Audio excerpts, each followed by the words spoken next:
A certain man, widely regarded as the useless eldest son of Count Perdium, bore a reputation that overshadowed him. He was uncontrollable, a reclusive sword master confined to his room, and often labeled as a madman. This man's name was Ghislain Perdium. Amidst the chaos, a knight clad in armor trembled in pain as he struggled to comprehend the reality of his defeat. He had fallen to Ghislain, whom he considered nothing more than human garbage. It seemed inconceivable to him that, as the finest knight in the north, he had been bested by someone so despised. Surrounding the knight lay the lifeless bodies of several others who had shared his fate. As the injured knight quivered, another figure approached. The new arrival, a man adorned in fine armor and wielding a massive axe, questioned whether the surroundings were to the knight's liking.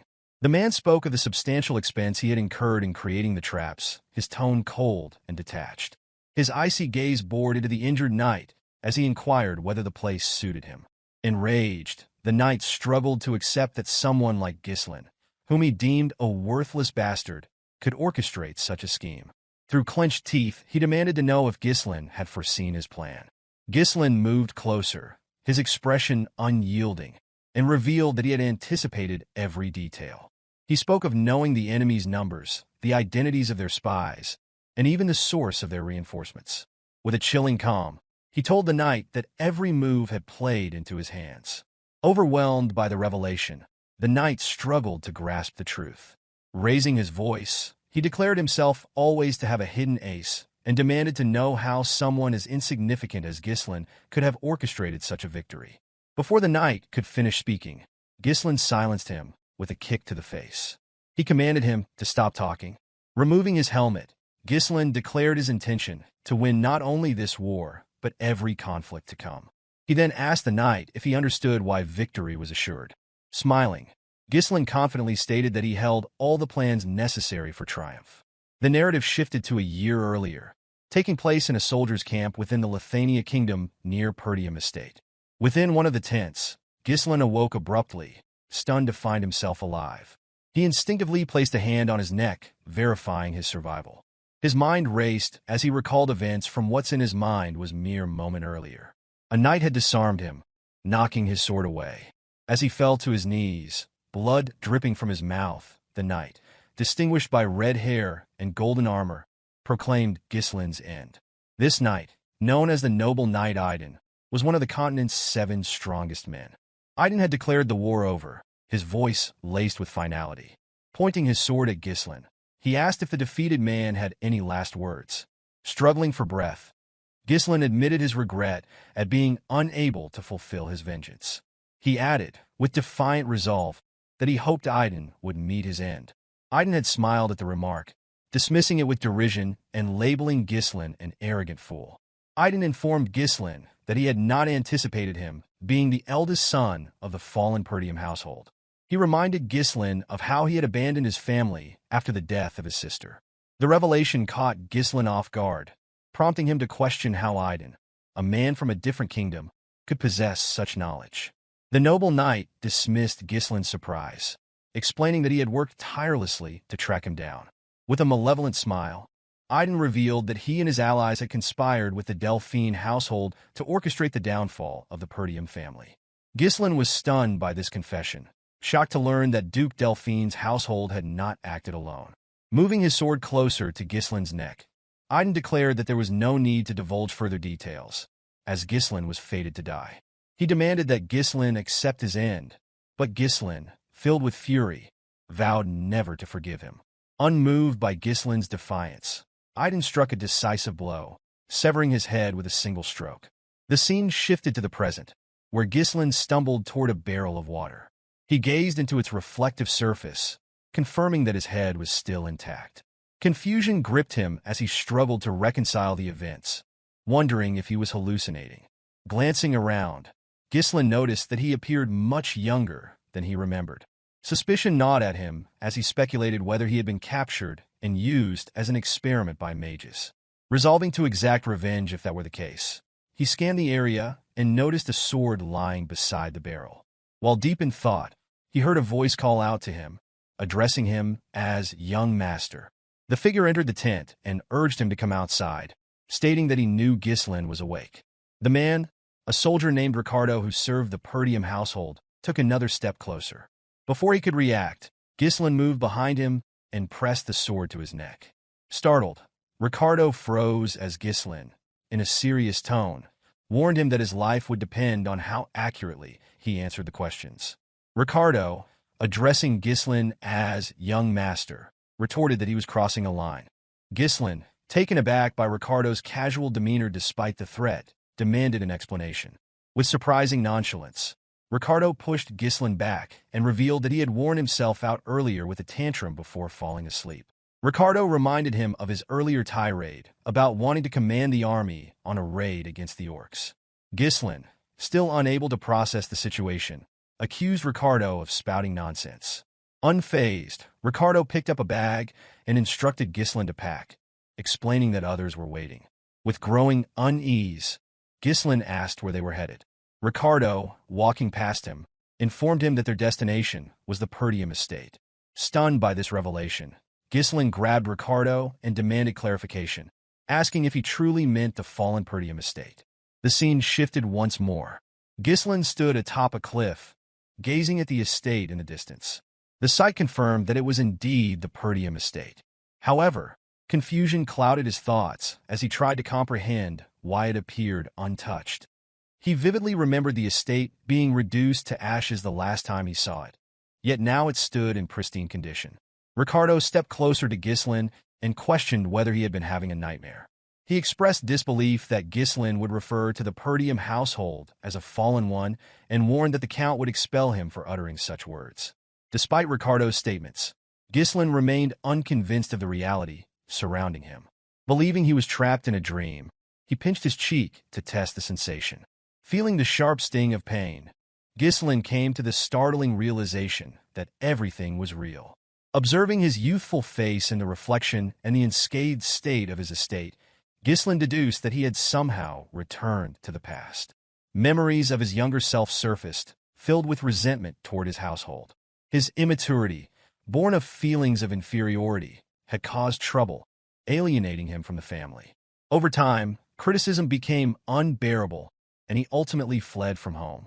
Years later, he survived countless battles as a mercenary, honing his skills and earning renowned title.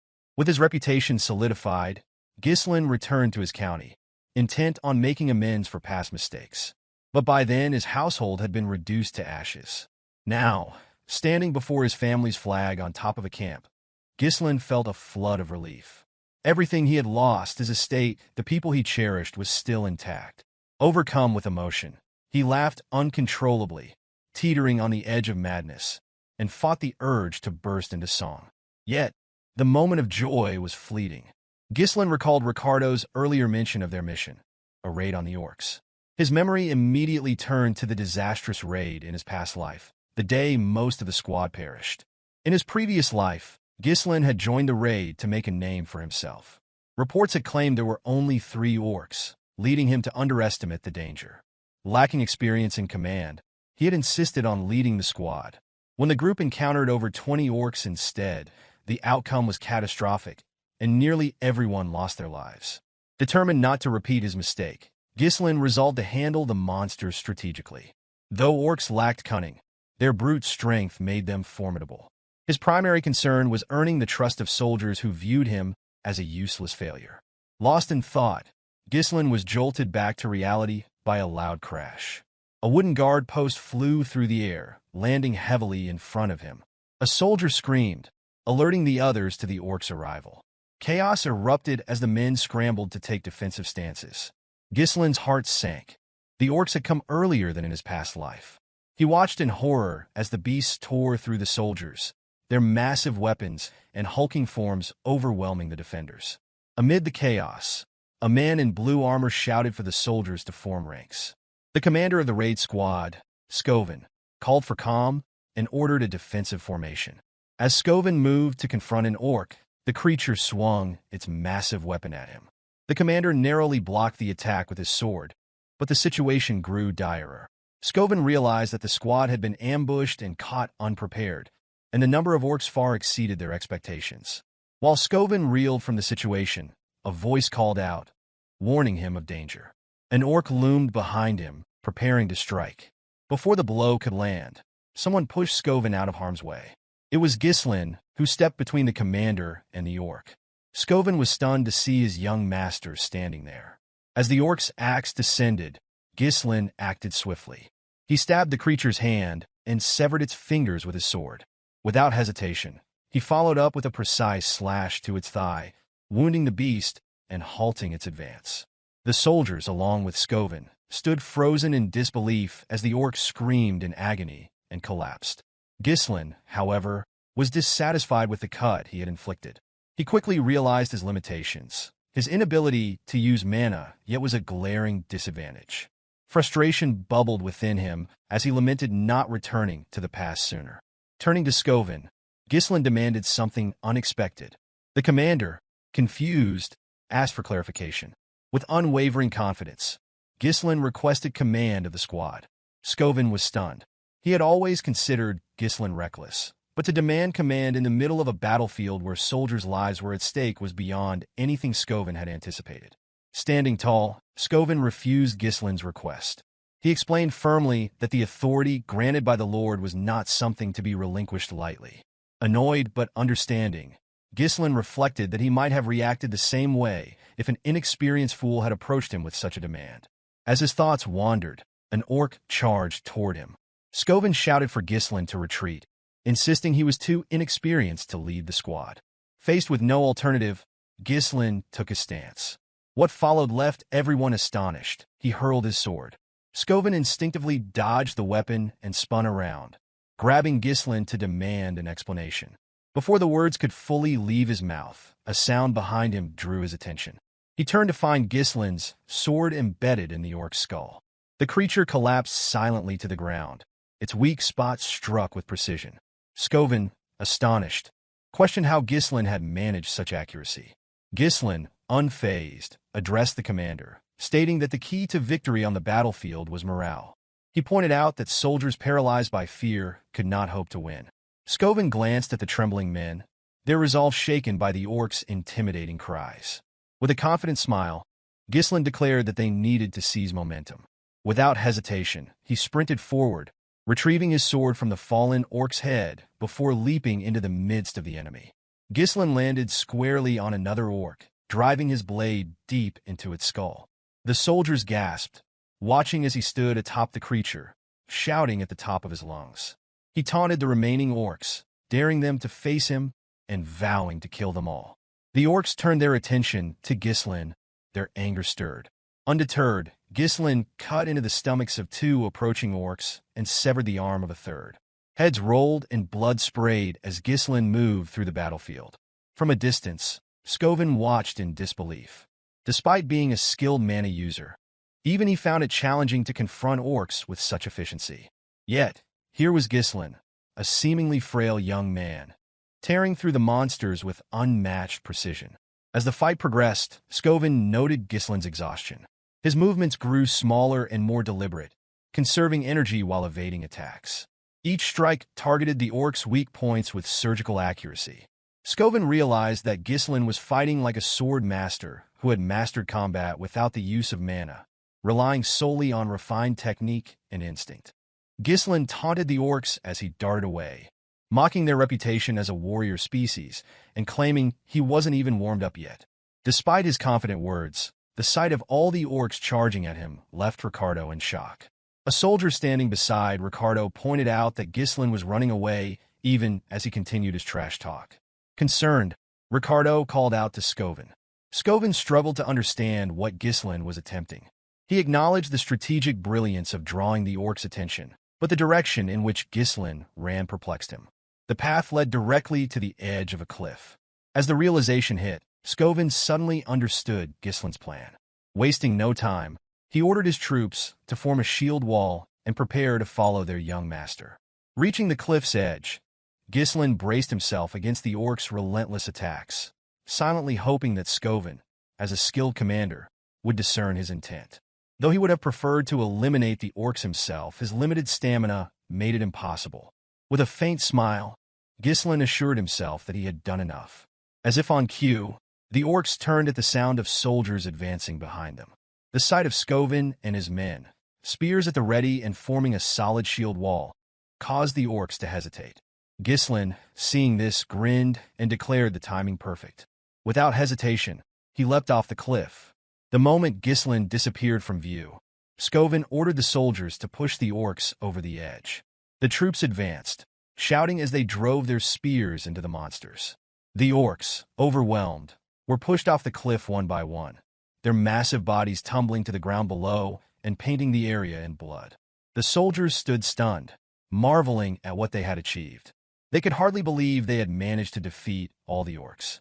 With the battle over, Scoven rushed to the cliff's edge and called out for Ghislain. To his relief, he spotted his young master clinging to the cliffside, his sword embedded into the rock. Ghislain, breathing heavily, smiled weakly at the commander. Scoven, relieved, stretched out his hand to help him up. Unfortunately, Ghislain's depleted stamina caused his grip to weaken. Before he could reach Scoven's hand, he slipped, releasing the sword and plummeting into the abyss. Scoven and the soldiers looked on in horror. The scene shifted to a hazy memory. Ghislain heard a familiar voice calling to him.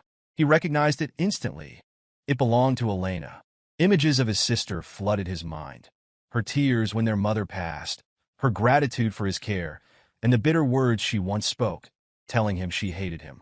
As these memories replayed, Ghislain felt a tug and saw Elena as a little girl, asking to go with him. Awakened by this vision, Ghislain opened his eyes. He was in a room with a cloth draped across his forehead. He realized the soldiers had managed to save him, and a wave of relief washed over him. Yet he couldn't shake the strangeness of the dream. Attempting to sit up, he was overcome by pain, his body trembling from the toll of his exertion. As he lay there, the door opened, and a maid with white hair entered. Her name was Belinda, and she beamed with happiness upon seeing Ghislain awake. Setting a bucket on the table, she expressed her worry and reminded him that she had advised him to leave the battle to the soldiers. To her astonishment, Ghislain suddenly rushed forward and embraced her tightly. Belinda stood in shock at her master's sudden embrace. She asked if she had offended him somehow, but Ghislain reassured her, saying he was simply happy to see her. Since his childhood, Belinda had served as Ghislain's personal tutor and remained by his side despite his immature antics. However, after the Perdium family fell to ruin in his previous life, Belinda had vanished, and he never saw her again. Belinda, confused by his unusual behavior, asked why he would be so happy when they saw each other every day. Ghislain felt the need to share the truth. He urged her to listen carefully and revealed that a catastrophe would soon strike their family. Uncertain what he meant, Belinda pressed him for an explanation. With a serious expression, Ghislain told her that he had died and come back to life. Belinda laughed, assuming he was exaggerating because of his near-death experience with the orcs. Ghislain clarified that he wasn't referring to the recent battle, but Belinda dismissed his words, instead warning him that he should focus on his own safety. Realizing she didn't believe him, Ghislain grew frustrated. Belinda shifted the subject and asked what he would have done if he were too injured to attend the upcoming festival. Her question caught Ghislain off guard. Belinda reminded him that Elena, his sister, had been eagerly waiting for this day to go to the festival with him. She emphasized that it was a perfect opportunity for the siblings to mend their strained relationship. Ghislain glanced at a picture of himself and his sister, recalling the annual festival held at this time. In his previous life, his trauma had kept him from enjoying it. He asked Belinda when the festival would begin. She replied that it was scheduled for next week, a date etched into Ghislain's memory. A week from now was the day that his life changed forever. While lost in thought, someone entered the room. Ghislain was shocked to see Elena, who had come to visit him. Without hesitation, Ghislain ran to embrace his little sister. Belinda and Elena both stared in surprise. Elena, startled by her brother's unusual display of affection, asked him what he was doing. Ghislain told her he had missed her, but Elena pushed him back, remarking that his behavior was creepy. Ghislain was further taken aback by her strength, having never realized how strong she was. Elena, dusting off her clothes, explained that she had come because Belinda had asked her to visit. She demanded to know what game he was playing and questioned whether he thought this would fix everything. Ghislain, confused, asked what she was talking about. Elena reminded him of his past behavior, recounting how he had once told her to leave him alone because she was annoying and that he felt disgusted by her very breath. Hearing this, Ghislain was horrified by the memory. In his previous life, he had not been close to Elena, and he admitted to himself that he had been a terrible brother. Overwhelmed with guilt, Ghislain apologized to his sister for his past actions. Belinda was stunned. She had never seen her master apologize first. Elena, skeptical, asked if he had hit his head. She mentioned hearing that an orc had struck him during the raid. Ghislain, irritated, wondered why both Belinda and Elena kept bringing this up. He corrected them, insisting he was the one who defeated the orcs. But as soon as he spoke, a sharp pain shot through his body, and he collapsed. With a smug smile, Elena teased him, remarking that he had returned unconscious after battling the orcs. Belinda and Elena laughed at the sight of him trembling, leaving Ghislain surprised by their laughter. Yet deep down, he was happy to see them acting just as he remembered. Reflecting on his past, Ghislain regretted how much time he had wasted on meaningless pursuits. He remembered the festival that would occur next week. In his previous life, he had rejected Elena's offer to go together, claiming the events of the raid had upset him. That decision marked the last time he ever saw his sister. Elena's shredded body had been discovered along with her bodyguards in Ghislain's previous life. He couldn't shake the regret of not accompanying her that day. As these thoughts consumed him, a knock on the door interrupted his brooding. Two armored men entered the room, Jamal and Philip, Elena's bodyguards. Jamal informed Elena that they were waiting for her. Elena, slightly annoyed, reminded the men that she had asked them to wait outside. Apologizing, Jamal explained that the servants had requested her assistance in overseeing their work on the festival supplies. This revelation surprised Ghislain, who questioned why the maids would assign such a task to Elena. Belinda, ever blunt, remarked that Ghislain was clueless because he spent his days lazing about. She explained that Perdium was suffering from a worker shortage, forcing even the young lady to contribute. The news shocked Ghislain. He couldn't believe such a shortage existed, though it made sense. His past self had never paid attention to the estate's affairs. Elena announced that she needed to leave, but as she turned to go, Ghislain unexpectedly volunteered to help. Both Elena and Belinda were taken aback. Elena, skeptical, wondered aloud if her brother had truly been hit on the head during the raid. Later, in the town, servants busily prepared for the festival. Elena could be heard scolding Ghislain, who had followed her despite her protests. She argued that his presence would frighten the workers. Ghislain countered, questioning whether this was how she treated someone offering assistance. With a sharp reply, Elena told him that the best way he could help was by staying out of their way. As his sister tried to push him away, Ghislain's mind wandered to the grim discovery of her body in his previous life. Her remains had been found near the slums, far from the festival grounds. He deduced that someone must have lured or forced her there. Determined to prevent this outcome, he resolved to familiarize himself with every corner of the castle to uncover potential threats. Amid the commotion, a soldier ran toward them, addressing Ghislain as his lord. The voice instantly triggered recognition, and Ghislain identified the man as old Fergus. Breathing heavily, Fergus wiped his sweat, relieved to see his master alive and well. Grabbing Ghislain, Fergus humbly referred to himself as a lowly servant and explained that he had come immediately upon hearing news of the orcs. Ghislain, irritated by the constant reminders of the raid, dismissed the topic brusquely. Elena approached Fergus, commending his timely arrival. With a sly smile, she explained that her brother had been acting strangely since waking up and begged Fergus to escort him back to his room. The old soldier readily agreed, much to Ghislain's annoyance. His infamous hooligan reputation was becoming an obstacle, even in situations like this. Resigned, Ghislain decided to delay his investigation of the castle until the following week. Turning to Fergus, he requested to be taken to an abandoned training field within the estate. Fergus was taken aback and asked why Ghislain wanted to go there. With a resolute expression, Ghislain declared his intent to train. The old man was astonished, but complied with the request. Arriving at the training ground, Ghislain was surprised by its pristine condition. The area was well maintained, the weapons in excellent shape, and the grounds ready for use. It was far better than anything he had encountered as a mercenary. Fergus explained that the facility had been kept in readiness in case Ghislain ever wished to use it. The old soldier admitted that he had always believed Ghislain's recklessness was a phase he would outgrow. Ghislain, moved by the man's faith in him, tapped Fergus's armor and declared that he intended to live a long life.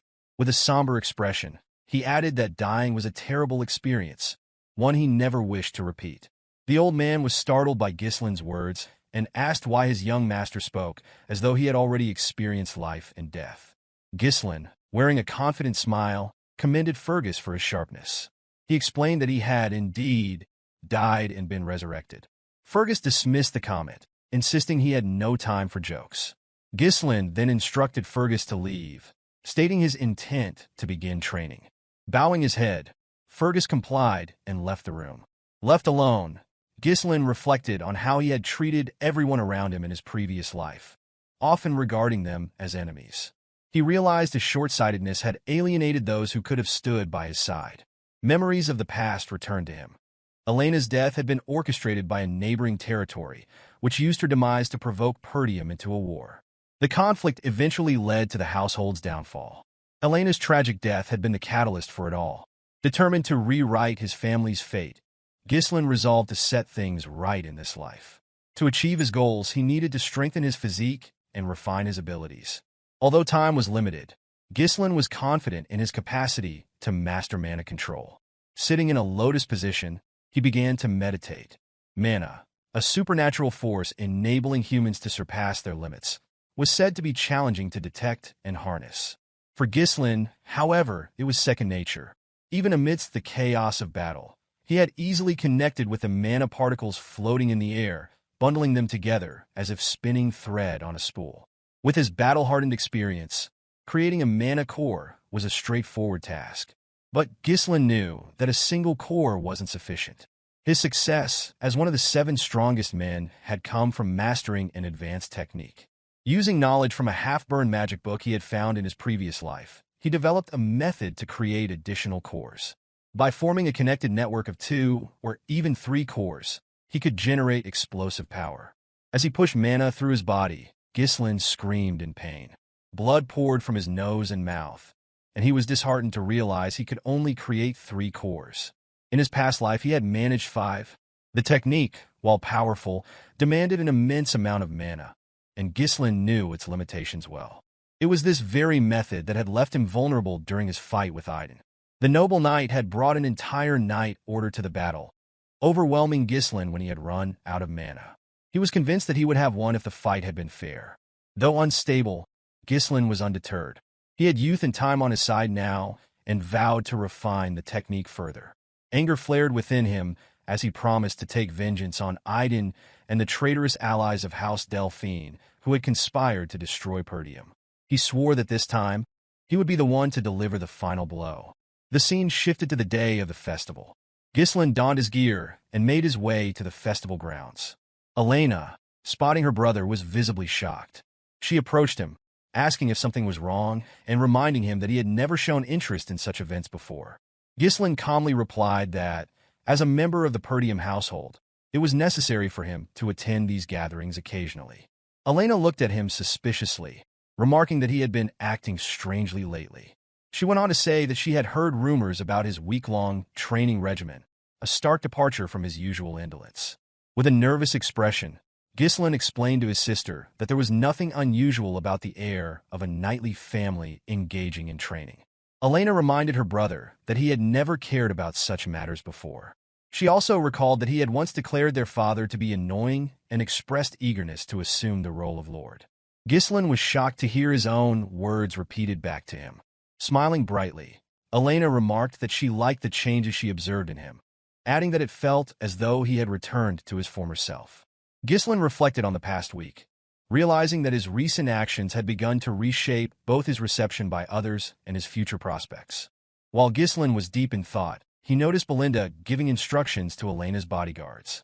She directed them to resolve any issues caused by Ghislain independently, emphasizing the importance of avoiding problems, especially with so many visitors around. The 2 men assured her that she could rely on them. Despite the overall consistency in events, Ghislain found it challenging to measure the impact of his actions on smaller occurrences. Utilizing the information available to him effectively became a priority for Ghislain, who knew he needed to respond appropriately to each situation. Ghislain accompanied his sister throughout the festival, carefully observing their surroundings for any suspicious behavior. After some time, Elena sat down and commented that she had enjoyed the festival a little, though she found it repetitive and wondered if there was anything new this year. Ghislain found it peculiar that nothing untoward had occurred, speculating that his presence might have deterred any incidents. While pondering this, a soldier approached Elena and suggested visiting other areas where new events were reportedly taking place. The soldier explained that his friend had mentioned these events, inviting Elena to join him. Surprised, Elena grasped the soldier's hand, expressing excitement about the possibility of fun activities. As Ghislain observed, he realized that the two soldiers accompanying them, Jamal and Philip, were traitors. He struggled to comprehend how these men, once the most trusted knights of their household and known for protecting Elena since her childhood, could betray them. It was common knowledge that they had sacrificed their lives to defend her in the past. With a smile, Jamal welcomed Elena to the supposed event. To her astonishment, the area was desolate and unkempt. She questioned Jamal about the likelihood of an event being held in such a place, to which he nervously replied that preparations were likely delayed, but that attendees would arrive soon. Elena assumed he was joking and teased him about performing in such a shabby location. While the conversation continued, Ghislain surveyed the surroundings. Despite its appearance as an abandoned street, he noticed that escape routes had been carefully blocked, indicating premeditated preparations. Elena, tugging at his arm, suggested leaving. Jamal, however, urged her to stay and watch the performance, but Elena refused, stating that she had no interest in remaining in such a place. Ghislain asked his sister if she worked out, playfully commenting on her strength. Before she could respond, Philip appeared with a menacing expression, asking Elena to wait. Alarmed, Elena accused the two men of acting strangely and questioned whether something was wrong. Jamal apologized for frightening her and, with an unsettling demeanor, mentioned a request that had been received. As Jamal spoke, three men entered the area. Two were dressed in black, while the leader wore a blue coat and matching hat.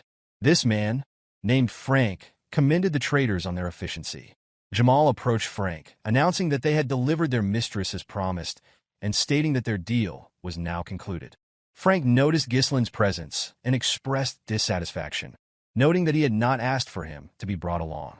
With a nervous grip on her brother, Elena held on tightly as Jamal, smiling, declared that Ghislain had foolishly followed them, unaware that he was walking into his graveyard. Ghislain questioned Jamal, asking if he truly believed he could escape after betraying them. With a smug expression, Jamal dismissed the concern, suggesting that Ghislain should worry about himself. He explained that he and his ally could simply flee to a distant land. Jamal elaborated that they had grown tired of the impoverished county, plagued by barbarian raids, and noted that many others were leaving as well. As he spoke, Ghislain closed the distance and struck, slicing through Jamal's armor in a single blow. The sight stunned everyone present as Jamal's body fell apart. Ghislain coldly remarked that those who left before never tried to sell out their own people. Turning to Philip, Ghislain demanded to know if he was wrong. Philip quickly seized Elena, cursing Jamal and calling him an idiot. He expressed disbelief that a knight could fall to an amateur. Before Philip could draw his sword, Ghislain hurled his blade, striking Philip's forehead and killing him instantly. Elena rushed to her brother's side. One of the men in black, still processing the scene, asked Frank if the young man before them was truly Ghislain. Another commented that Ghislain had no prior combat experience or formal training. Frank confirmed their observations, though he admitted he found it difficult to believe. The sight of Ghislain eliminating two knights so swiftly, using mana-infused strikes, was unexpected. Trembling, Elena asked Ghislain to explain what was happening. Instead of responding, he struck her neck, rendering her unconscious. Gently placing her on the ground, he told her to rest for a while. Frank, watching this, thanked Ghislain for simplifying their task. He noted that Ghislain was far more formidable than expected and revealed that they had intended to deal with Jamal and Philip themselves. Lighting a pipe, Frank inquired whether Ghislain had been concealing his true abilities all along. Ghislain retrieved his sword from Philip's head and, with a measured tone, asked why Frank was so interested in his skills. As he examined the group, Ghislain dismissed the men in black as insignificant threats. Frank, however, was different. The sheer mana he exuded was on a completely different level. Recognizing the danger, Ghislain resolved to finish the battle quickly. Releasing his mana, he prepared a set of strings. Before engaging, he demanded to know who had issued the order. Frank mockingly replied that it was pointless for a dead man to know such details. Realizing they would not give up the information willingly, Ghislain readied himself, stating that the truth would soon come out regardless. One of Frank's subordinates asked if they should decapitate Ghislain. Frank ordered them instead to capture him alive and break all his bones, ensuring he would lose his sanity. With a sinister smile, Frank added that Ghislain's screams of agony would make for a perfect masterpiece. At Frank's command, the two men charged at Ghislain. Ghislain reached into his pocket and hurled a firecracker at one of the attackers. The sudden distraction caused the man to falter, and in that moment, Ghislain closed in and delivered a fatal stab to his head. The remaining subordinate scoffed, calling it a cheap trick before launching his own attack. Ghislain swiftly maneuvered his sword behind him to block the strike. As the two locked weapons, Ghislain gripped his blade tightly, using it to strike the man's hand. Before the man could recover, Ghislain executed a swift strike, severing his head. As Frank launched a sudden attack, Ghislain deflected it with a second sword. Frank was stunned, unable to comprehend how Ghislain managed to block from such an awkward position. Believing his ambush to have been flawless, Frank was caught off guard. Ghislain quickly shoved Frank's sword downward and rose to his feet, delivering a clean slash across Frank's neck, causing his pipe to fall to the ground. To Ghislain's astonishment, Frank retaliated almost immediately, using mana to reinforce his neck. Frank admitted his surprise and stated that he would have lost his neck if not for his concentrated mana. Ghislain realized that the man had minimized the attack's damage by directing his mana to the critical area. Frank adopted a combat stance and questioned the origin of Ghislain's unusual swordsmanship. With a menacing smile, he promised that Ghislain would meet his end here.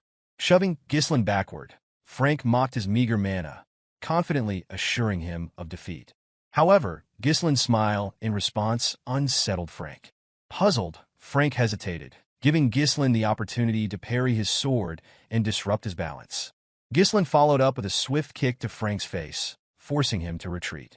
Wiping the blood from his mouth, Frank smirked and reminded Ghislain that such attacks were futile against his reinforced mana. Yet moments later, Frank coughed violently and collapsed to his knees, bewildered by the unexpected potency of Ghislain's attack. Frank struggled to process how Ghislain's seemingly low mana could bypass his enhancements. Ghislain slowly approached, revealing that he had suspected someone of orchestrating his sister's demise, but never imagined the true culprit. With a piercing gaze, Ghislain unleashed his third core, dramatically amplifying his mana. Frank, visibly shaken, was unable to react before Ghislain appeared directly in front of him, moving at a speed his eyes could hardly track. Ghislain's attacks came fiercely and relentlessly, each strike heavier than the last. Despite his best efforts, Frank's arms grew numb under the barrage, and his sword was nearing its breaking point. Frank tried to regain his footing, reminding himself that excessive mana bursts typically had limited effects. However, Ghislain's surge defied his understanding. It was as if the young man had transformed entirely. Ghislain, noticing Frank's faltering defense, shattered the assassin's weapon with a decisive strike. Without hesitation, he followed through with a heavy blow to Frank's body, driving his sword deep into the assassin's torso. Frank cried out in agony, but Ghislain silenced him by gripping his throat and pinning him against the wall. Keeping his blade embedded, Ghislain demanded answers, insisting that Frank reveal who had ordered the assassination.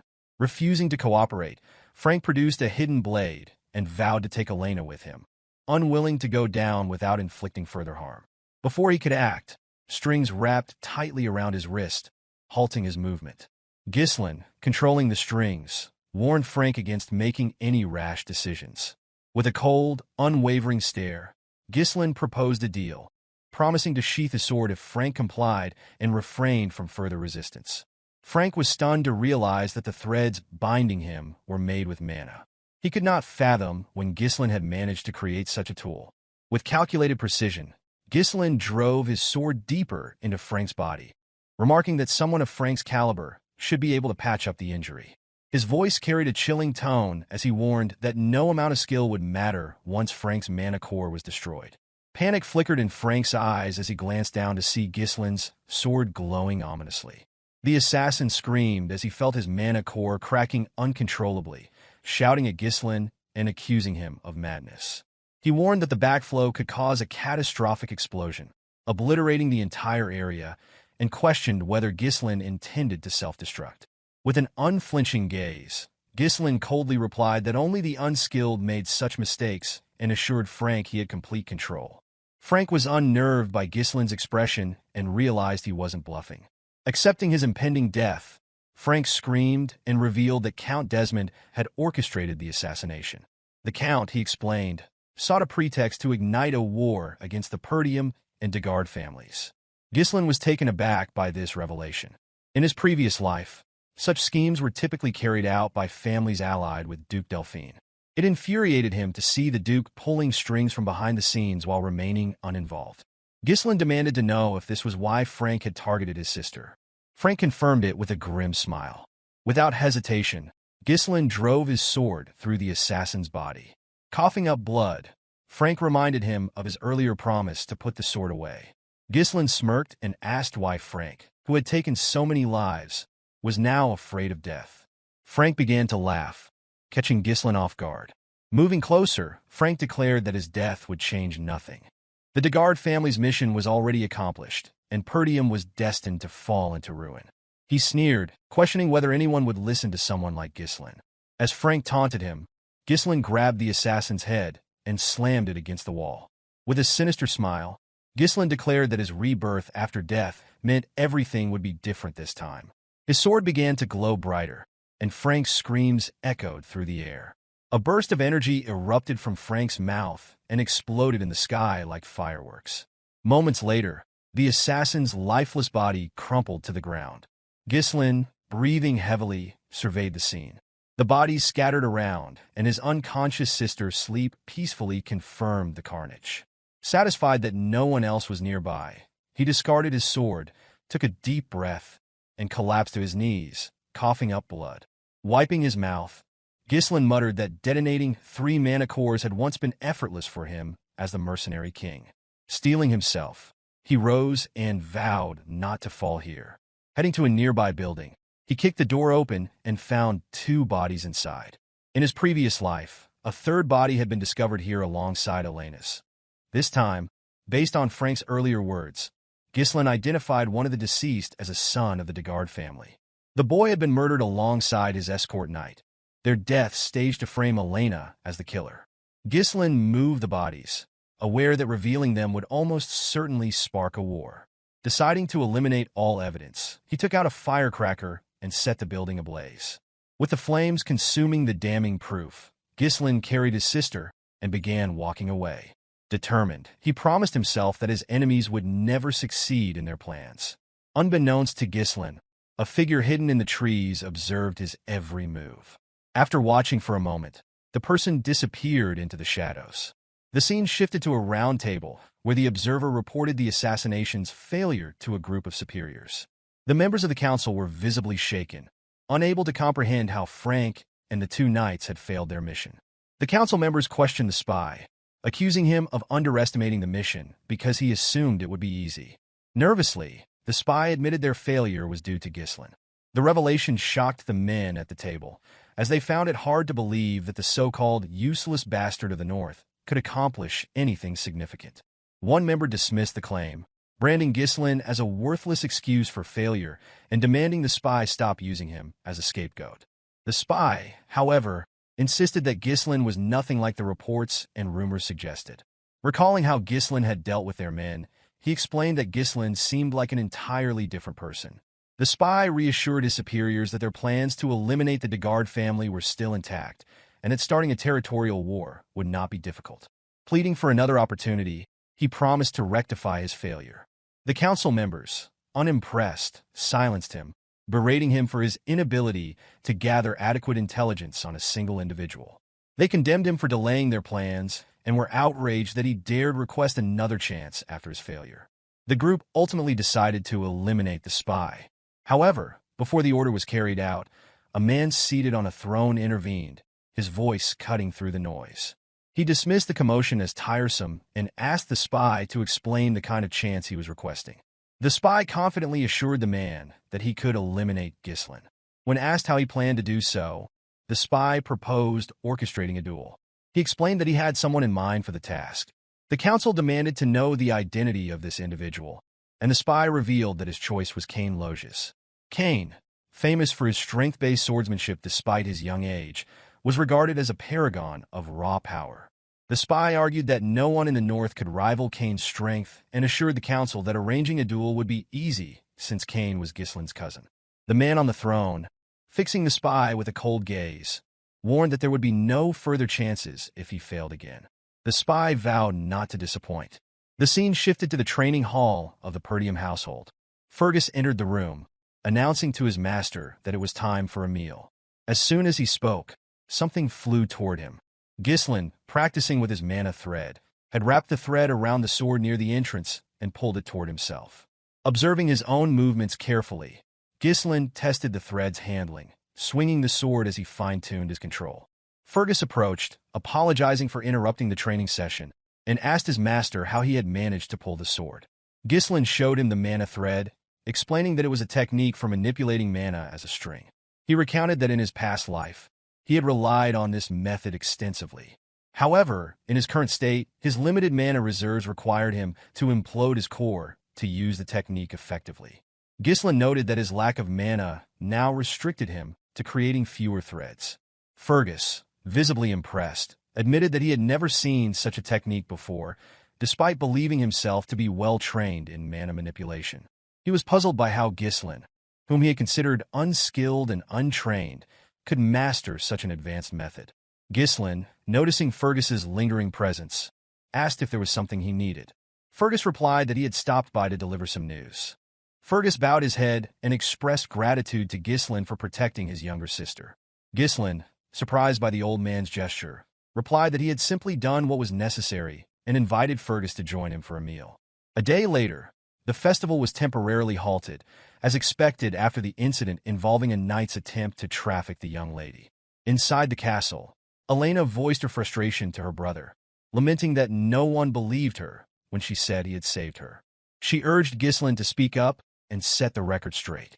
Ghislain assured her it wasn't necessary, adding that no one would believe him either. Belinda, overhearing the conversation, was visibly irritated. She expressed her disgust at Jamal and Philip, declaring that she always suspected the two knights were perverts and accusing them of trying to take Elena for their own gain. Ghislain, meanwhile, found relief in knowing that his sister had survived the ordeal. While he had managed to prevent a war from breaking out, he was acutely aware that their enemies would not give up so easily. Realizing he couldn't face these threats alone indefinitely, Ghislain concluded that he needed to establish his own military force. As he pondered his next steps, a maid entered the room, pushing a cart laden with food. She set a plate in front of him, and when Ghislain uncovered it, he found only a single slice of bread. Startled, Ghislain turned to Belinda and asked when they would be having dessert. The maid, astonished by his question, asked if he was truly unaware of their dire circumstances. Before Ghislain could respond, shouting from outside the castle caught his attention. He froze momentarily, startled by the commotion. At the castle gates, a portly, bearded man was demanding compensation from the Perdium household for the losses incurred by the abrupt cancellation of the festival. He was not alone. Other men had joined him, brandishing pitchforks and voicing similar demands. They called for Ghislain and Elena to come out, accusing them of wasting the county's money. The guards pleaded with the crowd to remain calm. Ghislain peered out the window to assess the situation, but struggled to understand the root of the unrest. Belinda, standing nearby, explained the context. She informed him that the county's economy heavily depended on merchants who thrived on the profits generated by the annual festival. While last year's festival had been profitable, this year's premature cancellation left many merchants struggling, and their anger was understandable. Ghislain was taken aback by the revelation, having not realized the county's financial state was so precarious. Recognizing the potential danger if the merchants' frustrations escalated, he resolved to intervene. He turned to Fergus and inquired about the soldiers' current actions, instructing him to deploy them to calm the crowd. Fergus, however, revealed that there were no soldiers available. Ghislain was stunned by this news, prompting Fergus to explain that most of their forces had been dispatched to the Forest of Monsters for reconstruction efforts following an orc raid. Frustration etched on his face, Ghislain absorbed the reality of their situation. Perdium was caught in an unending struggle, sandwiched between barbarian incursions from the north and the looming threat of monsters from the forest on the county's other side. The challenges of governing the region became increasingly apparent, and Ghislain realized the need for a swift and strategic response to address the growing unrest. Ghislain struggled to grasp the reality of their dire situation. No money and no soldiers. He pulled Belinda aside and reminded her that she was responsible for managing his finances. He asked her to use whatever funds he had left to calm the merchants. Belinda, visibly surprised, informed him that he had no money remaining. Stunned, Ghislain demanded an explanation. Belinda reminded him that the Count had cut off his allowance due to his past extravagance, spending money recklessly. Realizing he was broke, Ghislain pleaded with Belinda to lend him some funds, but she admitted she had no cash either. The scene shifted to Ghislain staring out the window at the town below, his thoughts racing. He couldn't believe his family was in such a precarious state. Without money, even his knowledge of the future seemed useless. Ghislain began to consider whether anything on the estate could change their fortunes. As he pondered, Ricardo burst into the room, breathing heavily. Startled, Ghislain asked him why he was in such a hurry. Ricardo, visibly distressed, informed him that there was a problem. Kane wanted to see him. The mention of Kane shocked Ghislain. The scene shifted again to Scoven, who was struggling to remain standing. His face was bruised, and his opponent struck him once more, landing a blow so forceful it pierced his chest plate and left him sprawled on the ground. At the entrance to the tavern, Ghislain arrived just in time to witness the commander's collapse. Scoven, noticing his young master, called out weakly. Ghislain, irritated by the sight, turned his attention to Kane, who greeted him with a wide smile. Standing before Ghislain was a massive young man, Kane Loges, heir to the Loges County. Ghislain recognized his cousin immediately, recalling that Kane had always been both his friend and rival. As Kane descended the stairs, Ghislain asked Ricardo for an explanation. Ricardo revealed that he and Scoven had come to the tavern to investigate reports of a disturbance. Upon arrival, they encountered Kane and his escort knight. Recognizing them, Kane questioned the rumors he had heard about Ghislain. Scoven had attempted to explain the details, but Kane had silenced him by grabbing his jaw. With a sinister smile, Kane accused Scoven of lying to the heir of Loges County before proceeding to beat him. Kane then asked Ricardo to recount the story properly. According to him, the rumors suggested that Ghislain, despite never training, had taken down an orc with his bare hands and single-handedly dealt with traitorous knights. Kane, mocking the tale, claimed he was merely giving the commander a wake-up call to knock some sense into him. Kane turned his attention to Ghislain, accusing him of being the root of the situation. He sneered, claiming that none of this would have happened if Ghislain hadn't lied. Ghislain immediately remembered Kane's behavior, recalling how his arrogant cousin had always treated him like a subordinate. Every time Kane visited Perdium, he caused trouble, yet no one dared confront him because of his high status. Kane's bold demeanor and confidence were celebrated as qualities befitting an heir, while Ghislain's insecurities and perceived weakness drew criticism. Unexpectedly, Ghislain smiled at the memory. Kane, startled, hadn't anticipated such a reaction. Normally, Ghislain would have charged at him after such blatant provocation. A few hours earlier in Loges County, the spy approached Kane with a request to kill Ghislain. Kane was initially shocked, but listened as the spy assured him that the esteemed one would support his family if he succeeded. Kane admitted that dealing with Ghislain wouldn't be difficult, but killing the heir of a county was another matter entirely. He asked how such an act could be executed without causing scandal.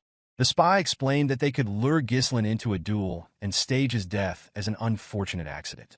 The spy assured Kane that the duel could be made to look like a trivial dispute between heirs. Disguised as an escort knight, he promised to orchestrate the situation perfectly. With a smile, he reminded Kane that this was a rare opportunity, even for someone like him. Kane, grinning, expressed disbelief that he now had a chance to kill his own cousin. With growing enthusiasm, he urged the spy to leave with him immediately. Right at this moment, Kane pondered why the mysterious organization might want to eliminate Ghislain. He suspected that something about his cousin had changed. Smiling at the thought, Kane asked Ghislain why he was simply standing there.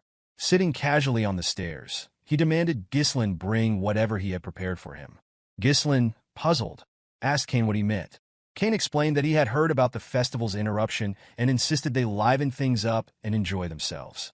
He reminded Ghislain that they always worked well together on such things, and with a menacing expression, asked if he was wrong. Ghislain, unbothered by Kane's intimidating demeanor, took a moment to reflect. Then understanding dawned on him. Kane was talking about alcohol and women, things Ghislain had been forced to arrange for him during his past visits. Back then, Ghislain had complied to avoid being beaten up by his larger, stronger cousin. Those demands had drained Ghislain's funds, and he now understood Belinda's reminder that his father had cut him off for spending recklessly. As these memories resurfaced, Ghislain smiled, realizing the solution to his current financial problem had been in front of him all along. Snapping back to reality as Kane called out again, Ghislain assured his cousin he would bring what was needed soon. However, with a sharp look in his eyes, he informed Kane that there was a debt to settle first. The spy, observing from the side, was startled by the shift in Ghislain's demeanor. Confused, Kane asked what Ghislain was talking about.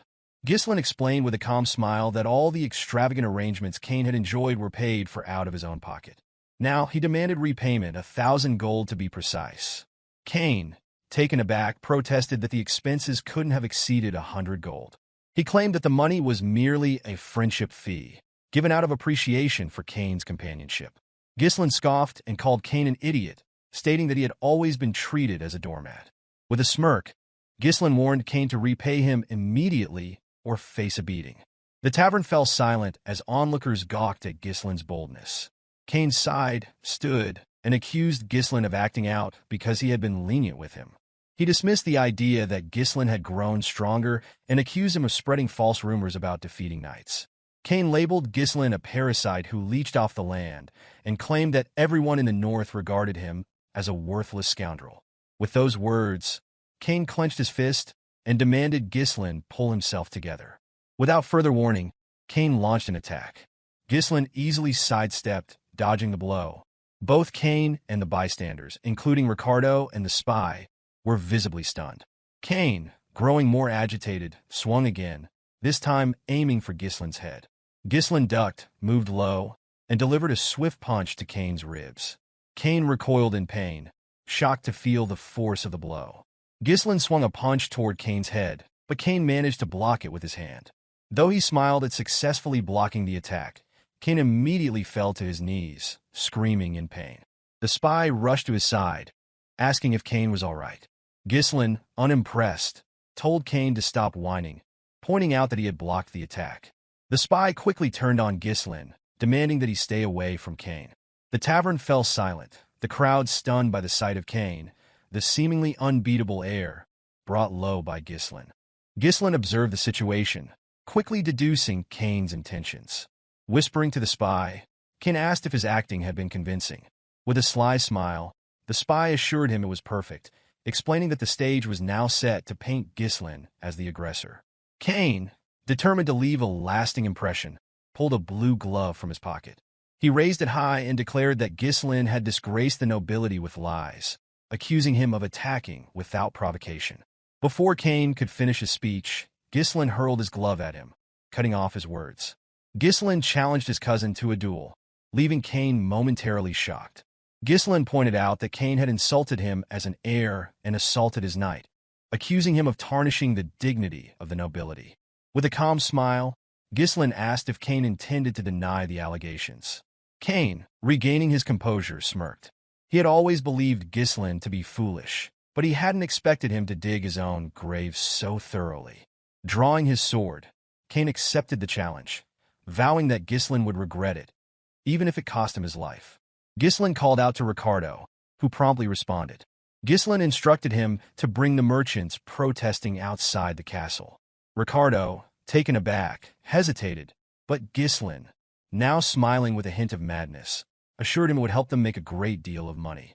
While the cancellation of the festival had left merchants and tourists alike frustrated, Ghislain believed an event like this would be enough to rekindle their excitement and soothe tensions. The scene shifted to a stage surrounded by an eager crowd. Ghislain and Kane stood ready to duel, their confrontation attracting a throng of spectators. Many were thrilled at the prospect of Ghislain getting humiliated. The excitement reinvigorated the town, with merchants reopening their stalls to sell goods to tourists. Among the crowd, a chubby merchant shouted for bets to be placed, certain Kane's victory was inevitable. The merchants, confident of Kane's dominance, bet heavily in his favor. Kane rested his massive sword on the ground and questioned why Ghislain had turned a sacred duel into a marketplace spectacle. With a sinister grin, he warned that his sword wouldn't stop, even if Ghislain surrendered. Ghislain, unfazed, replied that enough people had gathered, signaling the start of the duel. Just as the fight was about to commence, the spy interjected, claiming that a proper bet couldn't proceed. The chubby merchant revealed to the crowd that no one had bet on Ghislain, a fact that surprised no one. Many believed that betting on him would be foolish, given the apparent outcome. Kane mocked Ghislain, laughing that even his own people didn't trust him. The chubby merchant suggested altering the bet to predict how long Ghislain would last against Kane. At that moment, Scovin, supported by Ricardo, stepped forward and placed a bag of gold on the table. He declared his bet on Ghislain, shocking the crowd.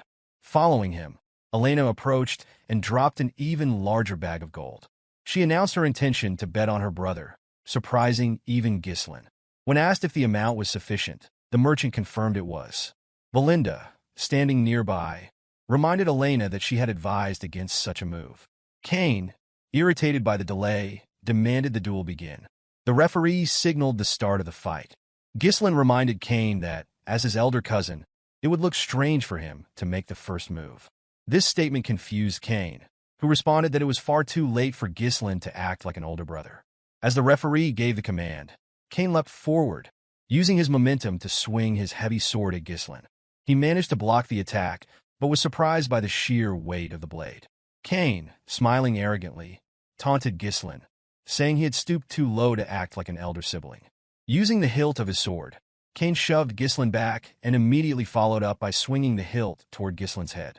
Ghislain dodged Kane's attack by ducking low, but Kane immediately followed up with a powerful kick. Although Ghislain evaded the strike, the force of Kane's legs shattered the ground beneath them. The crowd gasped, awestruck by Kane's raw strength. It was clear that Kane wasn't giving Ghislain even a moment to counterattack. With a cocky grin, Kane reveled in his own power. Ghislain noted his cousin's pride, but the sight did not intimidate him. Belinda, however, began to panic after witnessing Kane's display. She clutched Elena's arm and urged her to stop the fight. Nearby, the spy smiled knowingly, confident that it was already too late. He understood Kane's strategy well. His overwhelming strength and relentless attacks would force any opponent to focus solely on evasion. Exhaustion would eventually leave them vulnerable, and Kane would seize that moment to end the fight. It was a strategy Kane had perfected, and he had always emerged victorious this way. As Kane's attacks became more aggressive, Ghislain continued to dodge, displaying surprising agility. Kane, noticing this, remarked that his cousin was as slippery as ever. He acknowledged that Ghislain's skills had improved since their last encounter. Switching tactics, Kane grabbed his sword by the blade and swung the hilt at Ghislain. He mocked his cousin, claiming that Ghislain had always been good at running away since they were children. Ghislain managed to block the attack with his sword, but Kane used the hilt to grab and toss him into the air. The crowd watched in stunned silence, assuming this was the end for Ghislain. The spy smirked, convinced of Kane's victory. As Ghislain descended, he calmly muttered that he had wanted to go easy on Kane. Unfortunately, Kane had crossed the line. Gathering mana into his legs, Ghislain controlled his landing and immediately charged at his cousin. Kane was caught off guard by Ghislain's sudden burst of speed and gasped in pain as Ghislain's blade struck his stomach. The spy, stunned, realized that Ghislain had condensed mana into his legs to regain stability and move swiftly. Ghislain chastised Kane, calling his swordsmanship ignorant. He accused Kane of believing he was invincible simply because his opponents cowered at his displays of strength. Taking a stance, Ghislain declared that he would open Kane's eyes. Enraged, Kane rushed forward with his sword. Ghislain countered by kicking the blade to push Kane back. Before Kane could recover, Ghislain leaped to the side, avoiding the weapon, and delivered a precise strike down Kane's shoulder to his hand. As Kane thrust his sword forward in retaliation, Ghislain sidestepped and pressed the blade down with his foot. Capitalizing on the moment, Ghislain landed a near-fatal cut close to Kane's neck. Blood trickled from the shallow wounds Ghislain had inflicted earlier, shocking the audience into silence before cheers erupted. No one had expected Ghislain to display such skill. Many in the crowd began regretting their bets on Kane, while Elena gleefully pointed out the turn of events to Belinda. Scovin smiled as he watched, while Kane, noticing his wounds, realized they were shallow. He deduced that Ghislain could have inflicted far greater harm, but had deliberately held back. Confusion clouded Kane's mind as he failed to comprehend how his cousin had attained such a level of swordsmanship. Ghislain glared at his cousin and tossed his sword aside. To the astonishment of everyone present, he declared that the gap in their skill was too great to entertain the crowd. Turning to Kane, Ghislain stated that he would fight him barehanded. Kane, now visibly irritated, demanded an explanation. With a calm demeanor, Ghislain explained that he intended to use this duel as an opportunity to educate his cousin. Rolling up his sleeves, he declared that the lesson would be delivered with his bare knuckles. Kane was taken aback when his cousin announced that he intended to educate him. Ghislain clarified to Kane that his skills in swordsmanship were superior and suggested providing a handicap. He proposed that they engage in a barehanded fight, an area where Kane excelled. With a serious expression, Ghislain declared his intention to double the original bet by adding 1,000 gold, asserting that he was confident in his victory. The crowd reacted with shock at the unexpected escalation, unable to fathom Ghislain's boldness in increasing the stakes. Among them, the spy was the most astonished. He struggled to believe that Ghislain had the audacity to challenge Kane to a barehanded fight. Nonetheless, the man felt elated, convinced that Ghislain's recklessness had handed him an advantage. As preparations for the fight commenced, the chubby merchant invited spectators to place their additional bets, announcing the switch to a barehanded contest between Ghislain and Kane. Opinions were divided. Some considered Ghislain foolish for challenging Kane to a test of sheer strength, while others believed he had a strategy and chose to bet on him. Kane was incredulous at his cousin's decision to face him barehanded. After a moment of hesitation, he instructed Ghislain to proceed as he wished, discarding his coat and readying his weapon. Lifting his sword, Kane proclaimed his intention to use it, charging at Ghislain immediately after. Belinda, observing this, expressed her frustration and urged her master to retrieve his weapon and defeat Kane. As these words left her lips, Kane swung his sword at Ghislain with lethal intent. However, Ghislain evaded the attack, smiling as he determined that his cousin required a lesson. Dodging Kane's strike, Ghislain dropped to the ground, avoiding the blade. Kane attempted to redirect his sword, but Ghislain maneuvered to his side and delivered a punch to Kane's thigh. Before Kane could react, a heavy blow landed on his jaw, causing him to lose his balance and collapse. Kane was left bewildered, unable to comprehend how Ghislain, whom he had always regarded as inferior, could execute such precise movements. The crowd erupted in astonishment as they began to perceive the possibility of Ghislain emerging victorious. With a calm but stern demeanor, Ghislain demanded that Kane rise, declaring that he had barely begun. Infuriated by his cousin's words, Kane lunged again, wielding his sword with ferocity. He swung the blade wildly as he closed the distance between them, but Ghislain skillfully evaded each strike. Seizing an opening, Ghislain grabbed Kane's arm, twisted it, and locked him down. Before Kane could retaliate, Ghislain delivered a knee strike to his rib, causing him to spit blood.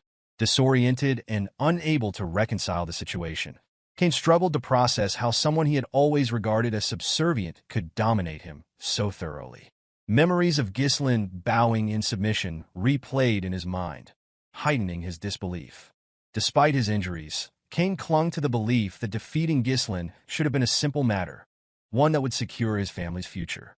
However, Ghislain offered no respite.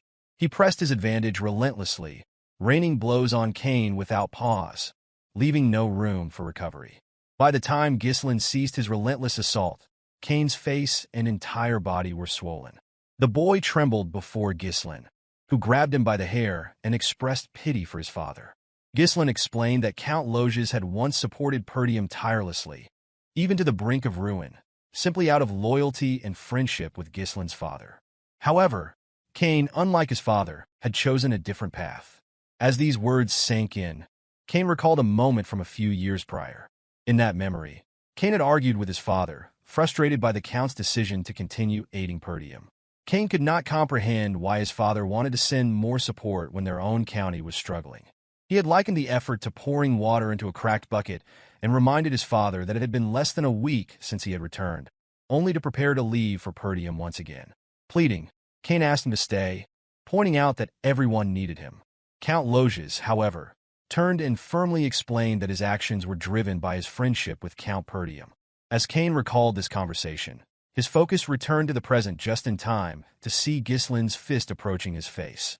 Kane closed his eyes, bracing for the blow. Instead, Ghislain stopped and told his cousin that enough had been done. When Kane opened his eyes, he saw Ghislain extending a hand toward him, inviting him to rise. Kane, overwhelmed, lowered his head and admitted his defeat.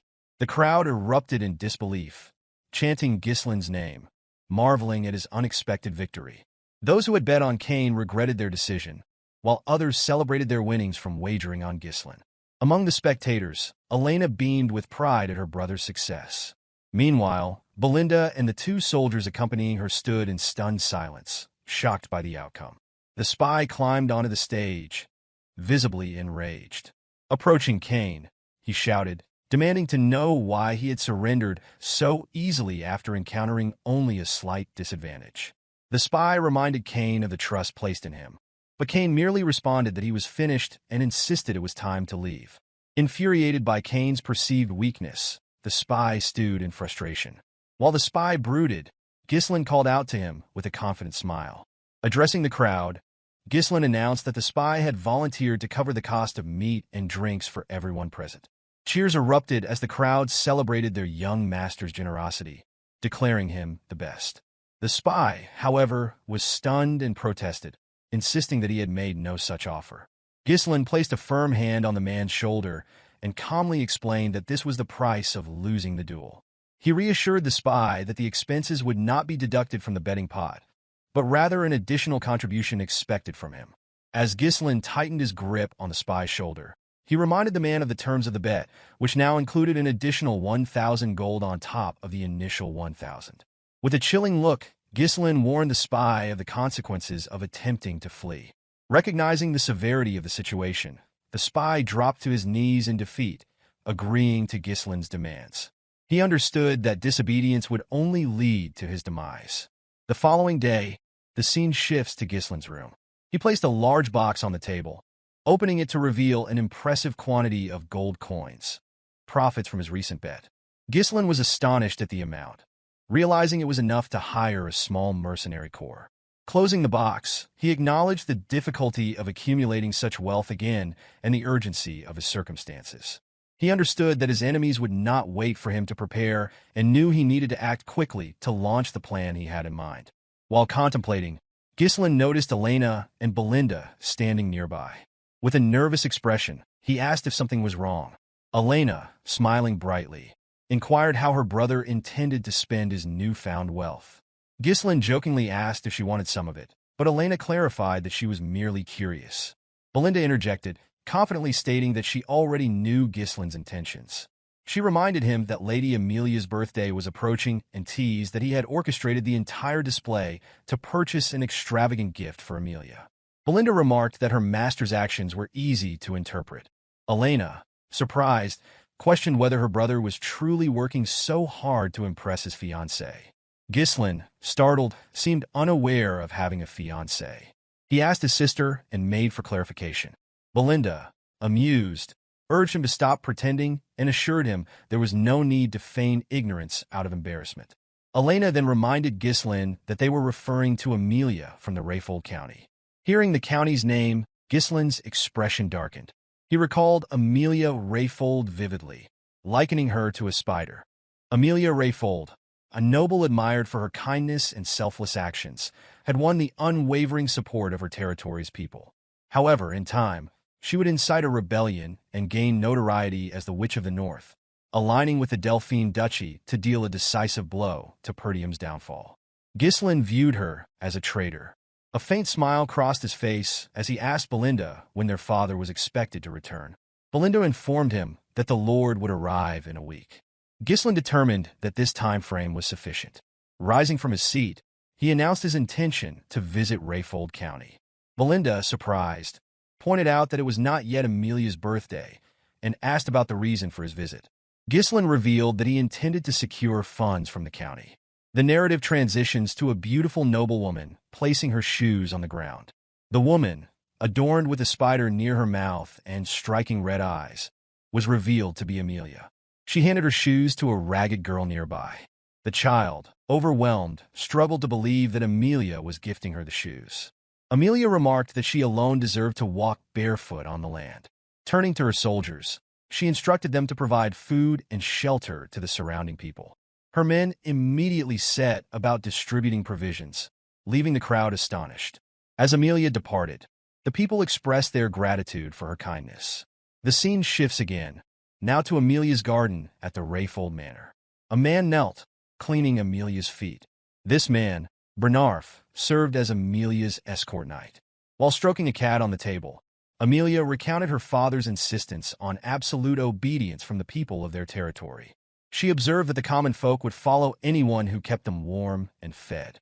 Bernarf complimented Amelia's strategy, assuring her that winning the hearts of the people would benefit her in the competition to determine her father's successor. In response, Amelia struck Bernarf's face lightly with her foot. She then demanded an update on the duel involving the finest swordsman of the North. Bernarf apologized and explained that he had avoided participating to prevent drawing undue attention, reasoning that such attention could disrupt their plans. Bernarf reminded Amelia that the time had not yet come for her to reveal her claws. He kissed her feet, pledging his blade to her service. Amelia, with a calm yet commanding demeanor, reminded her knight that he was naturally her blade, as she had invested a great deal into his development. Lifting his head, she leaned closer, her expression darkening. With an intimidating tone, she warned Bernarf that weakness was unacceptable. Letting go of him, she shifted the conversation and inquired about the status of the merchants. Bernarf reassured Amelia that there was no need to worry about the Arctium merchants. He explained that their guild was purchasing all the materials needed for the reconstruction of the Forest of Beasts outpost, recently destroyed in an orc attack on Perdium. Furthermore, he detailed how they were recovering the annual support fund sent by Count Rayfold to Perdium. Bernarf also revealed their ongoing recruitment of soldiers and knights leaving Perdium. These men, well trained from battles against the barbarian tribes, were considered excellent additions to their forces. Amelia commended Bernarf's efforts, cautioning him to ensure that the guild maintained the appearance of an ordinary merchant operation. She emphasized the importance of keeping their true intentions concealed until their strength was fully amassed. While they spoke, a steward entered the garden, prompting Bernarf to rise and confront him. In a stern voice, he demanded to know who had allowed the interruption. The steward, unfazed, explained that news had arrived from the gate. Ghislain had come to visit. Amelia, surprised by this revelation, questioned the steward about the purpose of Ghislain's visit. The man relayed that Ghislain claimed to have matters to discuss concerning their merchant guild. Both Amelia and Bernarf were startled by this unexpected development. The scene transitioned to the visitor's room, where Amelia entered and took a seat. Across from her sat Ghislain, dressed in a rough coat and holding a small flower. Ghislain greeted her cordially, but Amelia expressed her disapproval of his unannounced visit. She chided him for his lack of etiquette and manners. Smiling, Ghislain explained that he had come to present her with an early birthday gift. He placed the flower on the table, describing its pleasant fragrance and mentioning that he had acquired it from the nearby merchant guild. Ghislain added that he intended to purchase flowers from this guild moving forward, revealing its name as the Arctium Merchant Guild. Amelia listened, but appeared perplexed by Ghislain's remarks. Rising from her seat, she claimed not to understand his point and dismissed herself, stating that she would leave now that she had received his gift. However, as she turned to depart, Ghislain, his gaze cold and unyielding, asked her to sit back down. The energy radiating from him startled Amelia. She froze momentarily, unable to reconcile the powerful presence before her with the timid young man she had once known, who could barely speak in her presence. Ghislain lifted the tea in front of him, addressing Amelia directly. He informed her that he had no intention of wasting her time and revealed his need for 10,000 gold. Amelia, taken aback, struggled to believe that Ghislain had appeared so suddenly, only to request such a large sum of money. She questioned whether this request was sanctioned by his father, but Ghislain assured her that his father had no involvement in the matter and asked her to simply provide the money. With a calm demeanor, Ghislain poured the tea onto the floor. Smiling, He remarked that Amelia had never intended to marry him. The statement left her momentarily stunned. Ghislain continued, explaining that it would be disastrous for her if word spread about her secret efforts to build power, particularly in the midst of a fierce succession struggle. As he spoke, Amelia's cat leapt onto the table and growled at him. Amelia dismissed his remarks as a poor joke, but Ghislain assured her that her secret was safe with him, for now. However, he warned that his silence might not last if he left empty-handed. Amelia smiled coldly and told Ghislain that such a scenario would never occur. Without hesitation, she called for Bernarf. The knight entered the room promptly, placing a hand over his chest as he greeted Ghislain. Recognizing Bernarf, Ghislain recalled him as a loyal companion to Amelia and a skilled swordsman, capable of rivaling the finest sword in the north. Ghislain addressed Amelia directly, warning her that his death would spark a war. He asked if she could truly handle the consequences. Unfazed, Amelia responded that if a ruffian barged in, caused chaos, and was subsequently killed by her escort knight, that would be the story the world would hear. Smiling, she ordered Bernarf to kill Ghislain. The knight drew his sword without hesitation, and Ghislain realized he had no choice but to take the situation seriously. Placing a hand on his sword hilt, Ghislain prepared to defend himself. Before he could act, Bernarf smiled, catching Ghislain off guard. A sudden noise broke the tension as an assassin emerged from a knight's armor positioned behind Ghislain. The assassin aimed to strike at Ghislain's chair, but Ghislain quickly jumped to avoid the attack. As the assassin struggled to free his weapon, Ghislain delivered a powerful kick to his chest, sending him crashing through the window. Both Amelia and Bernarf were visibly stunned by the display. Turning back to his hosts, Ghislain expressed disbelief at Amelia's feigned politeness while orchestrating a surprise attack. Picking up his sword, he remarked sarcastically on the poor hospitality. Without delay, he charged at Bernarf, swinging his weapon. The knight managed to block the attack. With a cold glare, Ghislain questioned whether Rayfold County had forgotten the principles of chivalry. Bernarf, unfazed, apologized mockingly. He reminded Ghislain that he had been the first to show disrespect by arriving unannounced and unsettling his mistress. Seizing Ghislain's sword, Bernarf locked it in his arms and declared that courtesy was unnecessary for someone like him. As Bernarf moved to attack, Ghislain evaded the strike with ease.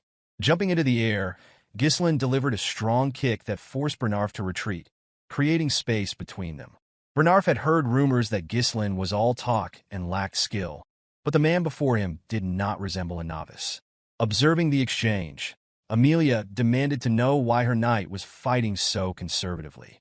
Angrily, she ordered Bernarf to bring her Ghislain's head, reminding him that fulfilling such commands defined him as her sword.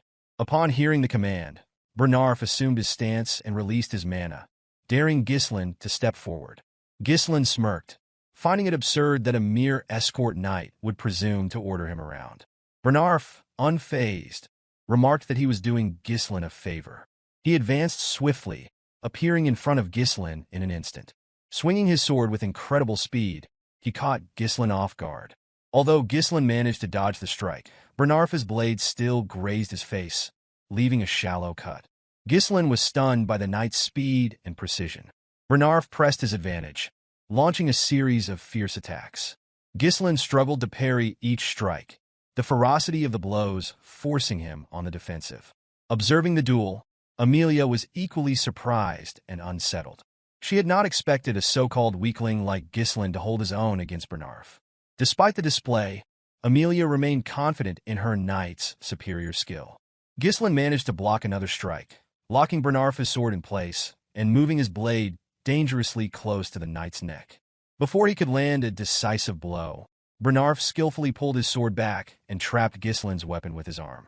Countering swiftly, Bernarf attacked with the same technique he had used earlier. Ghislain smirked, recognizing the maneuver and attempting to disarm Bernarf as he had before. However, this time, the outcome was different. Ghislain quickly realized that Bernarf's body had been reinforced with mana, allowing him to maintain his grip. Bernarf calmly informed Ghislain that his trick would not work twice. Seizing the opportunity, Bernarf slammed Ghislain to the ground and rushed forward to capitalize on the advantage.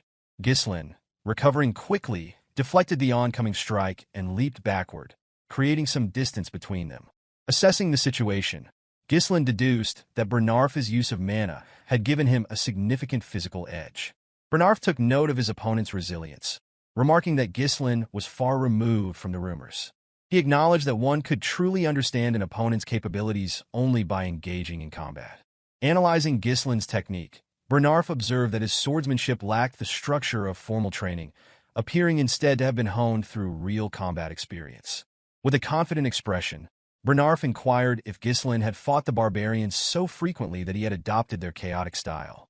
Tossing Ghislain's sword aside, Bernarf declared that such methods were only effective on the battlefield and that Ghislain's deviation would end now.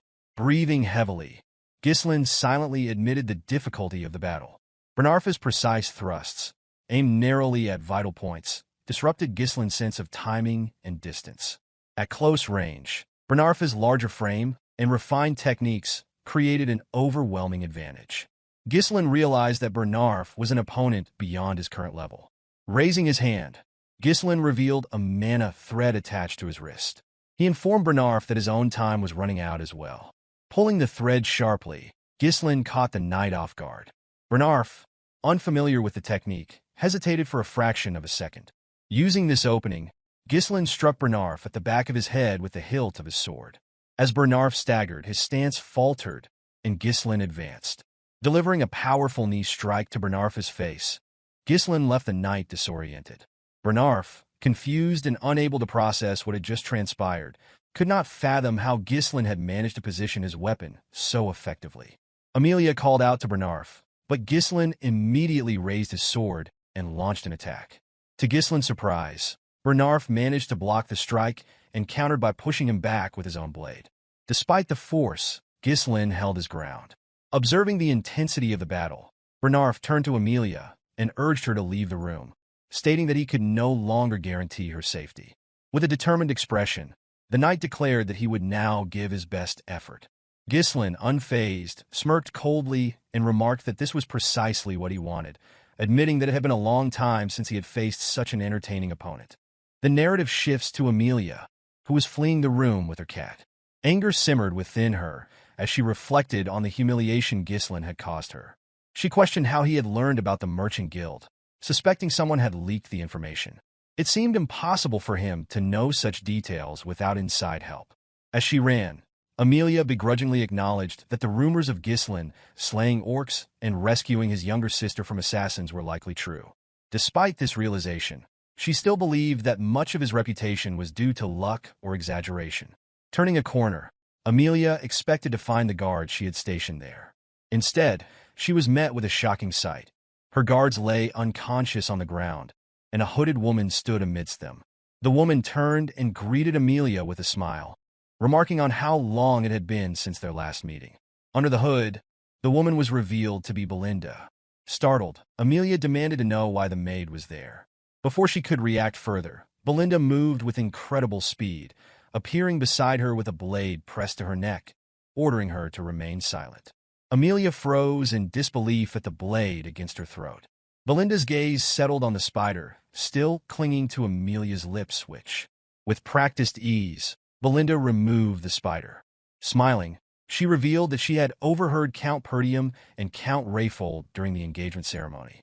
She recounted how Amelia's siblings had mocked her for her fascination with spiders, and how Amelia had raised the creatures as a means of exacting revenge.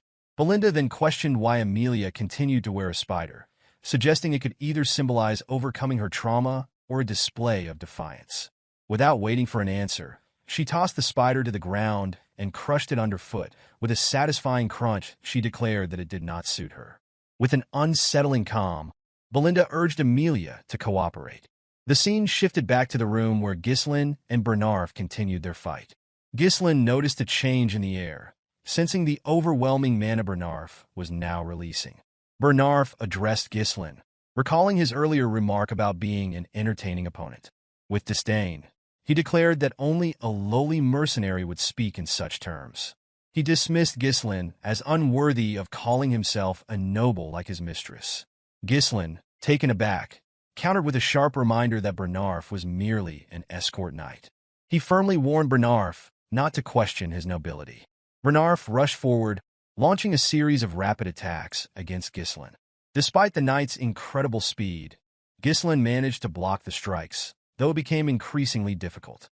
With a stern expression, Bernarf admonished Ghislain to uphold the dignity of nobility. As he spoke, his attacks intensified, reaching a level far beyond what Ghislain had encountered earlier. Each blow pushed Ghislain further back, testing the limits of his endurance. Frustrated, Ghislain growled that enough was enough. Using his sword, he deflected Bernarf's blade and attempted to pierce his opponent's head. However, Bernarf intercepted the attack skillfully, bending Ghislain's sword away and forcing him to retreat. With a swift counter, Bernarf thrust his blade forward, landing a strike on Ghislain's shoulder. To the knight's astonishment, Ghislain had intentionally taken the hit, using the impact to push the blade aside and create an opening. Capitalizing on the moment, Ghislain launched a counterattack, but Bernarf managed to block it in time. Realizing the danger of underestimating his opponent, Bernarf maintained his guard, locking down Ghislain's sword and kicking him away. He remarked that this was the difference between a true warrior and one who wields a sword for mere entertainment. Ghislain, breathing heavily, couldn't help but find the battle exhilarating despite the mounting pressure. Bernarf's overwhelming speed, reach, and relentless attacks kept him in control of the fight. Any attempt by Ghislain to counter through close-quarter grappling was immediately neutralized. In a binding clash, Bernarf deceptively locked their swords together, giving the impression that neither could break free. With Ghislain's current mana reserves, it was nearly impossible to overcome the knight's superior strength. The situation was dire, and Bernarf appeared to have the upper hand. As Ghislain analyzed his predicament, Bernarf charged again, forcing him to act decisively. Ghislain, preparing himself, acknowledged that the fight had to end soon. While Bernarf had accounted for nearly every variable, he had overlooked one critical factor: Ghislain's unique mana cultivation technique. Drawing upon his third mana core, Ghislain unleashed an explosive surge of power and met Bernarf head-on. When their swords clashed, Ghislain channeled his newfound strength, forcing Bernarf's blade downward and disarming him with sheer force. The knight froze in disbelief, unable to comprehend how Ghislain had summoned such overwhelming mana mid-battle. Before Bernarf could recover, Ghislain raised his sword to strike a fatal blow. At that moment, a voice interrupted, commanding Ghislain to stop. Turning, he saw Amelia standing nearby, fury etched across her face. She demanded that Ghislain take the 10,000 gold and leave immediately. Irritated, Ghislain lowered his sword and stepped back, remarking that it would have been far simpler if she had handed over the money when he had asked politely. Belinda, observing the scene, quipped that Ghislain's actions went far beyond what could be called a lover's quarrel. Ghislain, unfazed, replied that it was merely a difference in opinion. Approaching Amelia, he rested his sword on his shoulder and informed her that there was unfortunate news. With a calm but firm tone, Ghislain announced that the fee had now doubled to 20,000 gold. In the next scene, Amelia smashed a vase onto the floor, her frustration echoing through the room. Bernarf stood beside her, bowing slightly as he apologized for his failure. He explained that Ghislain was far stronger than the rumors suggested, admitting that he had underestimated him. Bernarf revealed that Ghislain had managed to release mana exceeding that of an advanced-level knight. Amelia, her expression darkening, stated grimly that Ghislain had changed. When Bernarf cautiously suggested reporting this development to the Delphine Duchy, Amelia's reaction was swift.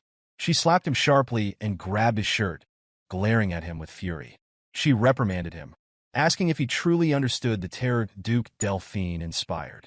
Amelia explained that exposing the incident would spell their doom. The alliance with the Duke, formed secretly and without her father's knowledge, hinged on a covert agreement. The Duke had promised to support her rebellion in exchange for her assistance in toppling Perdium. Amelia added that her siblings would kill her if the agreement ever came to light. Her anger deepened as she considered the possibility that Ghislain might already know about the deal, given his knowledge of the Merchant Guild secrets. Turning to Bernarf, she declared that Ghislain had to be eliminated, no matter the cost. Bernarf readily accepted the directive. Amelia then inquired about the state of Ghislain's injuries. The knight explained that while he had inflicted light injuries across Ghislain's body and a heavier wound on his shoulder, Ghislain's use of explosive mana would likely leave him in poor condition for a time. Bernarf cautioned that they could not use knights from their own territory, as doing so would leave a trail. Amelia nodded, acknowledging the constraint and reminding him of the reason she had trained a specific group of operatives. Immediately understanding her intent, Bernarf asked if she intended to deploy the Wildcats. Amelia confirmed this, explaining that the Wildcats were composed of war orphans, outcasts, and those without status. Only the most naturally talented individuals proficient in mana were selected for this elite group. Amelia placed a flag on the map before her, marking a location, and instructed Bernarf to send a dozen of the Wildcats there. She emphasized that only those skilled in mana manipulation should be chosen. Bernarf understood her reasoning. The ravine she marked was the only narrow passage between Rayfold territory and Perdium County. Its remote location and restrictive terrain made it an ideal site for discreet operations. Bernarf assured his mistress that he would prepare the Wildcats as instructed. Amelia, her expression resolute, vowed to repay Ghislain for the humiliation he had inflicted upon her. The scene shifted to Ghislain, who was seated in a carriage. Wrapping a cloth around his injured arm, he appeared deep in thought. Ghislain's senses prickled, and he wondered if Amelia was already planning her next move. Fergus, seated nearby, asked if he was all right. Ghislain assured him that he was fine, explaining that the cuts were not very deep. Reflecting on the recent battle, Ghislain acknowledged that he had pushed himself to his limits, but was satisfied with the outcome. The 20,000 gold he had obtained from Amelia was enough to cover the foundational funds needed to rebuild Perdium. For his territory, it was equivalent to years of accumulated savings. Despite his earlier anger, Ghislain had decided against killing Amelia, knowing that her death would have inevitably triggered a war, one his county could not afford at the moment. Ghislain understood that he could not risk the safety of his territory for the sake of his whims. Perdium was already struggling to handle the barbarian threat, making it wiser for him to retreat for now. The knowledge he possessed about the Arctium Merchant Guild would be enough of a burden on Amelia. As he put on his jacket, Ghislain resolved to make good use of Amelia's predicament. Belinda, observing her master's confident demeanor, asked if events were unfolding according to his plan. She reminded him of his earlier instructions to subdue the guards upon hearing fighting noises and to take Amelia hostage if she exited the room. Ghislain clarified that he had entrusted Fergus with those tasks. As he spoke, a wave of pain coursed through his body, causing him to spit blood. Alarmed, Belinda and Fergus quickly moved to his side. Ghislain realized that the pain was the recoil from using and opening his third mana core. Although the current discomfort was less severe than before, it remained a significant burden. He acknowledged that this would be troublesome to endure every time he accessed his power and concluded that he needed to find a way to increase his mana capacity. While he was lost in thought, Belinda grabbed his hand and took out a large needle coated with mana. She noted that the flow of his mana was chaotic and unbalanced. Without hesitation, she began applying the needle to various points on his hand. Ghislain was startled by the sensation, feeling something being released from his body. Exhaling sharply, he noticed that his tangled mana pathways had opened slightly. The technique, he realized, required an advanced understanding of mana manipulation. Ghislain reflected on Belinda's unusual skills. Though he knew she was not an ordinary maid, having been brought into the family by his mother, he remained uncertain of her true identity.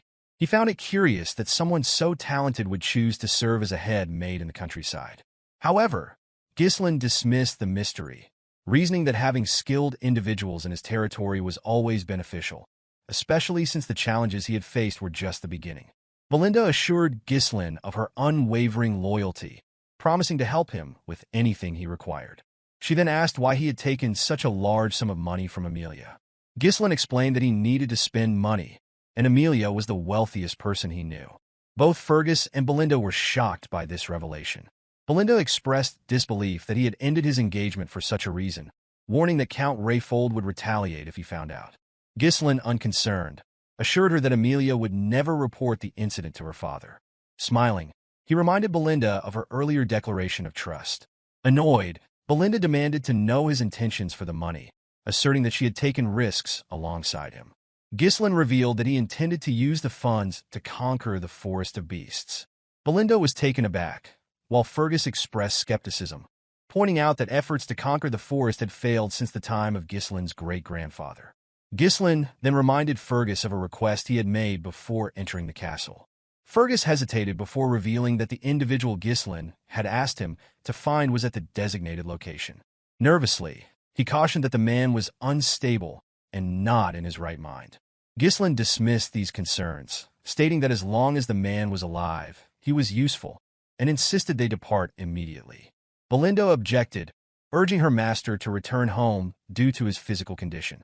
She reminded him that he could not afford to wander in his current state. Ghislain countered by pointing out that Amelia was unlikely to let them leave without attempting to silence them. Acknowledging this, Belinda tapped her muscle confidently, reminding him that she was skilled in combat. She also noted that Fergus, as a knight, would be an asset in dealing with any threats. Ghislain reassured Belinda of her reliability, but clarified that the role he required was beyond her expertise. Smiling, he revealed that they were on their way to meet the vanguard he had in mind. The scene shifted as the group arrived at a wooden house nestled deep within the forest. Belinda remarked that the house appeared abandoned, but Fergus confirmed that this was the correct address. When Ricardo knocked on the door, it was opened by a massive, disheveled man with long, unkempt hair. The man peered at them suspiciously and demanded to know who they were. Everyone, except Ghislain, was taken aback by the man's appearance. Belinda leaned toward her master, whispering her doubts about the individual's suitability, noting that he looked frail and unlikely to survive another day, let alone fight. Ghislain, unfazed, assured her that they were in the right place. The man, noticing Ghislain's noble bearing, dismissed him as a bored young aristocrat and turned to leave, telling them to go away. However, Ghislain called out to him, addressing him as the ex-captain of the Ratatosk mercenaries and referring to him by name, Gillion. The call stopped the man in his tracks. Gillion turned sharply, his expression a mix of surprise and caution. With a calm smile, Ghislain told him that he had long wanted to meet him. The rest of the group was stunned to learn that the seemingly destitute man before them had once led the legendary Ratatosk mercenaries, a group renowned for requiring mastery of nearly all weapons from its members. Though the group no longer existed, their valor and reputation remained so great that even knights in foreign lands knew their name. Without warning, Gillion hurled an axe at Ghislain, the blade narrowly missing and slicing through his jacket. Alarmed, the group drew their weapons and moved to protect their master. With a menacing look, Gillion demanded that Ghislain state his business. Belinda urged her master to step back, warning that Gillion was unstable. Ignoring her, Ghislain mentioned the eternal punishment, causing Gillion to freeze in shock. Ghislain revealed that he knew the cure for the incurable disease afflicting Gillion's daughter, describing the symptoms: high fever, bloody coughing, and red spots resembling flower petals on the skin. Ghislain explained that the disease's agonizing nature earned it the name eternal punishment. He then asked if this information had piqued Gillion's interest. Reluctantly, Gillion stepped aside and allowed the group to enter. Inside, the sound of a girl's screams filled the house. Gillion rushed to his daughter, Rachel, who writhed in pain on the bed. As Ghislain observed her, he concluded that it was not too late to act. In his past life, Ghislain had searched for Gillion to recruit him, but by the time he found him, the man had lost his daughter, sold all his assets, and ultimately taken his own life. The condition of the house, bare, leaving only weapons, confirmed that Gillion had already sacrificed everything to try to save Rachel. She is sobbing, pleaded with her father to end her suffering. Realizing the urgency, Ghislain removed his jacket and announced that he would begin treatment immediately. Before he could act, Belinda placed a hand on his shoulder, urging him to leave. She admitted that she didn't know what he intended to do, but she insisted that the disease was beyond his power. Even priests had failed to cure it, declaring it a punishment from the gods. Belinda implored him to explain how he planned to deal with such a dire illness. Ghislain brushed her hand aside, asserting confidently that he could save Rachel. Belinda was unconvinced and called out to him again. Ghislain turned to remind her of her earlier promise to trust him, which left her momentarily silent. He handed her a list of medicinal herbs and instructed her to purchase them immediately. Surprised by the items on the list, Belinda quickly carried out the task and returned with the requested supplies.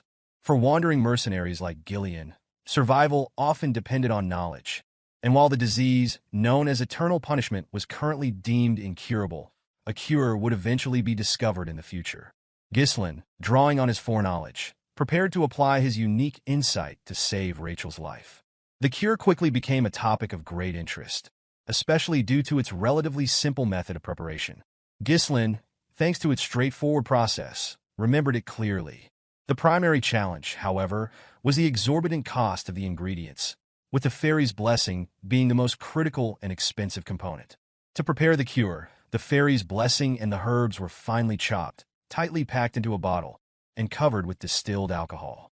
The mixture was shaken thoroughly and left to sit for a while. Afterward, the remaining ingredients were added and stirred until combined. Once the preparation was complete, Ghislain handed the purple glowing liquid to Gillion, instructing him to let his daughter drink it. Desperation left Gillion with no alternative. He quickly fed the liquid to his daughter, Rachel. Almost immediately, the red spots on her face began to fade, leaving everyone in the room astonished. The group could barely comprehend what they were witnessing. Gillion, more shocked than anyone, stared in disbelief at the visible transformation. Ghislain, calm and composed, remarked that the outcome was as expected. With a trembling voice, Gillion asked Ghislain how he had accomplished this, pointing out that even holy power had failed to cure her. Ghislain explained that divine power was not omnipotent. While it could enhance the body's vitality and regenerative capabilities to aid in combating illnesses, it was fundamentally different from a cure. Gillion's hands trembled as he grabbed Ghislain and desperately asked if his daughter could truly be healed. Ghislain reassured him that Rachel would be fully cured within a few months. Overwhelmed, Gillion stepped back and bowed his head in gratitude, acknowledging that Ghislain must have come to this remote place with a purpose.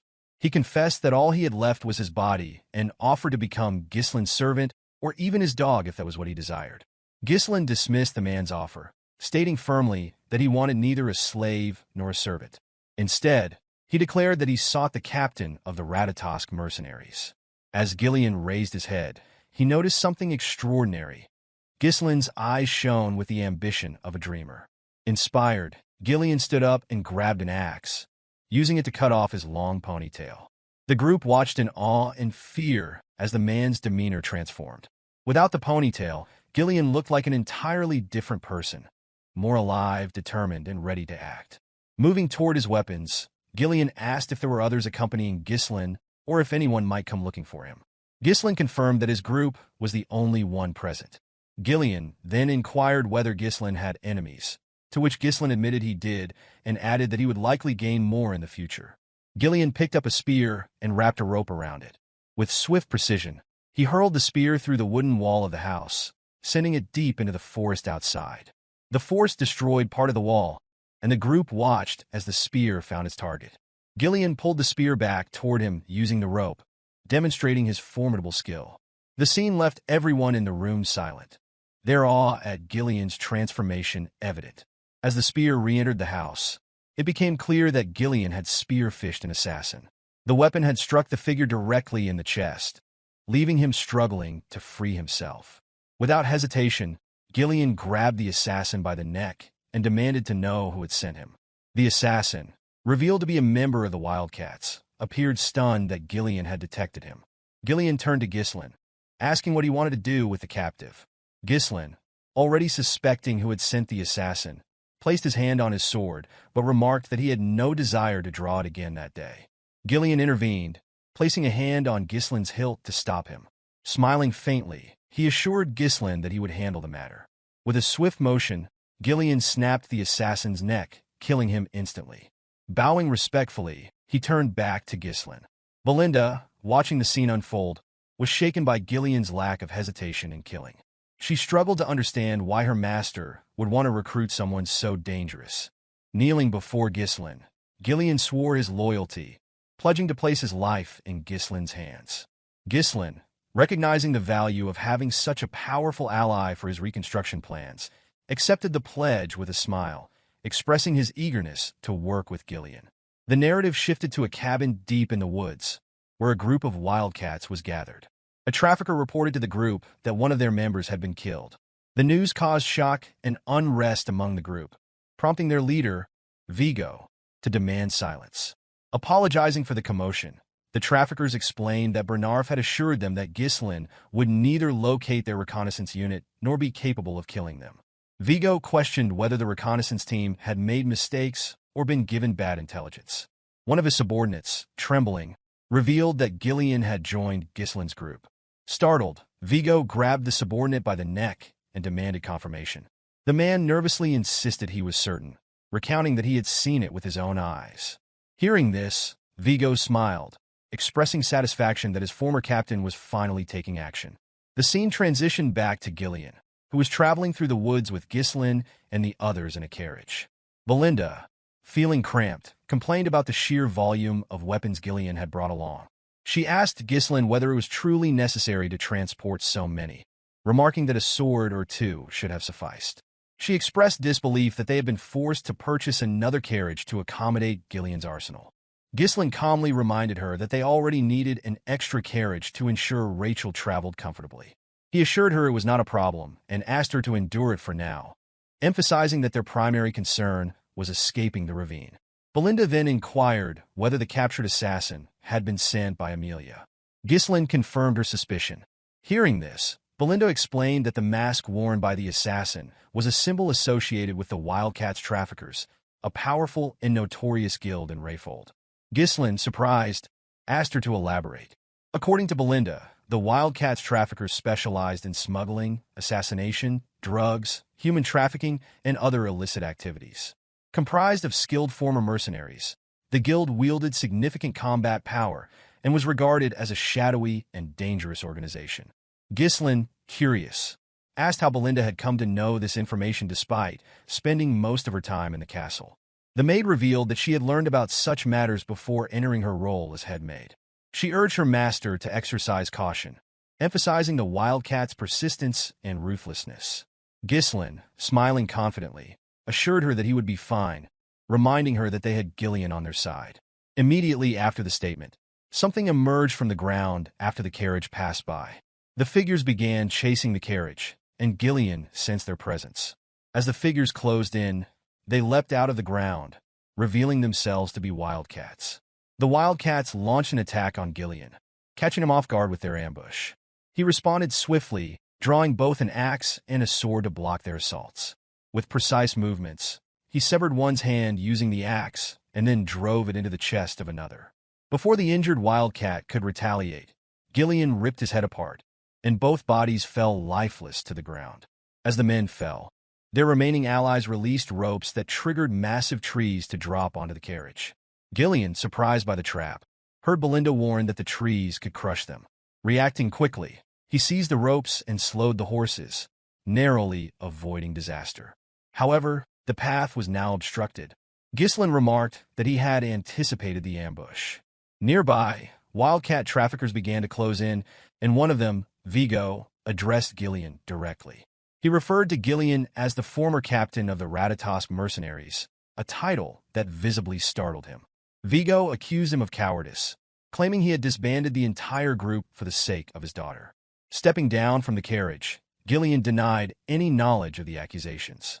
Vigo, visibly irritated, countered by blaming Gillion for the life he had been forced to endure. He questioned whether Gillion had grown so senile that he couldn't recall his past comrades. Gillion offered no response, which further convinced Vigo that he was feigning ignorance.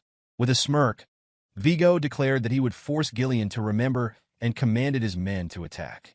The attackers advanced quickly, prompting Ghislain to offer his assistance. Gillion, however, declined, stating that Vigo clearly had personal business with him.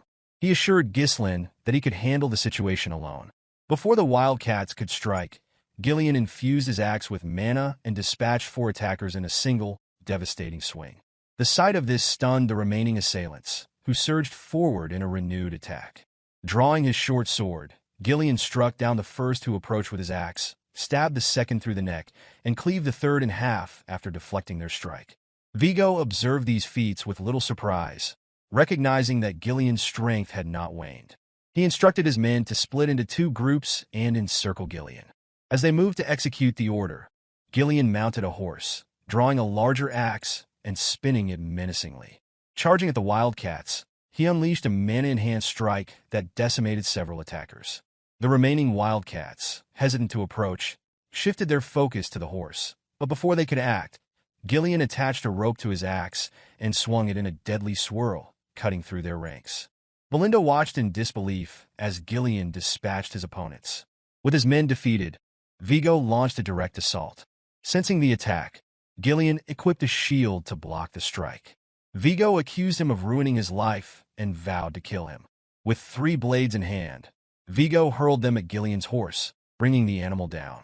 Gillion dismounted just before the fall, landing on the ground only to face an incoming blade. Drawing a smaller axe, he blocked the attack and firmly denied being the captain of the Ratatas mercenaries. He struck Vigo's ribs with his shield, forcing him to retreat. Vigo demanded an explanation, asking Gillion to reveal his identity if not the captain. Gillion replied that he had abandoned his past and now served as Ghislain's subordinate. The declaration angered Vigo, who charged forward, vowing to kill Gillion at any cost. Gillion parried the attacks as Vigo pressed his sword into the shield. Vigo revealed that the mercenary company had disbanded after Gillion's departure, lamenting that he had lost his purpose and fallen into a disgraceful existence just to survive. Gillion deflected the sword and countered with a swing of his axe. Vigo evaded by dropping low and quickly retaliated with a kick, which Gillion blocked with his wooden shield, though the shield shattered under the force. Vigo expressed his frustration, explaining that he had dedicated his entire life to making the Ratatas mercenaries the best in history. He voiced disbelief that his former captain had abandoned everything, only to become a mere pawn of a spoiled noble. Drawing several blades, he imbued them with mana and hurled them toward Gillion. Gillion intercepted the attack with his axe, but as he did so, Vigo closed the gap and attempted to stab him. Gillion narrowly dodged the strike and countered with an overhead swing of his axe. Vigo landed just in time to block with his sword, smiling at the exchange. The clash between them grew more intense, with both men exchanging fierce blows. Vigo believed that Gillion had not changed from the captain he once admired, though he viewed him as weakened by his years spent searching for a cure for his daughter. In contrast, Vigo claimed to have grown stronger through countless battles. He believed that Gillion was no longer his equal. Gillion unleashed a massive swing, which Vigo dodged by leaping over him. Using his sword for leverage, he flipped and landed behind Gillion. Wasting no time, Vigo kicked the blades Gillion had previously blocked, sending them hurtling back toward him. Gillion used his armor to deflect the projectiles, but as he did, Vigo charged at him. Gillion anticipated the attack and swung his axe, but Vigo evaded once again, taunting that the fight was over. In response, Gillion channeled mana into his hand and caught Vigo's blade mid-strike. This act stunned Vigo, who was left speechless as he realized Gillion had been holding back. Gillion asked if Vigo's pursuit of vengeance was driven by hatred, but Vigo did not answer. Instead, he stared in disbelief at Gillion's use of mana to seize the blade. Gillion then slammed the head of his axe into Vigo's face, sending him flying into a nearby tree. Standing over his fallen opponent, Gillion remarked that he did not understand Vigo's actions. He pointed out that Vigo had many opportunities to exact revenge if that was his true intent. Questioning his motives, Gillion asked why Vigo had not sought him out sooner. Vigo laughed bitterly, admitting that he had already visited Gillion's former residence, but had found only a feeble old man unworthy of death. With anger in his voice, Vigo demanded to know what had become of the Gillion he once revered. Gillion tossed Vigo's dagger to the ground and instructed him to pick it up. He declared that he was now merely a body bound to another's will. Unsheathing his sword, Gillion promised to grant his former comrade the highest level of respect, even in their confrontation. Gillion declared that he would take action as the captain of the Ratatas mercenaries, a statement that brought visible satisfaction to Vigo. Picking up his dagger, Vigo charged at him. Gillion blocked the attack, and Vigo expressed his joy at finally experiencing the fight he had long desired. The intensity of the battle increased as Vigo attacked more fiercely, but Gillion held his ground. With a powerful swing, Gillion aimed to end the fight, but Vigo dodged by dropping low and countered swiftly. Gillion parried the attack with his axe, forcing Vigo's dagger downward before driving his sword into Vigo's ribs. Despite the injury, Vigo gritted his teeth and retaliated. Gillion evaded and raised his axe high, pausing momentarily to acknowledge Vigo as the 5th unit commander of the Ratatas mercenaries, referring to him by his full name, Vigo Villanos. Hearing this, Vigo smiled, but the expression was fleeting as Gillion plunged his blade into him, ending his life. With Vigo's lifeless body at his feet, Gillion picked up the dagger and stood silently, gazing at his fallen comrade. Ghislain commended Gillion's efforts, and Belinda remarked on the potential profit from looting the wildcats. Gillion apologized to Ghislain for causing unnecessary delays, but Ghislain reassured him, expressing admiration for his exceptional skills. Reflecting on his early days as a mercenary, Ghislain admitted that stories about Gillion from his seniors had inspired him and helped lay the foundation for his rise to becoming the Mercenary King. This encounter confirmed to Ghislain that recruiting Gillion had been the right decision, as he had gained a reliable ally. Ghislain then asked Gillion if he remembered who Vigo had been. Gillion raised Vigo's sword and replied that Vigo had been an old comrade. These words resonated deeply with Ghislain, prompting him to reflect on his own former comrades. He wondered where they were and what lives they were leading, knowing that their paths had diverged long before meeting him. Resolving to reconnect with them one day, Ghislain instructed the group to follow Belinda's suggestion and gather anything valuable from the wildcats. Belinda ordered Gillion to lead the collection efforts, but Gillion curtly reminded her that he was not her subordinate. 2 days later, the group reached Perdium territory.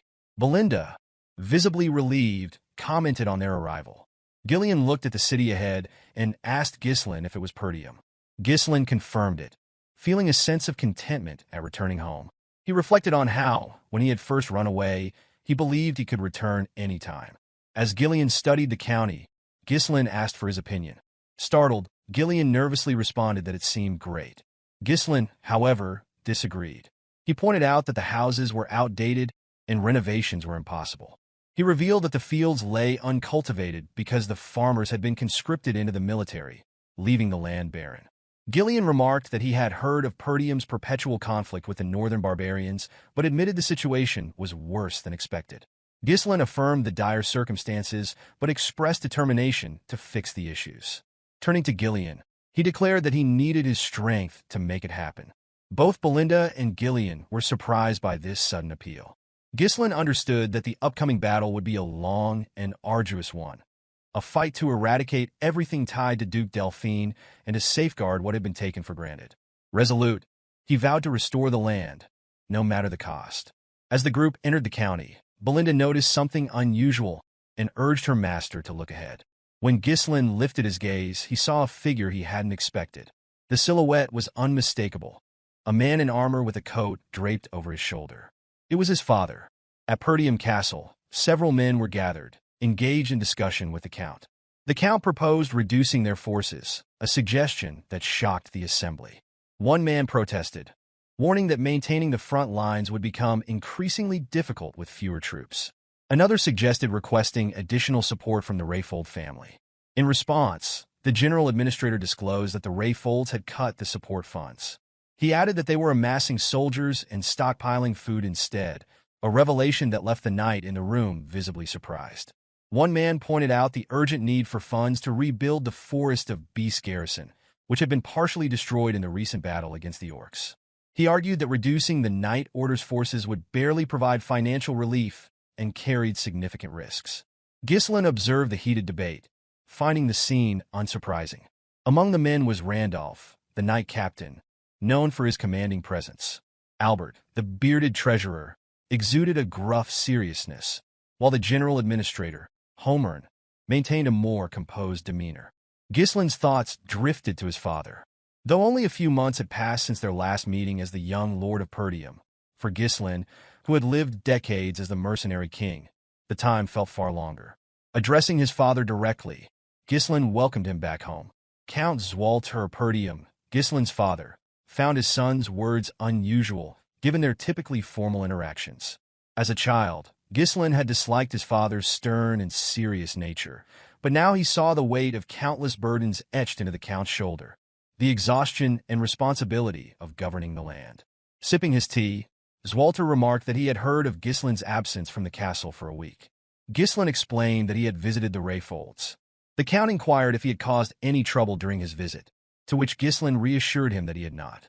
Albert, the treasurer, interjected, mentioning rumors of a duel Ghislain had won against Kane. along with a significant sum of money. Albert, skeptical, questioned if the young lord had gone to Rayfold to gamble. Ghislain, irritated by the suggestion, clarified that his trip had been an investment-related visit and that he had conducted business with Amelia. Homern, the general administrator, advised Ghislain to be mindful of his actions, reminding him of his future responsibilities as the next ruler of Perdium. Ghislain, maintaining a calm demeanor, acknowledged the reminder, but assured Homern that there was no need for concern. Homern grew increasingly frustrated as it became evident that Ghislain was disregarding his advice. His concern only deepened as a result. Swalter set his tea down and intervened, instructing his subordinates to stop. Turning to his son, he remarked that he had heard about some good trouble Ghislain had caused during his absence. Ghislain, puzzled, waited for clarification. Swalter then asked if it was true that Ghislain had executed Jamal and Philip for attempting to sell Elena. The mention of those disloyal knights surprised Ghislain. Randolph, the knight captain, interjected with skepticism, insisting that it was impossible for Ghislain to have defeated the two knights alone. He speculated that they must have turned on each other and that Ghislain merely delivered the final blow. Ghislain understood the captain's disapproval. Despite their treachery, the fact that knights had died at Ghislain's hand troubled Randolph. To avoid conflict, Ghislain chose to go along with Randolph's version of events. Randolph, with a smug expression, declared that his assumption had been correct. Swalter, however, praised his son for his actions, much to Ghislain's astonishment. The Count dismissed the details of how the knights had been dealt with, stating that the only thing that mattered was Elena's safety. For the first time, Ghislain received a genuine compliment from his father. Encouraged, he informed Swalter that he had a request. Swalter, surprised by the declaration, listened as Homern cut in, warning Ghislain to stop if he intended to ask for money. Randolph agreed, citing all the trouble Ghislain had caused in the past.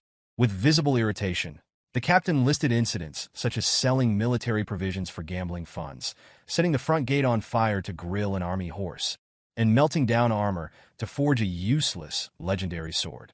Ghislain couldn't refute the accusations. Though he didn't recall these events clearly, he knew he was likely responsible. Ghislain clarified that he wasn't asking for money, but simply needed his father's permission. Swalter asked what the request entailed, and Ghislain revealed that he wished to pioneer the Forest of Beasts. The announcement shocked everyone present. Ghislain, unfazed by their reactions, smiled confidently. Later, in his bedroom, Ghislain recounted the encounter with amusement, sharing that his father had denied his request. According to him, Swalter had reacted with alarm and began yelling at him. Belinda, unsurprised, commented that the response had been predictable. She explained that the forest was teeming with dangerous monsters and that there was nothing to gain from such a venture. Ghislain then asked Gillion if he had heard the plan from Belinda. Gillion confirmed that he had, recounting Ghislain's intention to fund the endeavor using the money received from Amelia. He further explained that the Forest of Beasts was infamous as a forest of death, where no one had ever returned alive. Its deadly reputation extended even to other regions, and people universally avoided it. With a calm smile, Ghislain assured his guard that he was well aware of the forest's dangers. Ghislain explained that there was nothing to gain by delaying their departure any further. Rising from his seat, he walked toward the door and informed Gillion that it was time to get started. Belinda reminded him that he had not received permission from the Count and asked if he intended to proceed regardless. Turning to her, Ghislain clarified that he had only asked for permission out of courtesy, emphasizing that he didn't actually require his father's approval. He stated firmly that this was something he had to do. Belinda, confused by her master's determination, questioned what he hoped to find in the forest that made him so resolute. Ghislain deflected, promising to explain later. He knew revealing the truth now could be disastrous if word spread. The forest held the key to massive wealth, a vein of runestone buried near its entrance. When infused with mana, or from this vein would produce runestones, a rare mineral highly coveted by mages. These stones were essential for crafting magical tools, including barriers, magic circles, scrolls, alchemy devices, and for conducting magical research. Their value was immense. In his previous life, Duke Delphine had discovered this vein, but in the present, only Ghislain held this critical information. Belinda, unable to discern her master's motives, ultimately chose to trust him, conceding that he must have a plan. Gillion assured Ghislain that he would follow his orders. Ghislain instructed Belinda to visit the nearest guild and hire 200 mercenaries for the mission. Belinda, taken aback by the number, remarked on his willingness to spend the hard-earned money he had risked his life to obtain. Gillion voiced concerns, pointing out that mercenaries were often unruly and difficult to control, especially in large numbers. He warned that they might even betray their employer if the opportunity arose. Acknowledging the risks, Ghislain agreed, but explained that he and Gillion would personally select the most reliable individuals. Gillion asked for clarification, and Ghislain revealed that they were headed to the most skilled small-scale mercenary group in the north. Gillion, visibly uneasy, inquired if his master was referring to the Mad Dogs, also known as the Cerberus mercenaries. He explained that while the Mad Dogs were indeed skilled, they were infamous for turning on their employers if situations deteriorated. Ghislain confidently responded that they were going to put a leash on the Mad Dogs. The scene shifted as Gillion led his master's horse up a hill toward the outskirts of the Zimbar territory, where the Cerberus mercenaries were based. One of the mercenaries spotted the pair approaching from a distance and alerted his colleague. Upon hearing this, the second man laughed, referring to Ghislain as a poor soul and remarking that the visitors had no idea what they were walking into. The mercenary took another look at Ghislain and realized he was a noble. Convinced that Ghislain would be a profitable target, he continued observing through his spyglass. Suddenly, someone grabbed him, prompting a scream of pain that startled the rest of the camp. It was Gillion who had seized the man, lifting him effortlessly with one hand. The mercenary cursed Gillion, demanding to know what he was doing. Without a word, Gillion hurled the man with such force that the upper half of his body became lodged in the sand. The remaining mercenaries, outraged by what had happened to their comrade, began shouting at Gillion. One of them stepped forward, accusing Gillion of acting recklessly because of his connection to a noble family. This mercenary held a chain with a spiked ball attached, smiling as he warned Gillion not to expect to leave the camp alive. Unaware of who he was dealing with, the man paused as he noticed someone else entering the camp. Ghislain, seated on his horse, addressed the mercenary, instructing him to be quiet and fetch his captain. The mercenary laughed mockingly at the demand and began spinning his chain. He taunted Ghislain, calling him a noble brat and declaring that it was time for him to learn responsibility. As he hurled the spiked chain toward Ghislain, something intercepted it midair. The person responsible was Gillion, who had stopped the attack with a dagger. The blade lodged into a section of the chain, halting its movement and causing the spiked ball to drop to the ground. The mercenary, shocked by the display, watched as Gillion twisted the dagger into the chain to disable it further. Ghislain smiled at the scene, remarking that words alone would not suffice. He instructed Gillion to handle the situation, but warned him to ensure no fatalities. Gillion acknowledged the order, took hold of the chain, and yanked the mercenary toward him with ease. The man flew helplessly in Gillion's direction, and as he came close, Gillion struck him in the stomach with the spiked ball. The mercenary cried out in pain, drawing more enraged responses from his comrades. Declaring that Gillion's status as a noble servant meant nothing to them, they charged at him. Gillion twisted his dagger further into the chain, using it to hoist the injured mercenary into the air. He then threw the man into the group of attackers, scattering them as they collided with their fallen comrade. The remaining mercenaries, stunned by Gillion's strength and precision, hesitated as Gillion turned to glare at them. His piercing gaze sent fear through their ranks. Ghislain dismounted his horse and addressed the group, demanding to know how much longer they intended to keep him waiting. He ordered them to fetch their captain immediately. Before they could respond, a voice interrupted, asking about the cause of the commotion. The mercenaries quickly parted, clearing a path for the newcomer. The man with fiery red hair and an imposing presence introduced himself as Kaor, the captain of the Cerberus mercenaries. Curious about their purpose, Kaor asked Ghislain why they were seeking him. Ghislain found the question absurd, believing there was only one reason to approach a mercenary group. Without hesitation, he stated that he was there to entrust them with a request. Kaor was taken aback by the situation and questioned Ghislain about why a client would harm one of his subordinates. He remarked that a noble should have better manners. Ghislain, smiling, responded that this was his unique way of greeting. He added that it was the most effective method to tame someone.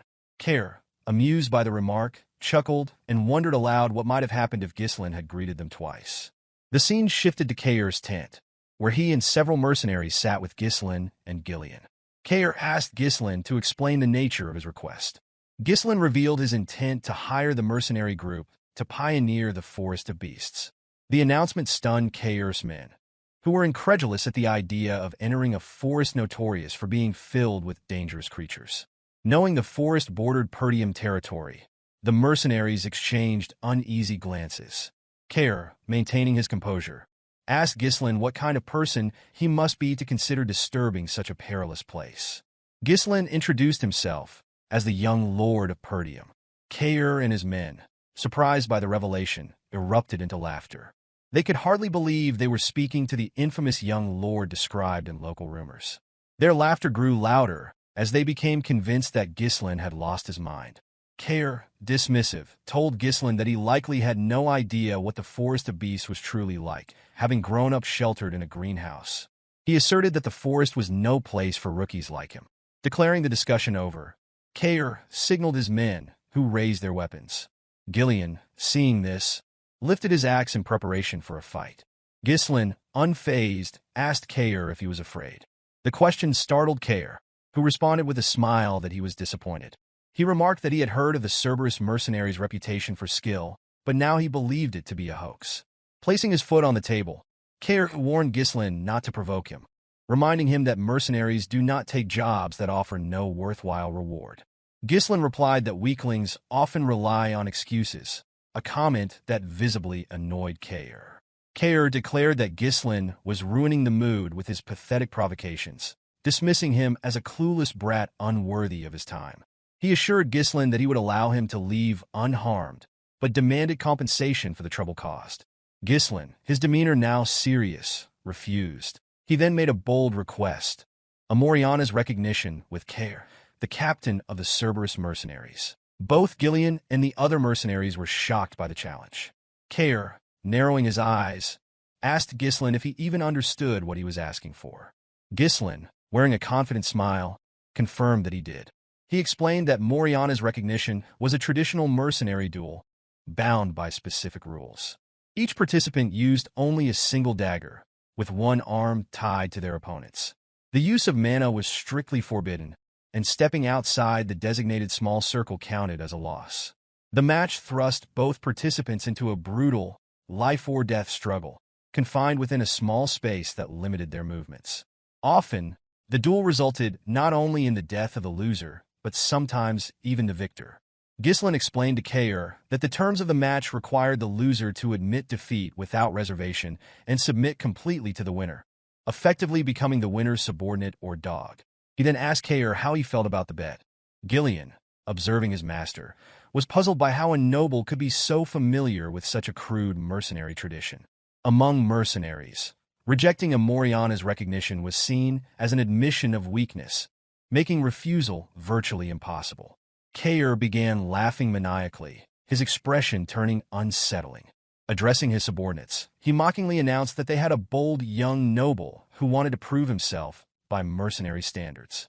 Encouraged by their captain, the mercenaries laughed along, amused by the absurdity of the situation. The scene shifted outside, where Ghislain and Kaor stood ready for the duel. Their arms were tied together, and each was handed a dagger. Kaor removed his jacket, revealing his imposing physique. The mercenaries cheered for their captain, shouting for him to kill the insolent noble. Kaor, believing Ghislain had learned about the tradition from somewhere and was attempting to bluff his way through, told him there was no turning back now. Pulling Ghislain closer with a binding, Kaor confidently stated that he had participated in this type of duel 5 times before. Returning to his starting position, Ghislain pulled Kaor toward him and, with a cold, condescending gaze, revealed that he had completed this type of duel over 100 times. The captain was visibly shocked by the claim. At the signal to begin, both men charged at each other with their daggers, narrowly dodging each other's initial strikes. They swung again, their movements precise, though neither landed a blow. Ghislain pressed forward with greater strength, forcing Kaor to block his attacks. Seizing an opening, Kaor yanked Ghislain toward him and attempted to stab him from behind. Ghislain, unable to see the blade clearly, blocked each strike with skill. As Kaor missed an attack, Ghislain bent his head to avoid it and countered swiftly. Kaor managed to evade and retaliated by pulling Ghislain close and delivering a heavy kick to his leg. The force of the blow was jarring, but Ghislain endured it. Kaor, surprised by Ghislain's resilience, acknowledged that he was performing better than expected.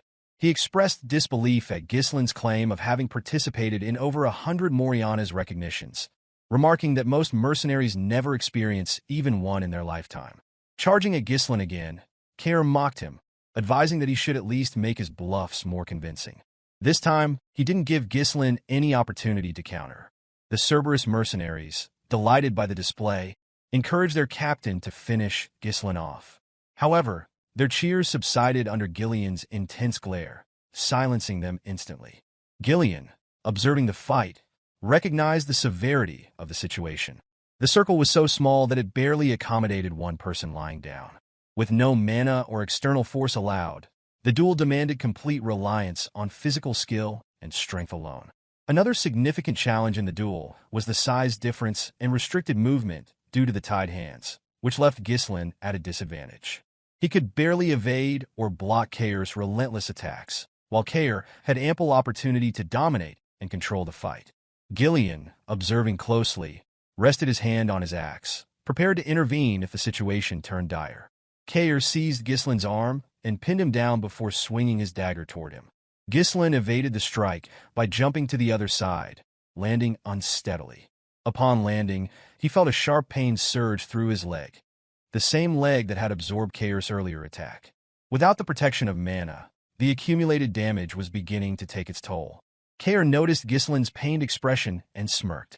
Mockingly, he remarked that Ghislain looked pale and asked if he had already reached his limit. Kaor then intensified his assault, driving Ghislain into a desperate defense. Despite his disdain for nobles, Kaor acknowledged that Ghislain showed more determination than most. However, he remained convinced that Ghislain lacked skill and believed he had deciphered his strategy, deflecting dagger strikes while absorbing less harmful blows with his body. Yet Kaor also understood the harsh reality of Moriana's recognition. Without mana, every attack inflicted accumulating damage. He could see that the strain was evident in Ghislain's movements and facial expressions. Relishing the struggle, Kaor spun his dagger and charged. Ghislain blocked the attack, but was immediately forced to dodge as Kaor swung his dagger toward his head. Ghislain bent low to avoid the strike and attempted to counterattack from below, but Kaor blocked it easily. Kaor dragged Ghislain's arm to the side, pinning him again, and delivered a brutal kick to his already injured leg. Ghislain winced in pain, and Kaor, noticing his reaction, assumed victory was at hand. Raising his dagger, Kaor commanded Ghislain to prepare to die. His subordinates erupted in cheers at the apparent conclusion. From the sidelines, Gillion gripped his axe, ready to intervene and rescue his master. However, before Kaor could deliver the finishing blow, Ghislain smiled. With a sudden burst of agility, he dodged the dagger by lowering himself even further, a move that stunned Kaor. Taking advantage of the opening, Ghislain shifted to the side and delivered a precise cut near Kaor's ribs. The strike left Kaor momentarily stunned, and gasps erupted from the gathered mercenaries. Even Gillion was shocked by the turn of events. Enraged, Kaor charged at Ghislain, but Ghislain moved low again, evading the attack with remarkable skill. This time, he countered with a slash to Kaor's chest as he passed. The mercenaries stood in disbelief. Their captain, who had been dominating the fight and tossing Ghislain around earlier, was now wounded twice. They shouted for Kaor to demonstrate the strength of a true mercenary. Meanwhile, Gillion watched with astonishment at his master's movements, realizing that Ghislain had far greater skill than he had anticipated. Kaor swung his dagger at Ghislain's head, but Ghislain ducked low to avoid the strike. Rising quickly, he used his shoulder to slam into Kaor's face. With the dagger tightly clenched in his fist, Ghislain delivered several blows to the captain's face in rapid succession. Before Kaor could recover, Ghislain rotated his dagger and stabbed it into Kaor's hand. Despite the injury, Kaor did not cry out. Instead, he charged at Ghislain with renewed ferocity. Ghislain, however, easily dodged each attack. Kaor began to falter, confused by the sudden change. Just moments earlier, Ghislain had seemed barely capable of withstanding his strength. Gillion, watching intently, finally understood. Kaor's reliance on brute force was his downfall. His powerful swings had stiffened his muscles and restricted his movements, making his body rigid and slow. By contrast, Ghislain had avoided resisting directly. Instead, he relaxed his own body, using the captain's momentum to redirect the fight into his favor. Gillion, impressed by this unexpected display of strategy, quietly placed his axe back in its sheath. As Kaor gasped for breath, his men taunted him, urging him to stop playing around and finish the fight. Ghislain commended Kaor for his resolve, noting that many others in his position would have resorted to breaking the rules by using mana when cornered. Kaor, smirking despite his exhaustion, replied that Ghislain spoke like someone who truly had fought in 100 Moriana's recognitions. He revealed that he had earned his position as captain through this very method, adding that mercenaries who broke the rules never survived long in their profession. Ghislain smiled at Kaor's words, stating that he admired his spirit. Kaor admitted that he was at a disadvantage in a direct confrontation, but pointed out that victory in Moriana's recognition was not limited to overpowering an opponent. He reminded Ghislain that stepping outside the circle was an automatic loss. With that, Kaor grabbed Ghislain's arm, hoisted him into the air, and attempted to throw him out of the circle. Confident in his plan, Kaor was certain that this would secure his victory. However, before Ghislain's foot could touch the ground, he tightened his grip on Kaor's hand and pushed his legs upward, bracing against Kaor's knees to stop his descent. Using Kaor's body for support, Ghislain reversed the momentum, pulling Kaor toward him.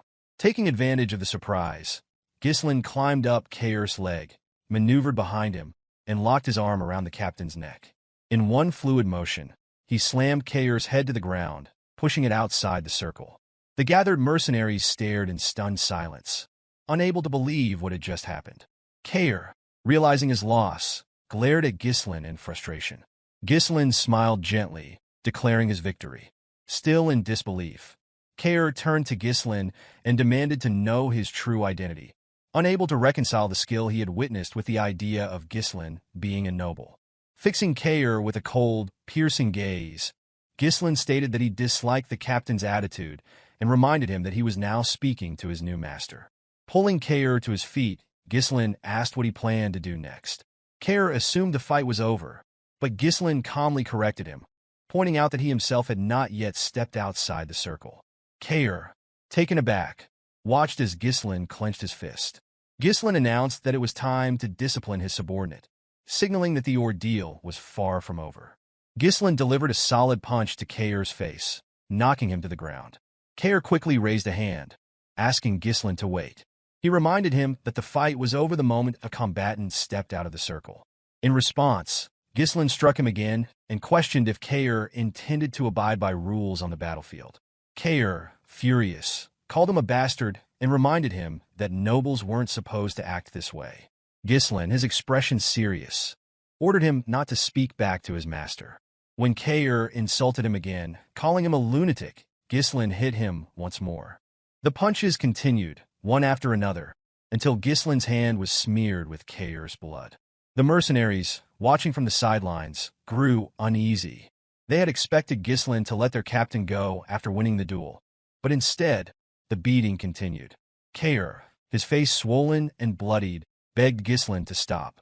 Ghislain pulled him to his feet and, with a cold gaze, reminded him that he had not yet stepped out of the circle. Kaor, horrified, turned to his men and shouted for them to intervene and kill Ghislain. The mercenaries grabbed their swords, but before they could approach, Gillion unsheathed his axe.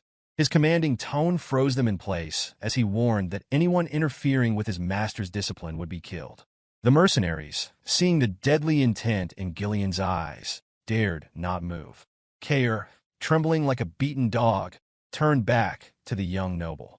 Ghislain asked if he was finished, and Kaor's only reply was laughter born of fear. He knew he had miscalculated. Another punch landed, pushing Kaor back. For the first time, Kaor's overconfidence had failed him. He had always seen nobles as pompous losers, arrogant, selfish, and easily manipulated with the right scare tactics. It was this attitude that had earned him the nickname Mad Dog, a title he relished. Yet now, the so-called Mad Dog was being thoroughly beaten by a noble he had underestimated. The mercenaries, visibly worried by their captain's condition, glanced at one another, unsure of what to do. Kaor's face was swollen, his body bruised, and his strength depleted. Ghislain paused to assess Kaor's injuries and then turned to the mercenaries. Breaking the silence, he ordered them to fetch water, bandages, and a towel. The men were taken aback by the command, but Ghislain calmly warned that their captain would die if they didn't act quickly. Shocked into action, they complied with his orders. Gillion observed the scene closely. He noticed how the previously unruly mercenaries were now following Ghislain's commands without question. In a world where strength often carried more weight than laws, Ghislain had established his authority in the most direct and irrefutable way. He had demonstrated who was in charge. In the next scene, Kaor sat slumped in a chair, his body wrapped in bandages.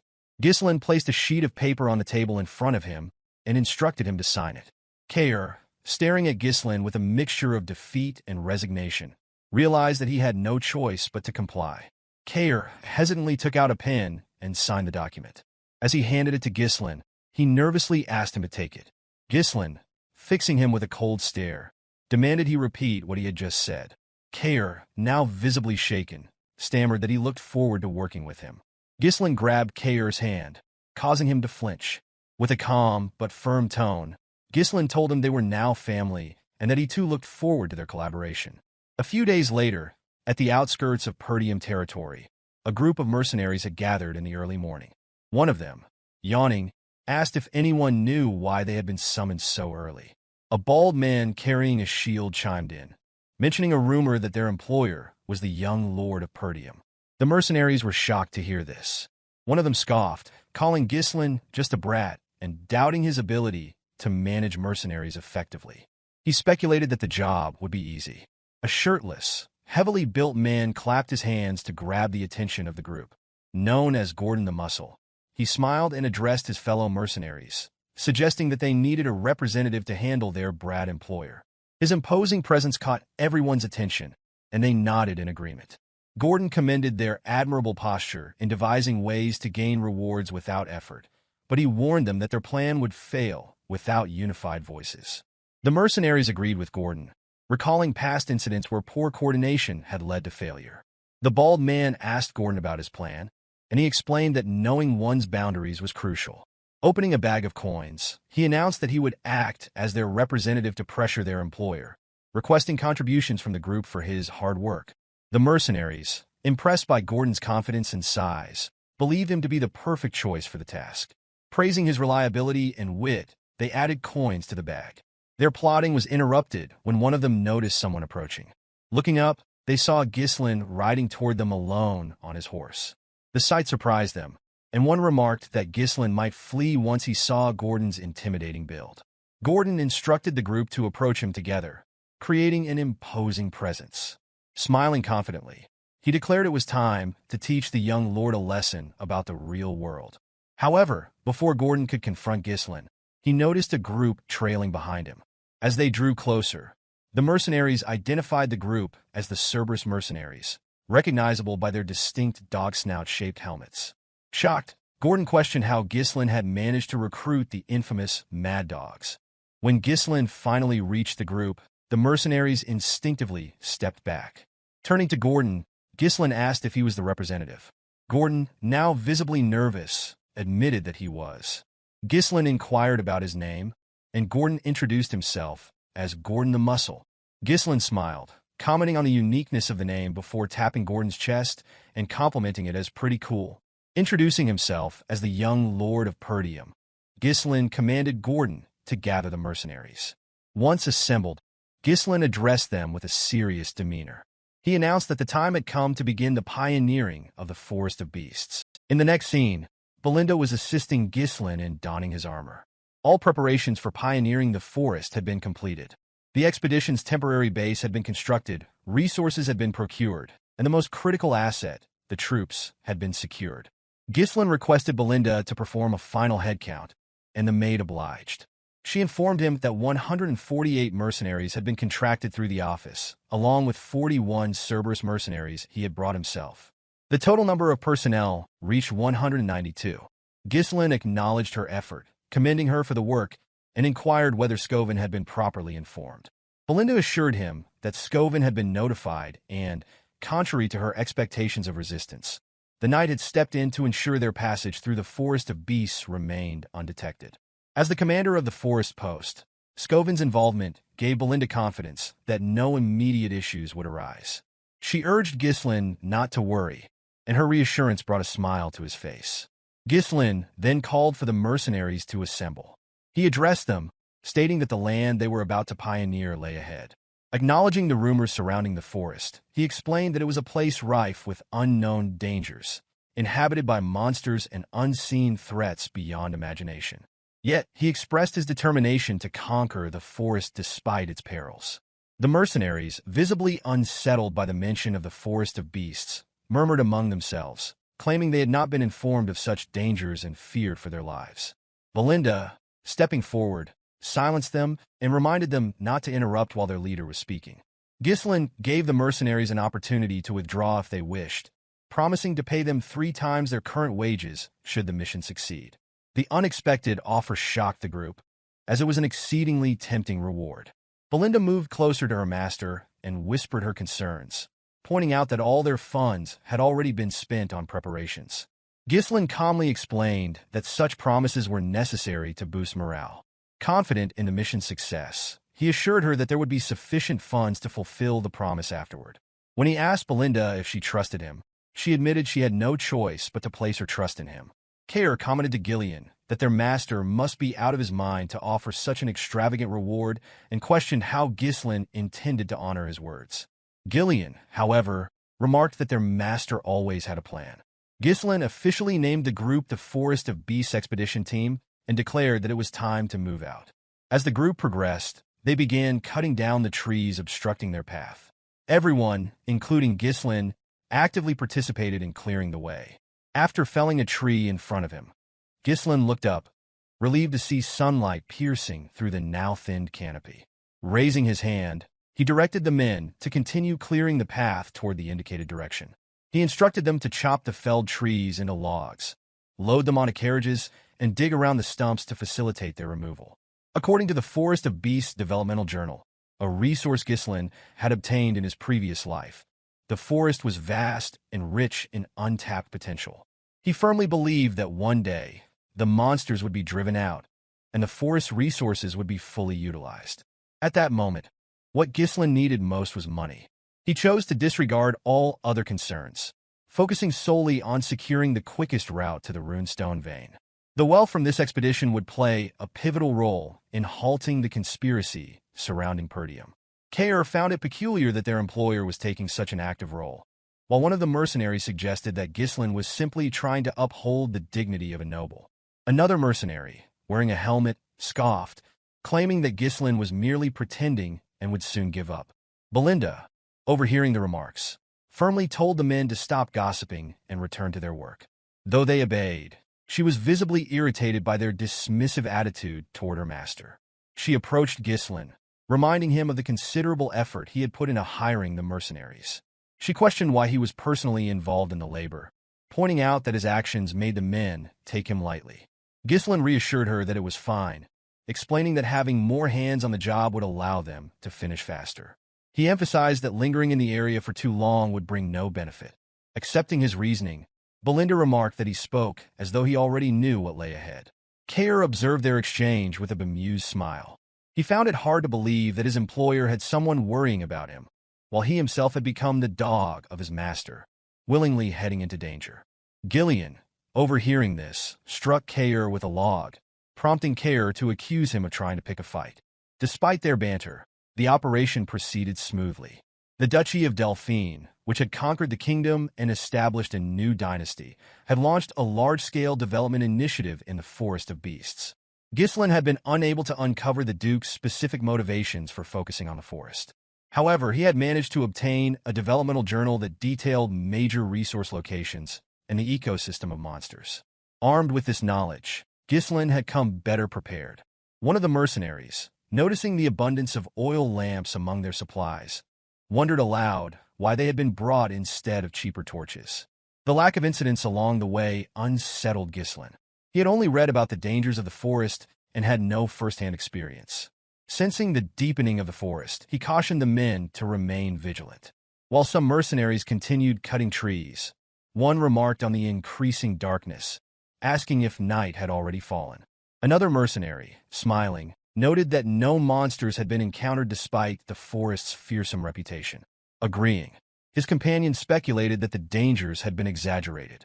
He joked that even without any effort from their leader, Gordon, the job would have remained simple. They lamented that tripled pay seemed excessive for such an easy task. As they spoke, a bald mercenary struck Gordon on the back while he carried a log, jokingly demanding his money back. Gordon, however, noticed something strange. Turning to the others, he pointed out that they had cut countless trees along the way. When asked, the men confirmed that they had. Gordon's expression darkened as he directed their attention to the path behind. It was inexplicably blocked. The mercenaries froze in shock at the sight. Ghislain's voice rang out, commanding everyone's attention. Sensing the shift in the forest's atmosphere, the troops instinctively reached for their swords. The mercenaries who had earlier dismissed the rumors now began to panic, as an oppressive tension descended upon the group. Something was amiss. Ghislain called out to Gordon, warning him that staying there would result in his death.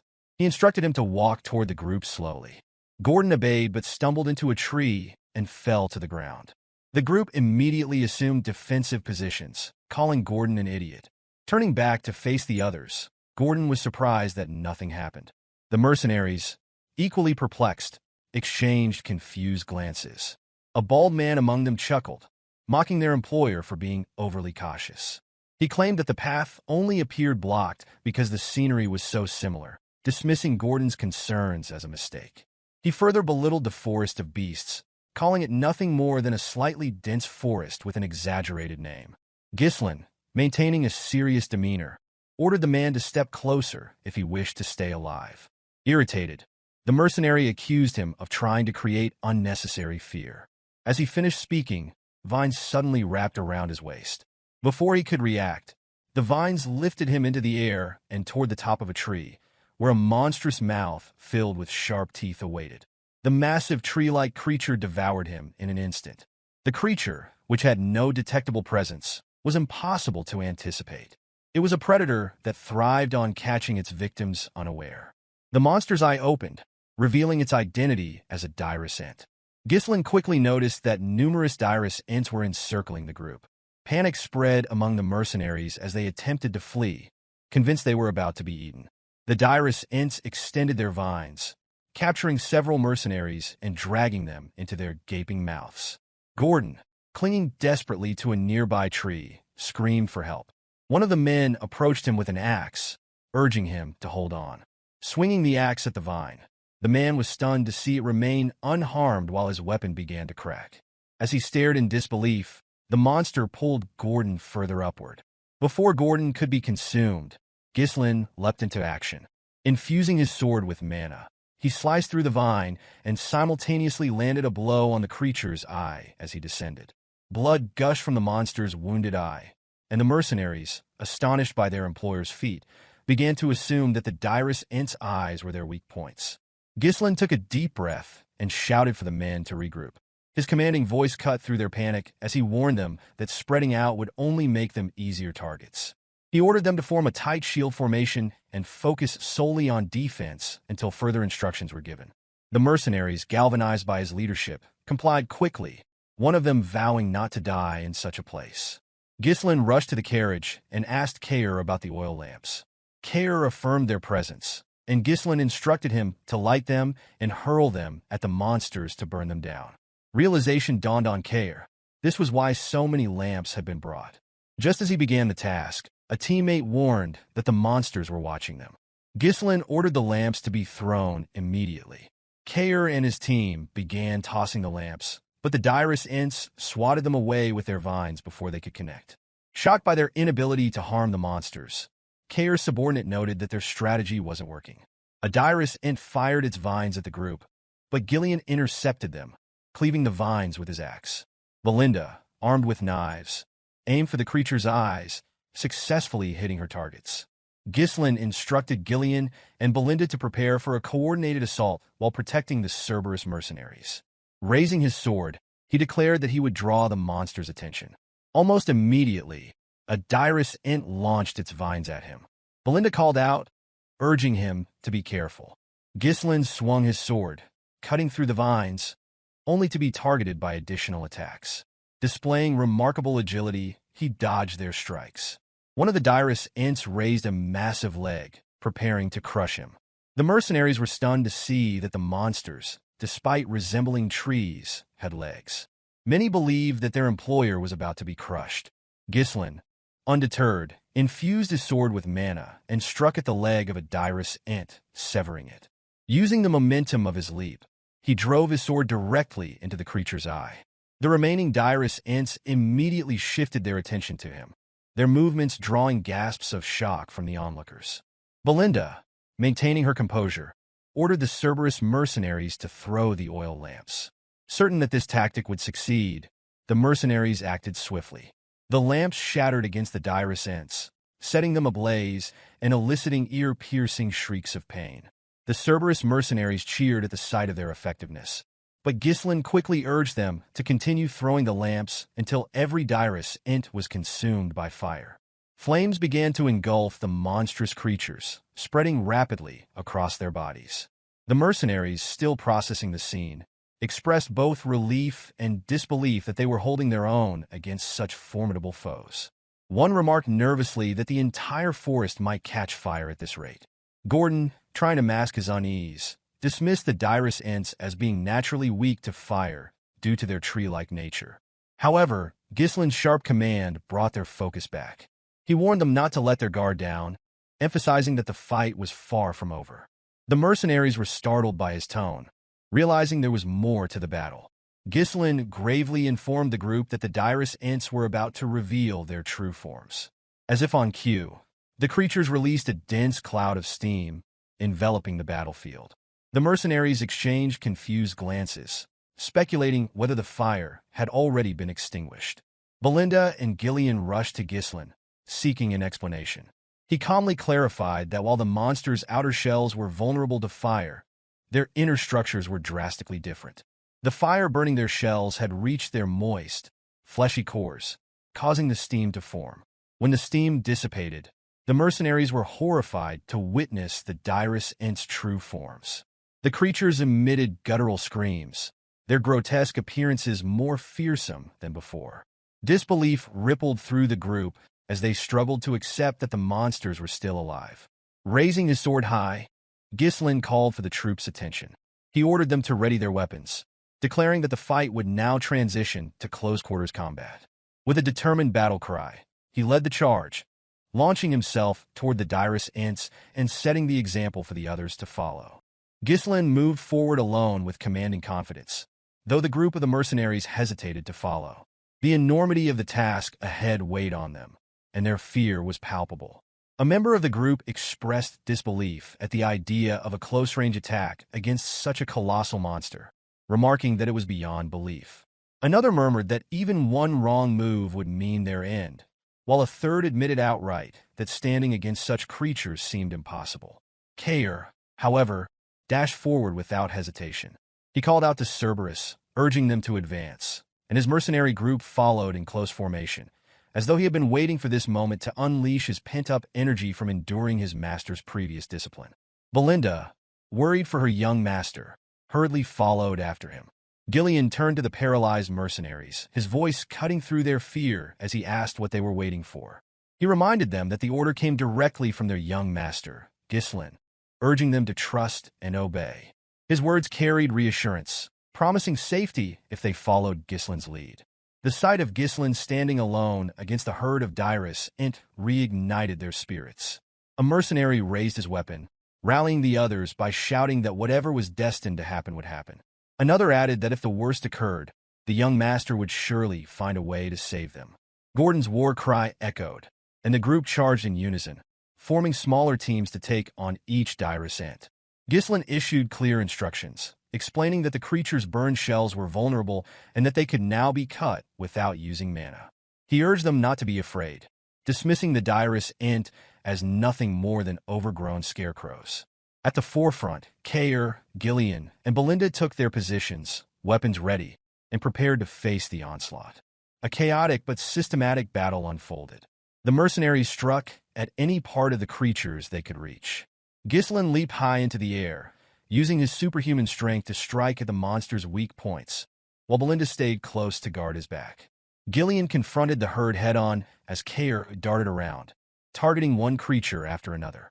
Determined, Ghislain steeled his mind, knowing that even a moment of doubt could lead to their demise. His mission was to erase any uncertainty from those who followed him. With unwavering resolve, he dashed toward the gaping mouth of one of the Dirus Ent and delivered a powerful upward swing, splitting its maw apart. His final blow marked the end of the last Dirus Ent in their path. The mercenaries remained on edge, scanning for more monsters. When it became clear that they had succeeded in defeating them all, their heavy breathing accompanied the realization of their victory. Standing at the front, Ghislain addressed the group. He acknowledged the dangers of the Forest of Beasts, noting that they had only just entered its boundaries and had already encountered such formidable creatures. The atmosphere grew tense as his words settled over them, but he assured them that he would always be at the front line. He urged them to trust him and follow his lead, a command met with a unified response of affirmation from the previously fearful group. As they ventured deeper into the forest, they came across a massive boulder containing a runestone. Ghislain decided to ignore it for the moment, choosing instead to focus on clearing a path forward. Along the way, they encountered herds of orcs and swarms of flying monsters, which Kaor eagerly engaged. Despite the chaos, Kaor couldn't help but feel a twinge of envy at the way Belinda fussed over and cared for her young master. Their journey led them to a towering, 3-meter-tall rat-like monster with razor-sharp teeth, which screeched at them as though they were its next meal. Gordon positioned himself as the vanguard. The mercenaries voiced their frustration, cursing the appearance of yet another monster and wondering aloud how many more would attack. Before they could react, Kaor and Gillion stepped forward, weapons drawn.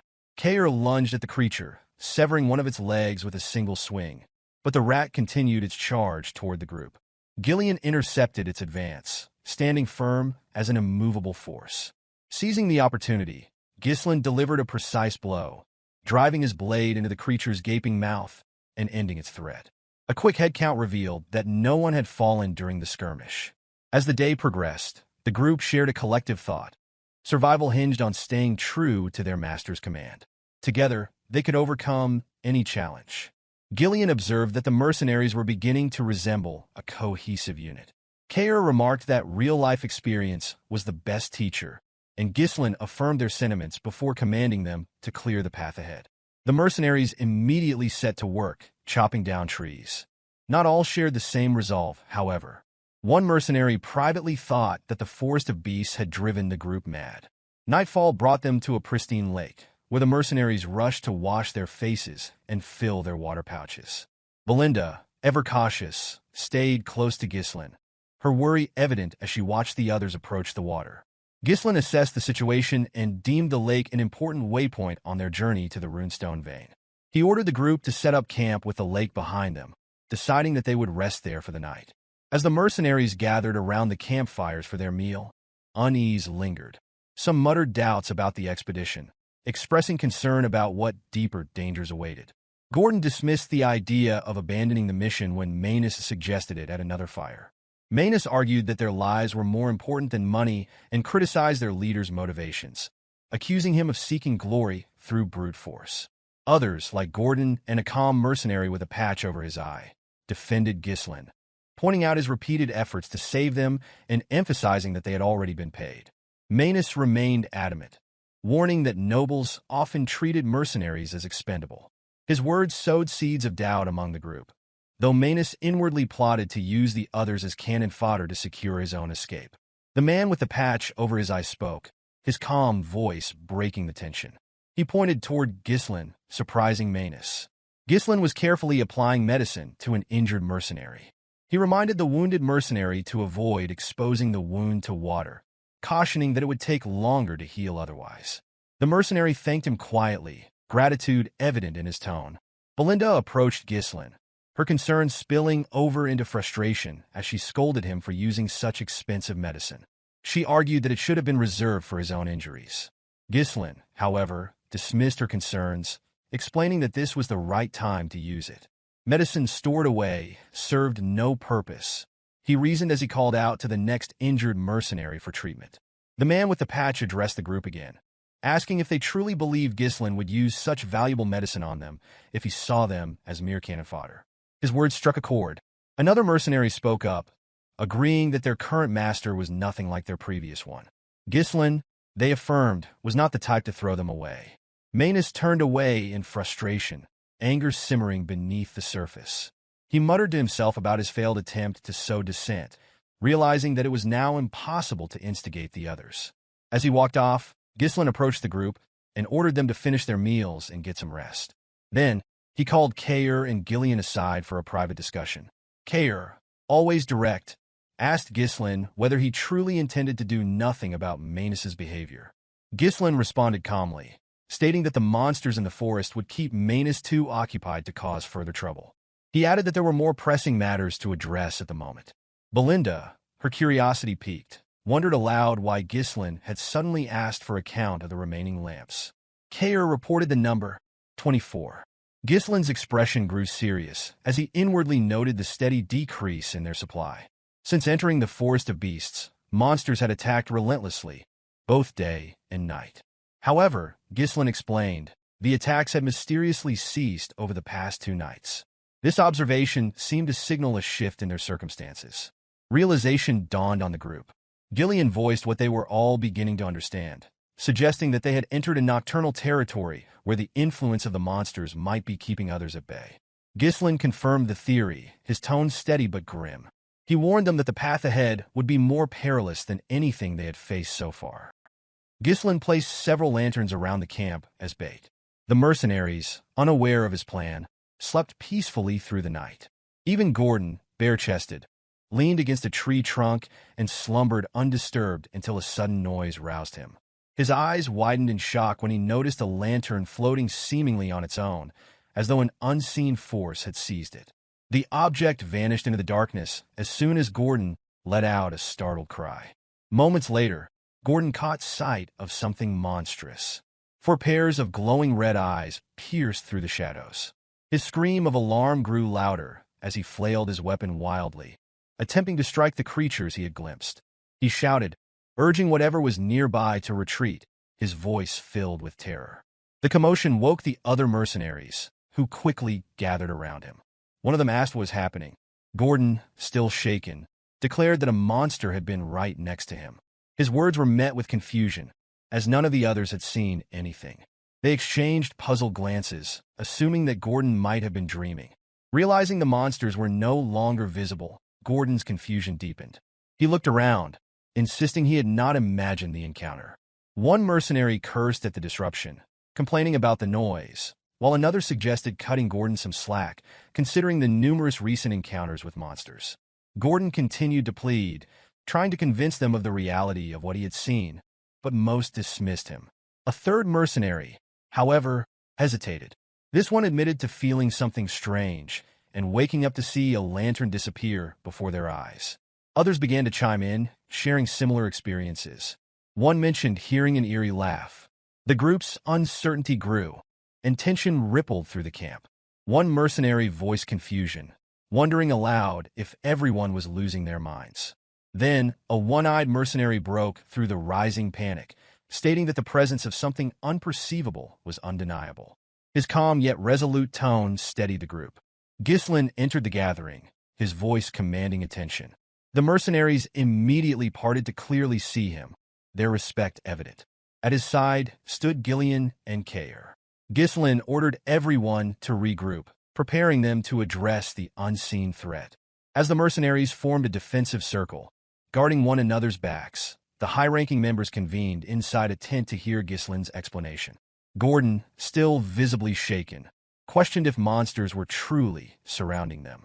The one-eyed mercenary voiced concern over their inability to see the creatures. Ghislain confirmed the suspicion, explaining that the creatures were likely drawn to the group near the lake. He identified them as shadow hunters, known as Pallors, beings capable of blending seamlessly into the darkness. He elaborated that physical attacks were futile against them, as they thrived by stealing surrounding light. The creatures used this ability to create an ideal hunting ground, where they could toy with their prey before striking. The mention of hundreds of such creatures left Gordon and the one-eyed mercenary shocked. Belinda voiced her realization, noting how the lantern's light had begun to dim. Kaor's anger flared as he speculated that the creatures were toying with the group, his frustration driving him to suggest launching an immediate attack. Ghislain, however, dismissed the idea, insisting that waiting for the creatures to make their move would provide the best opportunity for a counterattack. Belinda questioned whether it was wise to wait, given the rapidly diminishing light. Ghislain explained that a reckless attack would only provoke the monsters further, forcing them to alter their tactics and escalate their harassment.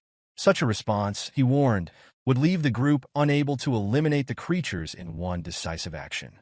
Gillion, skeptical, questioned whether it was even possible to deal with hundreds of invisible and seemingly invulnerable monsters. Ghislain reassured him, referring to the magic scrolls he had previously instructed Belinda to prepare. These scrolls were handed out to each mercenary, accompanied by a detailed plan. As Ghislain knelt to sketch the plan in the dirt, and the gathered people paid close attention, he revealed that the Pallors were encircling the camp from 3 directions, using stolen light to tighten their hold. With their smaller numbers, the mercenaries could not hope to defend the entire area, particularly against such foes. A direct confrontation would leave them vulnerable to flanking attacks. Gillion noted that the lake at their backs prevented a complete encirclement, a fact Ghislain confirmed. Despite the unfavorable situation, Ghislain remained confident, declaring that the group held the initiative in the battle. His confident tone instilled a glimmer of hope among the gathered mercenaries. Belinda, however, voiced her confusion, uncertain what he meant by holding the initiative. Ghislain laid out the plan. The group would divide into 3 units: a shield unit to withstand attacks, a crossbow unit to hold off the enemy, and an elite assault unit, which he himself would lead. The shield and crossbow units would form a tight formation in the center, their primary role to block incoming attacks. Meanwhile, the assault unit would focus all their firepower to quickly break through the enemy's left flank. Once they regrouped with the central forces and encircled the Pallors, victory would be within reach. Gillion quietly acknowledged the plan, expressing his understanding. Gordon, however, questioned whether it would truly work, his uncertainty evident. Kaor, ever confident, assured them that if the center held, the strategy was achievable. Belinda, raising her voice to interject, pointed out a critical concern. She reminded the group that the Pallors could not be attacked directly, as they merged seamlessly with the darkness. Her question, directed at Ghislain, left the others momentarily silent. All eyes turned toward their leader. Kaor, the brawny yet occasionally insightful mercenary captain, suggested the use of mana. His suggestion, though rare, appeared reasonable for once. Ghislain, undeterred by the group's hesitation, reassured them, reminding Belinda of the magic scrolls that had been distributed. As night fell further, the mercenaries raised their voices in war cries, rallying their spirits for the impending battle. The formation was set, shields raised high, and the crossbowmen prepared to strike. One mercenary shouted instructions to maintain formation, emphasizing the importance of their cohesion. Another voice rang out, reporting the loss of the last lantern. The Pallors were closing in. Ghislain, speaking to himself, recalled an entry from the pioneering journal of the Delphini ducal house, which described the Pallors' extreme aversion to light. He moved with purpose, retrieving a magic scroll and preparing to use it. With a clear command, he tore the scroll, releasing the stored magic. Another note from the journal is that illuminating the area will reveal the true forms of the Pallors. The assault team followed Ghislain's lead, tearing their scrolls to unleash the magic stored within. Beams of light shot into the night sky. In an instant, the sky lit up as though it were day, banishing the oppressive darkness, exposing the Pallors' eel-like forms as they surrounded the camp. One mercenary, stunned by the transformation, murmured about the darkness lifting. Another, more alarmed, exclaimed at the revelation of the creature's forms. Gordon, now able to see the monsters clearly, shouted his observation, his voice filled with both fear and determination. The creatures, recognizing the threat, began their charge. Chaos erupted as another mercenary called for preparation against the attack. The crossbow unit fired in unison, their bolts aimed to halt the Pallors' advance. Amidst the chaos, Gordon rallied the shield unit, urging them to hold the line as he stood at the forefront, becoming the vanguard for the central formation. Ghislain, raising his sword high, called for the assault unit's attention. The true forms of the Pallors had been revealed, and the time to act was now. With a decisive swing of his sword, he signaled the charge. Gillion, driven by his loyalty, moved without hesitation to follow his leader's command. Kaor, energized by the prospect of combat, grinned at the chaos to come. Belinda, ever watchful, stayed close behind Ghislain, ready to watch his back. With unwavering confidence, Ghislain raised his sword once more, leading the assault unit into the fray, determined to slay the Pallors in one fell swoop. Kaor's passion for battle ignited with every strike he delivered. Gillion's tactical mastery with various weapons became evident as he engaged on the flank. Ghislain thrust his sword forward, skewering several monsters in a single motion. He then swung his sword horizontally, slicing through more foes in the broad path of his blade. The Pallors, monsters capable of blending into the darkness, but with weak physical durability, filled the battlefield. Ghislain assessed that with this team, they could break through the enemy's ranks in an instant. With a wave of his hand, he commanded his forces to reduce the monsters' numbers as much as possible. Gillion blocked the incoming attacks, drawing the monsters' attention with both an axe and a sword. Meanwhile, Kaor disrupted their formation with swift movements and precise sword strikes, breaking through their ranks.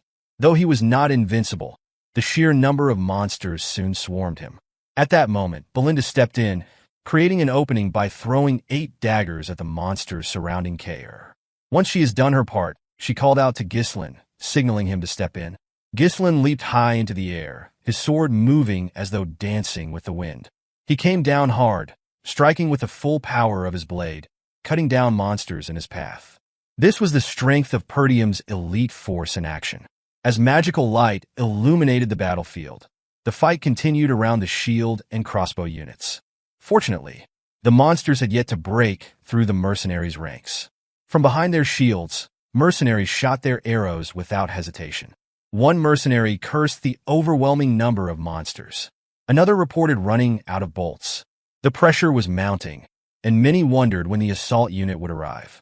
The Pallors, growing closer with their gaping mouths, caused the shield unit to cry out in fear. But just as things seemed dire, the assault squad swept in from the flank, their weapons never pausing as they slaughtered the hundreds of Pallors in front of them. Ghislain paused briefly, silently commending the 2 units who had managed to hold their ground. Now, all 3 units were united. He could feel the momentum shift in their favor. One of the mercenaries shouted that the boss had arrived.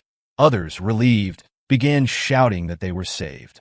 Gordon, visibly pleased, noted that the plan was going well. Ghislain, still focused, ordered his forces to spread out and surround the remaining monsters from all sides. The experienced mercenaries charged in an organized fashion.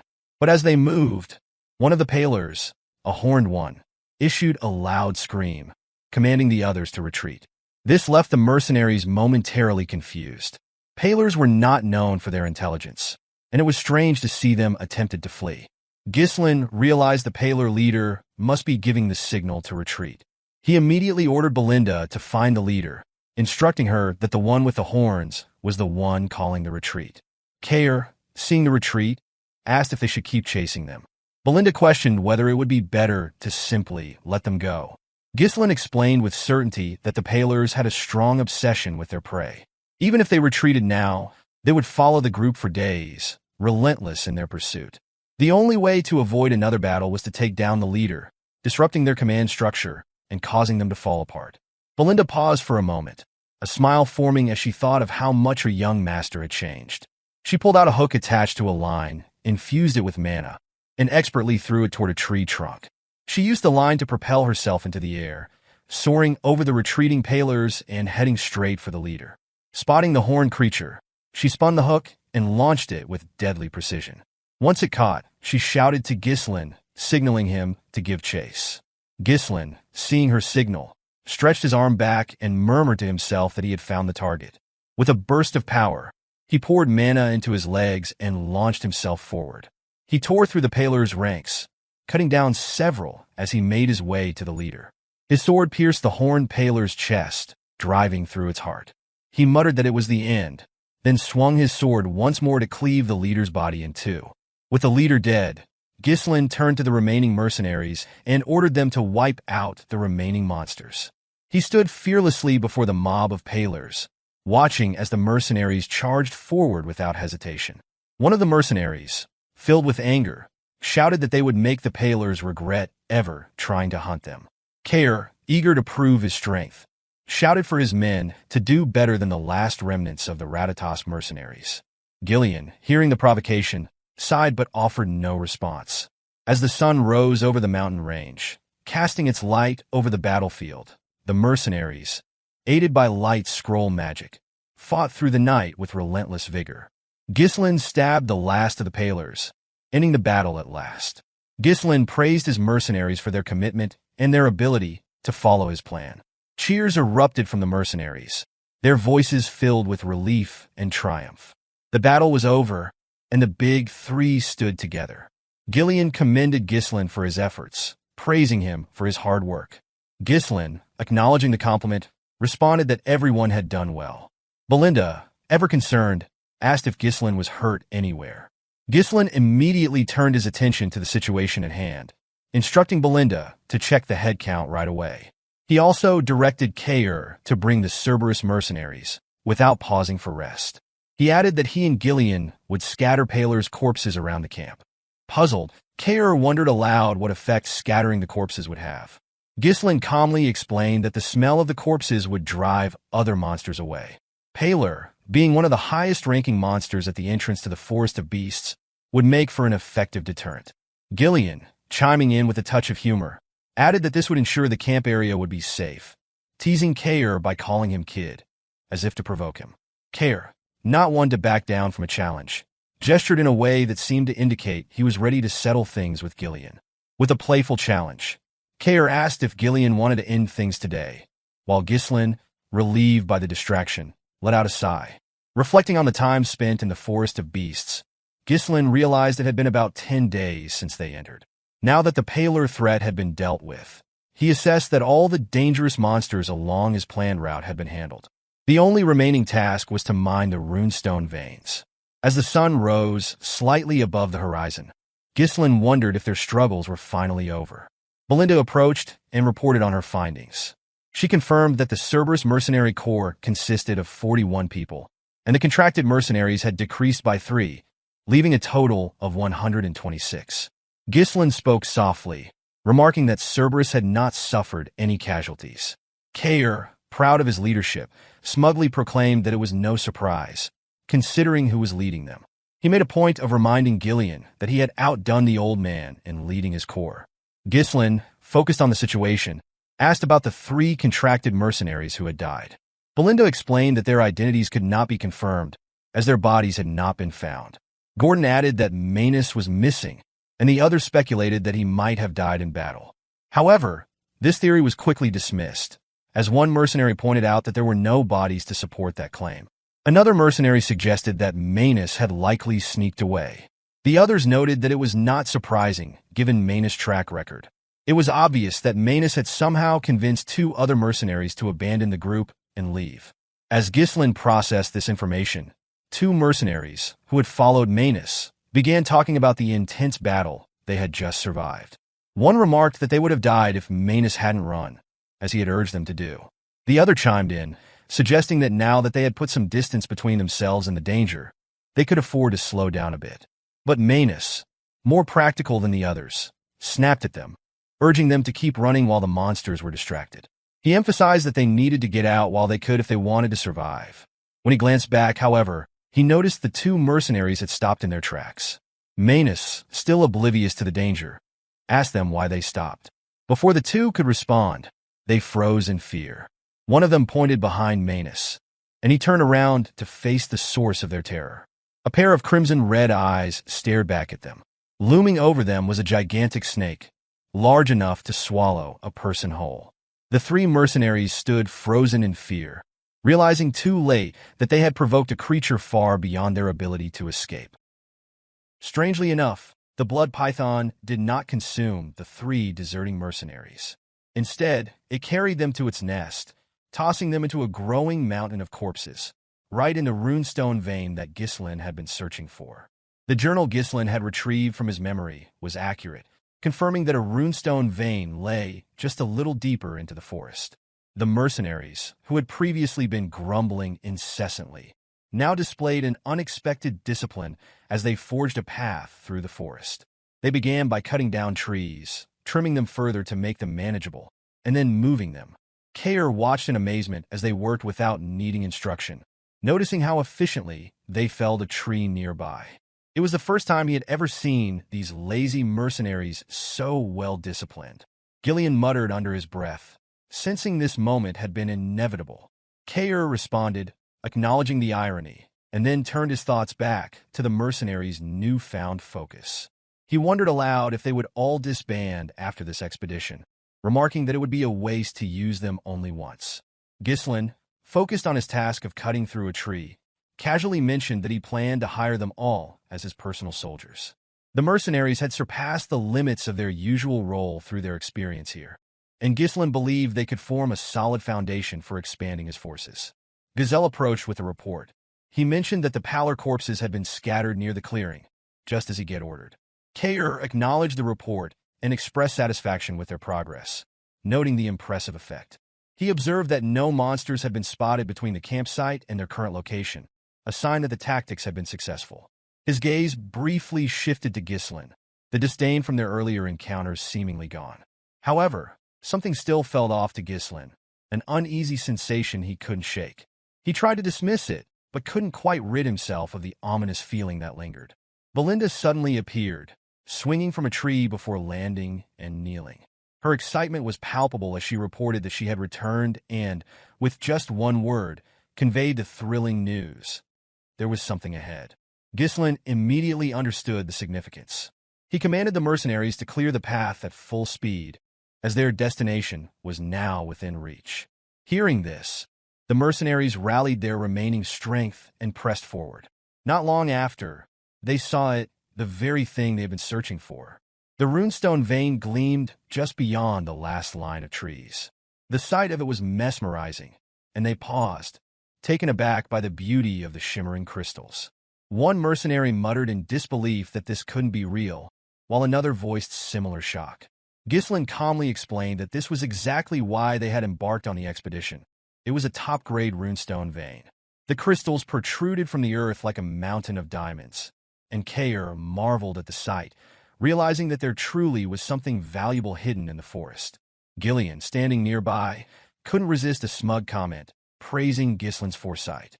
Belinda, in her usual exuberance, jumped to Ghislain's side, embracing him tightly as though it were the most natural thing in the world.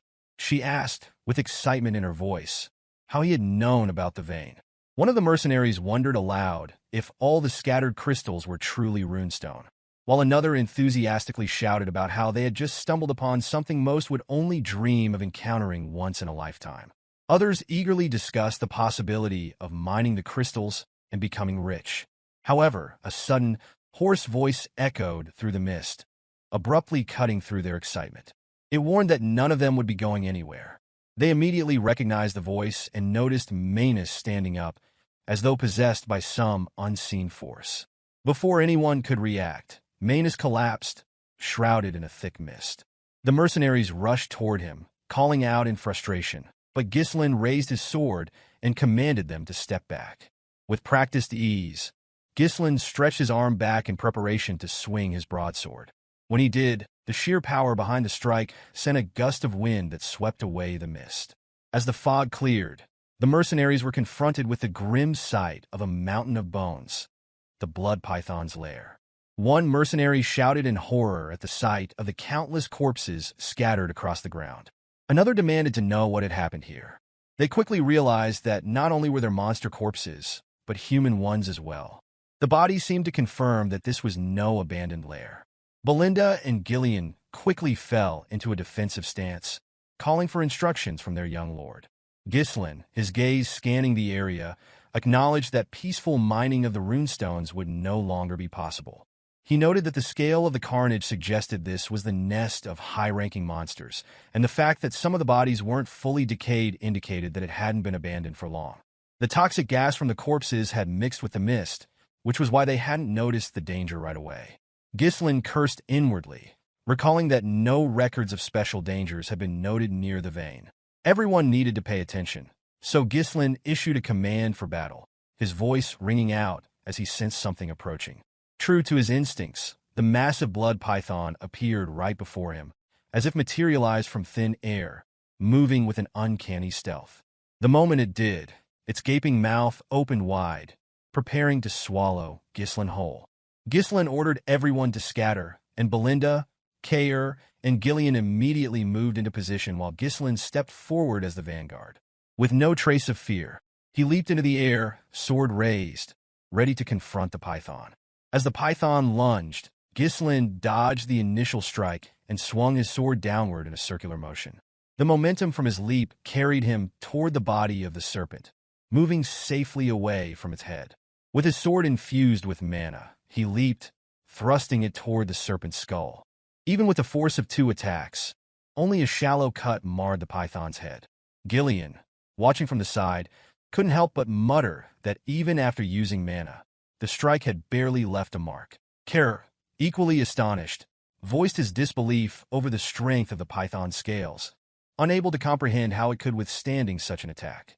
When Ghislain attempted to jump away, the python immediately opened its mouth wide again. Using its glands near the fangs, it sprayed venom at Ghislain while he was still in the air. Ghislain, quick to respond, twisted his body and turned his cape to shield himself from the poisonous spray. But the attack didn't stop there. The python swiftly brought down its tail, aiming to strike Ghislain from above. Ghislain, anticipating the strike, used the momentum from his turn to swing his sword. The tail and his blade collided, and the sheer physical power of the python sent him crashing to the ground with a tremendous impact. Belinda's voice rang out in worry, so loud it almost seemed imbued with mana, as she called out to her young lord, fearing for his safety. Meanwhile, the python's body moved frantically, and chaos erupted around them.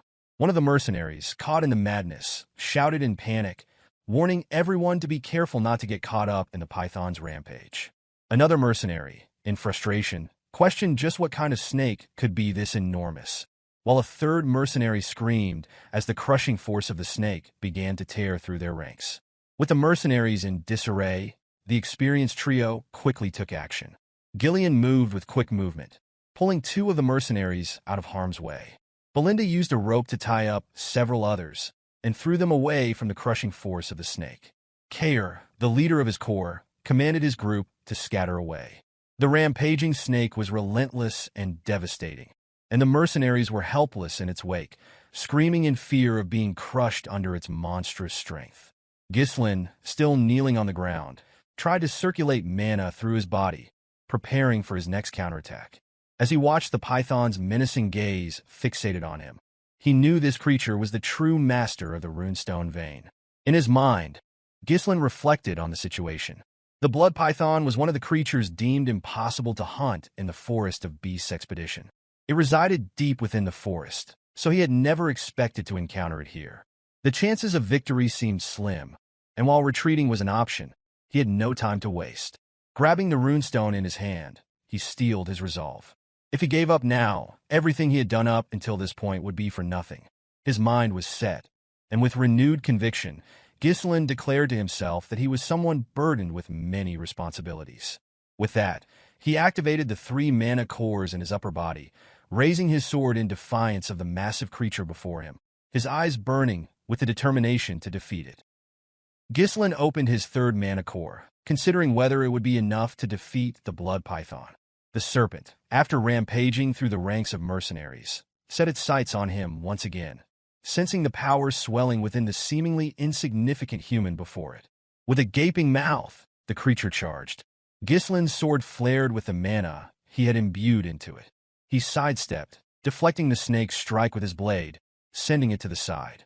In a swift motion, Ghislain ran his blade along the serpent's head. Unfortunately, its scales proved too tough. Like a dancer with a broadsword, Ghislain swung his blade upward, then brought it down with precise force, taking out one of the serpent's eyes. But the battle was far from over. The blood python retaliated, bringing its tail down to crush Ghislain. The young master stood his ground, blocking the devastating blow with his blade as if he were a tank. Mana coursed through his veins, pushing the limits of his abilities. Meanwhile, the serpent opened its mouth, attempting to devour him. The massive serpent unleashed a barrage of attacks, its weight adding force to every strike. Ghislain, relying on his physical strength and the energy from his third mana core, matched the serpent's force, managing to hold his ground. He screamed, determined not to back down despite the slim chances of survival. There were battles that could not be avoided. Just as his father had borne the weight of the territories, Ghislain would carry the weight of the doom hanging over his estate and its future. Kaor, Belinda, Gillion, and the rest of the mercenaries watched in awe, surprised by the sight of their young master fighting with everything he had. It was the first time they had seen Ghislain unleash all of his strength in battle. Ghislain leapt toward the snake's head, raising his sword to strike its open mouth. In his mind, this was the moment to fulfill his responsibility. After putting some distance between them to regain control of his breathing, Ghislain observed the blood python. It showed no signs of faltering. The thought crossed his mind. Keeping the third mana core open for too long was dangerous. His mana would run out before he could finish the creature off. Unexpectedly, the mercenaries he had brought along charged forward. Belinda called out to him, prompting Ghislain to turn toward her. Gillion stood in front, and to his surprise, Kaor stepped up to face the enormous serpent as well. Belinda checked to make sure Ghislain was unharmed, urging him to move to safety. She pleaded with him, urging him to get to safety while they would hold the serpent off. Ghislain's response shocked everyone present. He commanded the mercenaries to heed his order and leave immediately. Kaor and Gillion turned back, confused by the unexpected order. Belinda was baffled and wondered what he meant by that, her mind racing. Gordon questioned aloud whether the boss had really given that command. Gillion, too, spoke up, asking what Ghislain meant. Ghislain explained calmly, revealing that even he couldn't guarantee the safety of everyone against such a monstrous foe. He couldn't afford to lose anyone here, making it clear that he valued their lives far more than the battle ahead. Belinda was still stunned, asking what would happen to Ghislain now, to which he responded simply, his resolve unwavering that he had to finish the battle here. She watched him in astonishment, as she couldn't believe that he would push himself even further, especially when making it this far was already a miracle. She wondered, silently, why he would go to such lengths. Ghislain's aura flared once again as mana surged through his veins and into his sword. The blood python responded by unleashing a cloud of poison, attempting to drown the group with a deadly spray. Ghislain shouted for the mercenaries to flee immediately, but rather than retreating, they moved forward, raising their shields to protect him from the poisonous onslaught. Ghislain was taken aback by their unexpected response, unable to fathom that they had chosen to fight rather than run. One of the mercenaries shouted, expressing their willingness to fight alongside him. Another declared they had never met an employer like him before. Gordon chimed in, affirming their loyalty, saying they had survived many battles thanks to Ghislain and would do so again. Kaor excitedly added that the treasure awaiting them was theirs for the taking if they could bring down the snake. Belinda, with conviction in her voice, vowed that she would not leave him behind. Gillion, the first to swear his loyalty, offered to create an opening by distracting the serpent. He told Ghislain that just as they believed in him, he should now believe in them. Ghislain steeled himself, understanding the risks involved. He knew he might lose one of his men, but turning back was not an option. He warned them that the blood python's size was beyond normal. Its poison was deadly, and its blood-red scales were tough enough to deflect even with mana-coated blades. If it landed a single blow, one of them would surely die. Belinda was still stunned, trying to grasp why Ghislain was so determined to take down the serpent. But then, his gaze shifted to the blood python's crushed right eye and the open wound. The opportunity was clear. He could strike there. Raising his blade so everyone could see, Ghislain called for action, commanding the mercenaries to heed his orders and return together. In unison, the mercenaries raised their voices in affirmation. They were undeterred by the blood python's enormous size who stood tall before them. The serpent's mouth opened wide, and the mercenaries raised their shields in preparation. Without hesitation, the big four sprang into action. Belinda, with her dagger in hand, positioned herself behind Kaor, who wielded his strangely shaped blade, both preparing to strike at the serpent's right eye. Gillion, raising his axe, aimed for the wound in the creature's mouth, while Ghislain searched for an opening, moving carefully with his blade. The mercenaries did all they could to restrict the snake's movements, using every ounce of strength they had. Kaor thrust his blade into the serpent's right eye, drawing the creature's attention. In response, the serpent swiftly swung its head, opening its mouth in a lethal snap aimed at him. Fortunately, Belinda was there to react, pulling Kaor out of harm's way using a line, saving him from the deadly jaws. Gillion leaped in, his axe crashing down with force. While the weapon couldn't pierce the blood python's scales, Gillion's strength, enhanced by his mana, forced the serpent's head to slam into the ground. Seeing the opening, Ghislain moved from the side toward the serpent's remaining eye.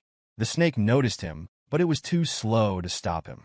With precision, Ghislain pierced the serpent's eye, causing it to scream in agony. Ghislain's thoughts raced. Even though he knew what would happen in the future, he understood that not everything would go exactly as planned. But he could not afford to stand by and watch as others perished. He had to kill it. The mercenaries pounced on the snake, with Gillion still pinning it down. The creature, in its final moments of strength, suddenly jerked its head upward. It sensed the strongest mana above it and prepared to charge.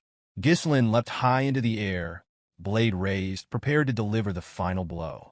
He had no choice but to end it now. After all, he was the only one who knew the future of the estate, and he could not fail. The serpent, with its mouth gaping wide, surged toward Ghislain. As if Ghislain failed to react, the serpent swallowed him whole. The others watched in shock, convinced that the young master had been swallowed whole. Belinda screamed for her young master, helpless. But to their astonishment, Ghislain's blade pierced the serpent's head from inside. He ran his blade outward, splitting the serpent's upper head in two. Ghislain emerged from the wreckage, drenched in poison, but victorious. The blood python was dead. Kaor and Gillion smiled, relieved to see their young master safe. Belinda, overwhelmed with joy, was just as glad to see Ghislain alive and well. As the future of Perdium, Ghislain knew that he couldn't allow the expedition to fail. And as the Mercenary King, he couldn't let those who followed him die without purpose.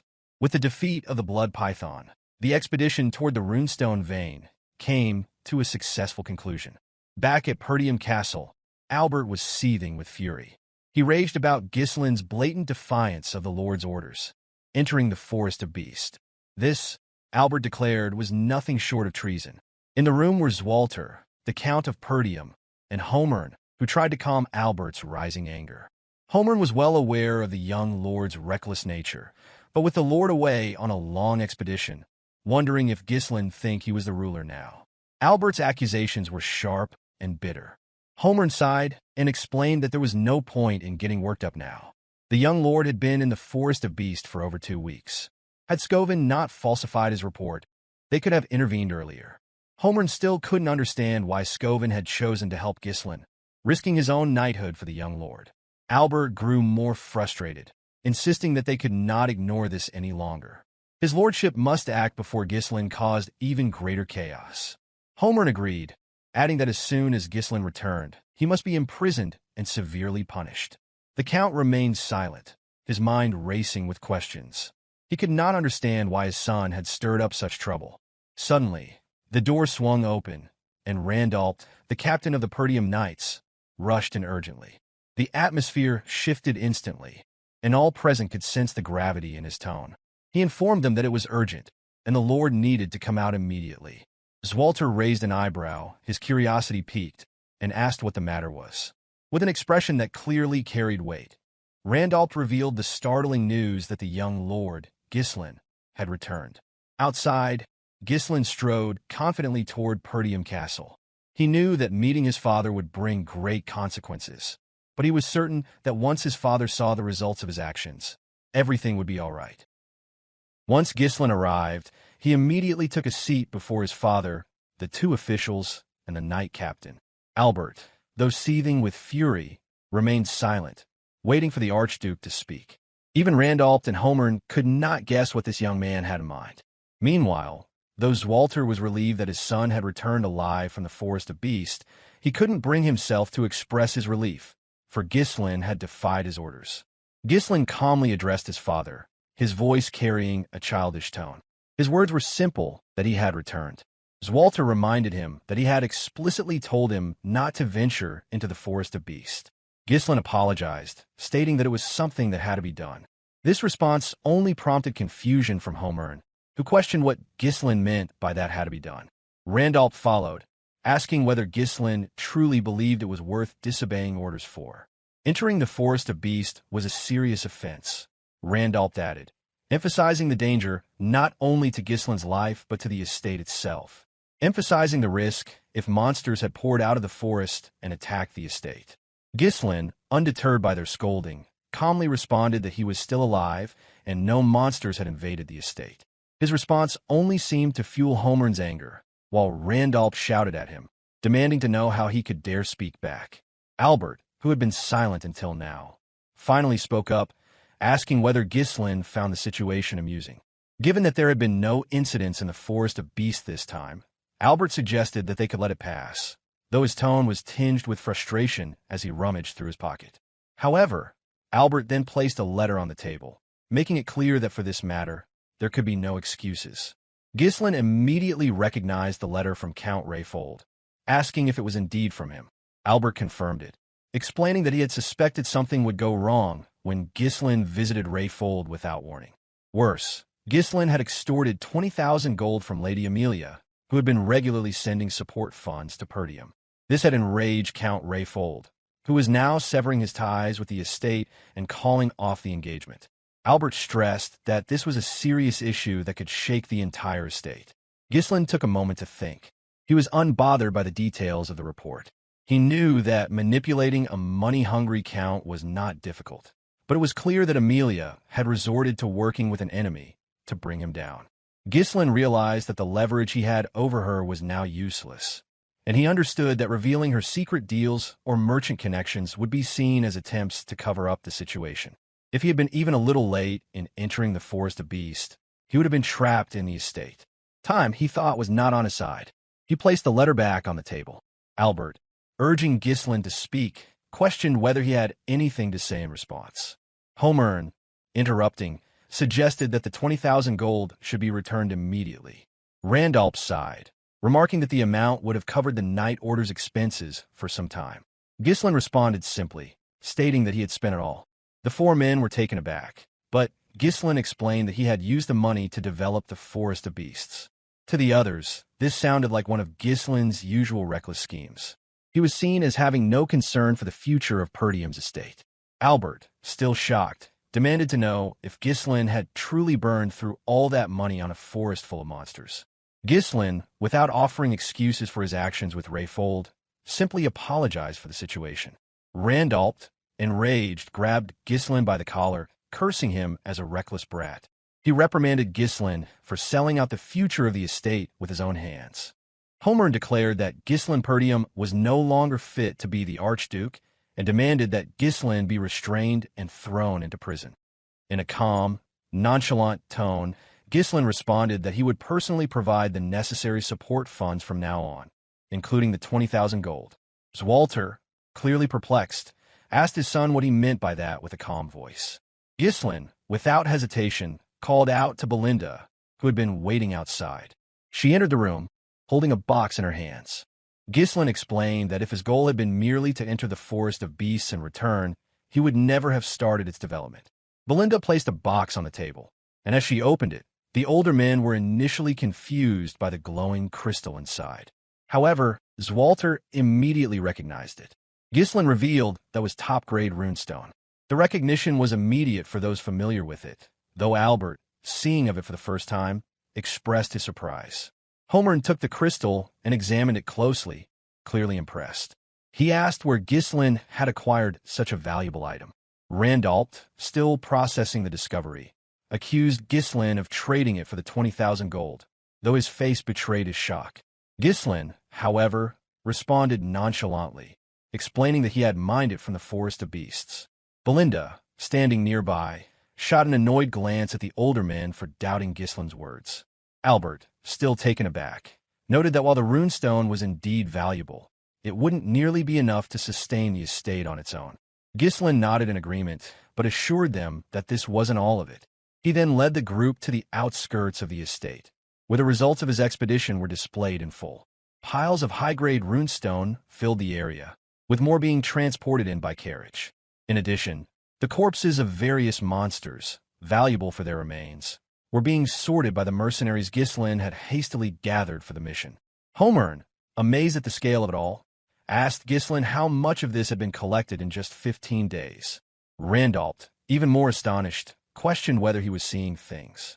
Swalter, equally surprised, turned to Belinda and asked if everything had truly been obtained during the expedition. Belinda responded with certainty, affirming that Ghislain had personally led the effort and secured all of it. Ghislain, with pride, explained that the haul included the remains of various creatures like the Dirus Ent and the blood python, but that the runestones here were just a small fraction of what had been mined from the vein. He reiterated that the purpose of the development was to benefit the estate, and as such, everything should be used for its benefit. Albert, reviewing the situation, estimated that with this much material, they would no longer struggle with support funds. The realization struck Randalt and Homern, leaving them shocked and impressed. Their demeanor shifted as they approached Ghislain, offering praise for his remarkable success. Randalt, acknowledging Ghislain's exhaustion from the expedition, spoke first, expressing his admiration. Homern followed, offering his own compliments, and the two even massaging Ghislain's shoulders in gratitude.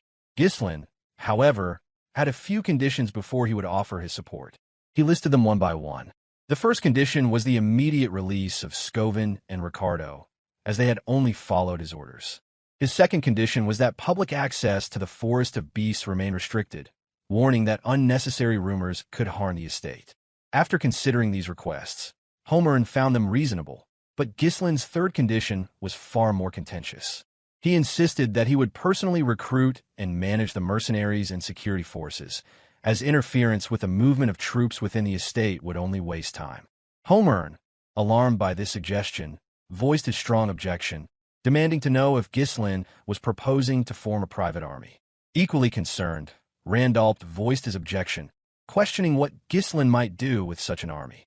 Albert, maintaining a more composed tone, stepped in to clarify the situation. He told Ghislain that he was mistaken if he thought he could simply do as he pleased without interference. He reminded Ghislain that his current position was one where he should be seeking forgiveness, not making demands. Ghislain, however, calmly explained that he was only setting the necessary conditions to replace Rayfold's financial support. He added that delays in operations like these would have a negative impact on Perdium's finances. He then turned to Albert, challenging him to consider if he was truly fine with the consequences of such delays. Albert, momentarily speechless, had no immediate response. Seeing the tension escalate, Albert turned to Swalter, urging him to intervene. He pleaded with his brother, asking him to take control of the situation before Ghislain's demands jeopardized the future of the estate. However, Swalter remained silent, watching the events unfold. Suddenly, a voice from behind called out to Ghislain, drawing the attention of everyone gathered. It was Gillion, who greeted Ghislain warmly. Kaor, standing nearby, also welcomed him with a smile, and Gillion praised Ghislain for his efforts. Ghislain responded affirmatively, acknowledging the praise, while the mercenaries who had joined them in the expedition stood in line behind Gillion, sharing in the sentiment of respect and admiration. Gillion reported the loading of the runestone was nearly complete and waiting for further instruction. With just a command, they would be ready to move at any time. Kaor, now speaking with more respect and calm, reported that, as instructed, the Dirus Ent bark had been stored without preservatives. He then asked what should be done with the blood python. Ghislain gave the necessary instructions, telling them to dismantle the python's body, separating the venom, blood, flesh, and hide to prevent decay. The mercenaries responded affirmatively, ready to follow his orders. Swalter turned to Randalt, clearly impressed by the mercenaries' presence. However, he couldn't understand how Ghislain had managed to command such powerful individuals. Swalter agreed, remarking that the mercenaries seemed like an elite unit. This prompted Ghislain to turn around and respond. He acknowledged the comment, but also explained that without the mercenaries' help, the expedition would have been extremely difficult. Swalter, observing his son, saw him in a new light. Swalter then commanded the officials to return. As he turned around to leave, the others hesitated for a moment, but followed, as he gave them no opportunity to question his decision. Before departing, Swalter addressed Ghislain, choosing to overlook his action this time. However, he reminded his son that if he disobeyed his orders again, there would be consequences. Ghislain, grateful but firm, thanked his father and expressed that one day he would inherit the estate as its rightful successor. As he walked away, Swalter remarked that Ghislain had the spirit of the Northern Wolf. The title referred to the Count of Perdium, who protected the northern frontier of the Kingdom of Lithuania. Ghislain's father, Swalter, had led a lonely life. With weak military power and an estate suffering from poverty, he had been forced to defend the northernmost frontier for years.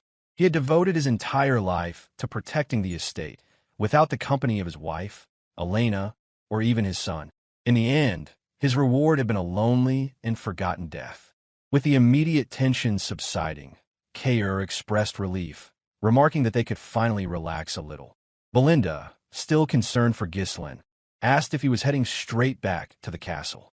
Ghislain replied that he wouldn't rest just yet, instructing Belinda to prepare everything so they could depart at any moment. Surprised, she asked if he wasn't going to rest. Gillion, noticing Ghislain's weariness, also suggested that he take some time to recover, pointing out that it was already a miracle he had survived being inside the blood python. Belinda sternly reminded him of the effort it had taken to detoxify the poison from his body and pleaded with him to rest before moving forward. Ghislain, though fatigued, tapped Belinda's shoulder and assured her that he was counting on her. Despite his exhaustion, he knew he couldn't afford to delay the mining process. Word of Perdium securing the runestone vein would spread quickly, and it would soon reach the ears of those who sought to claim the estate for themselves. Deciding to leave the rest to the trio, Ghislain turned to head back, though with each step his breathing grew heavier. He knew they had to strengthen their forces as quickly as possible to a level where no one would dare challenge them. But before he could take another step, his body gave out. He collapsed to the ground, unconscious. Belinda immediately shouted his name, but even without an immediate response, a pang of pain struck the hearts of all who had witnessed the fall of the Archduke. In the dimly lit, foreboding hall, a messenger pigeon arrived, a letter securely fastened around its neck, heading toward the mysterious figure who coveted the Perdium estate. The figure, Count Desmond, Herald Desmond, loomed in the shadows, a figure who commanded everything from behind the scenes. As if performing an action long ingrained, he accepted the pigeon, his grip unwavering. With measured motion, he opened the letter. Inside, a report confirmed the partial reclamation of the Forest of Beast, suggesting a territorial war with the Dygald family and the eventual destruction of Perdium.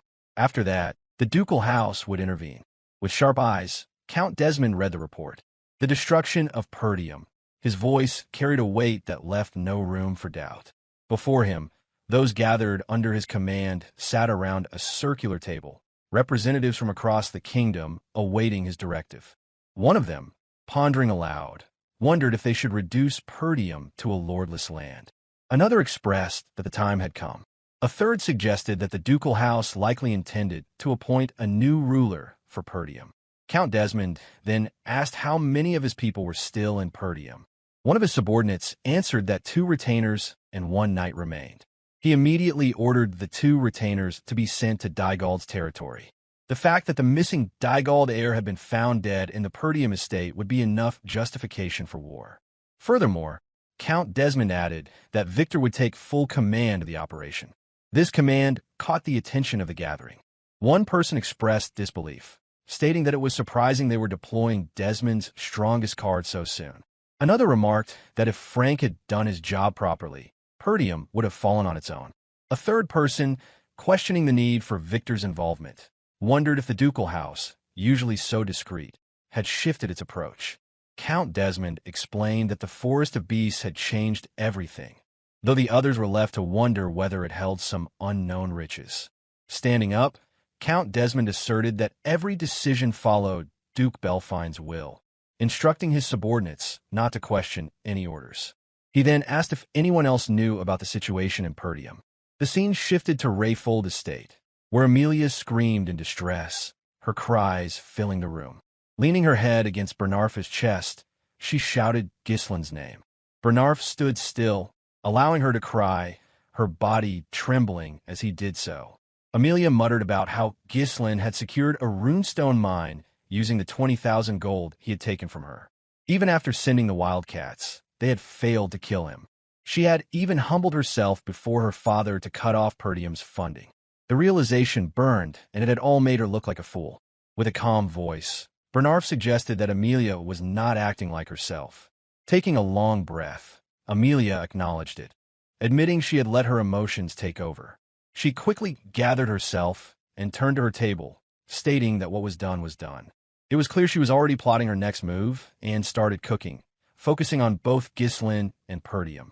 Bernarf, sensing her renewed determination, smiled and offered to follow any order she gave.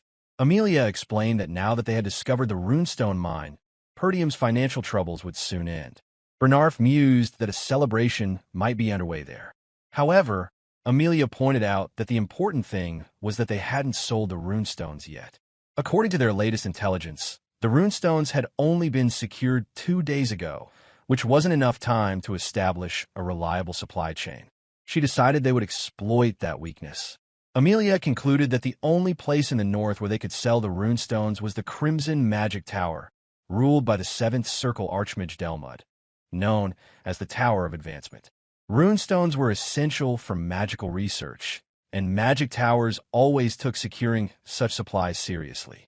She commanded Bernarf to set up an ambush with wildcats along the main route to the northern tower. Their target wouldn't be Ghislain, but the workers transporting the runestones. They would disrupt the transportation, causing chaos, and in the confusion, they would seize the runestones.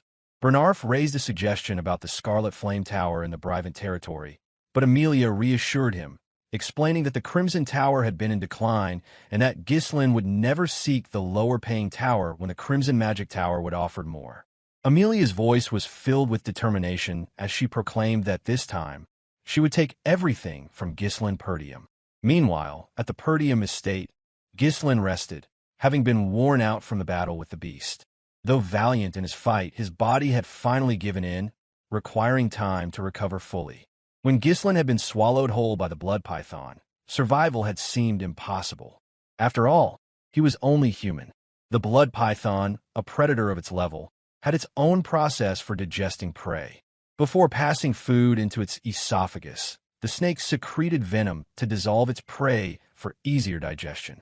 However, the mana released from Ghislain's third core burned the venom upon contact, preventing it from invading his body. The toxic fumes created in the process, though, filled the air, making it a deadly environment for anyone attempting to breathe. Most prey would have lost consciousness or died during the process, but Ghislain, bearing the future of his estate on his shoulders, told himself to endure. If he lost consciousness inside the blood python's mouth, everything would be over. The expedition, his precious family, and his future would be lost. In that critical moment, knowing he could not avoid the poison, Ghislain decided to make it his own. He channeled the poison that had entered his body, attempting to absorb it into his mana core. Using the fierce rotation of mana within his core, he worked to neutralize the poison. This technique, requiring delicate mana control, could only be achieved by those who had reached superhuman levels, and Ghislain attempted it. He could not be certain of his success, but he decided to try. He used it as an alternative fuel to withstand mana explosions, and this, he believed, was how he would break free from the blood python's grasp. After 2 days of sleep, Ghislain finally woke up. To his surprise, the usual aches in his body were gone. Instead, he felt refreshed. As his memories slowly returned, he sat up, feeling a haze in his mind. He wondered where he was. He remembered receiving forgiveness from his father, but everything after that was unclear. As he gathered his thoughts, he noticed Elena sitting by his bed, as though she had been tending to him the whole time he had been unconscious, waiting for her brother to wake up. Without warning, Elena rushed toward him and hugged him tightly, relieved to see him awake. She explained that he had woken up after 2 days, and after leaving without a word, he had suddenly collapsed upon his return. A flood of emotions overtook her, but once the initial worry faded, her voice softened, greeting him with a familiar warmth. Still trying to make sense of everything, Ghislain nervously muttered her name. But before he could process it further, Elena abruptly pushed him back onto the bed and ran out of the room, calling out to Belinda that her brother was awake. Ghislain's thoughts remained focused on the situation at hand. 2 days after emerging from the blood python's body, he had received only minimal first aid from Belinda before continuing to work. He had tried to endure until the runestones were sold, but his young body had not been able to handle it, causing him to collapse. His thoughts deepened as he reflected on his recklessness. Considering how reckless he had been, Ghislain realized his body was in surprisingly good condition. Sleeping for just 2 days shouldn't have been enough to recover from such damage. He assessed his body and noted something strange. His recovery rate had drastically improved, and his mana capacity had increased. When he tried to gather his mana, he noticed that its nature had changed. Ghislain wondered if his mana had fused with the blood python's energy during the process of neutralizing the poison in his core. He murmured to himself that he never knew in his past life that he could grow stronger in such a way. The risk he had taken had certainly paid off. He would need to run some tests after dealing with more pressing matters. One thing was certain, which if this method worked, he could become dozens of times stronger in no time. A content smile crossed his face, but his focus quickly shifted to the matter at hand. Selling the runestones was now the priority. 2 days had passed, and by now, everyone who needed to know about the runestone mine was already aware. Ghislain quickly got dressed, intending to gather the mercenaries immediately. Just then, someone knocked on his door. He assumed it was Belinda and called out to her, telling her there was no need to knock. However, to his surprise, his father entered the room, followed by Belinda, who wore a cheerful expression upon seeing him standing, and Elena, who had a sheepish grin on her face. Swalter, his father, exclaimed his relief that Ghislain was awake.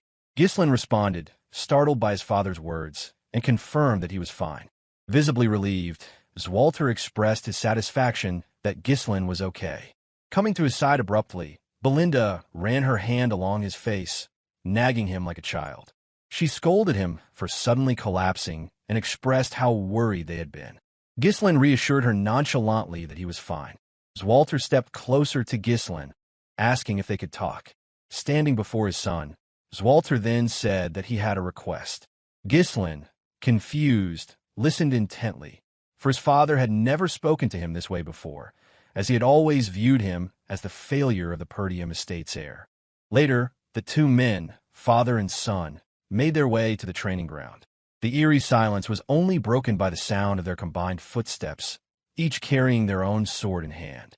Ghislain couldn't help but observe the Duke closely, realizing it was the first time they had been alone together.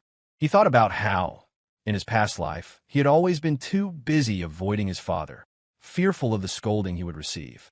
The tension of the present moment stirred memories of the past, though Ghislain remained focused on the now.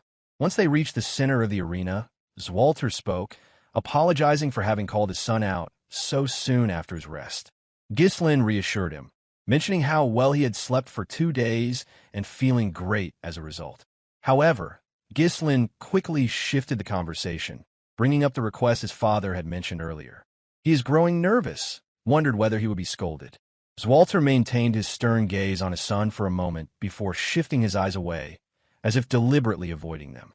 Ghislain's suspicions grew at his father's odd behavior, and an uncomfortable silence filled the space between them.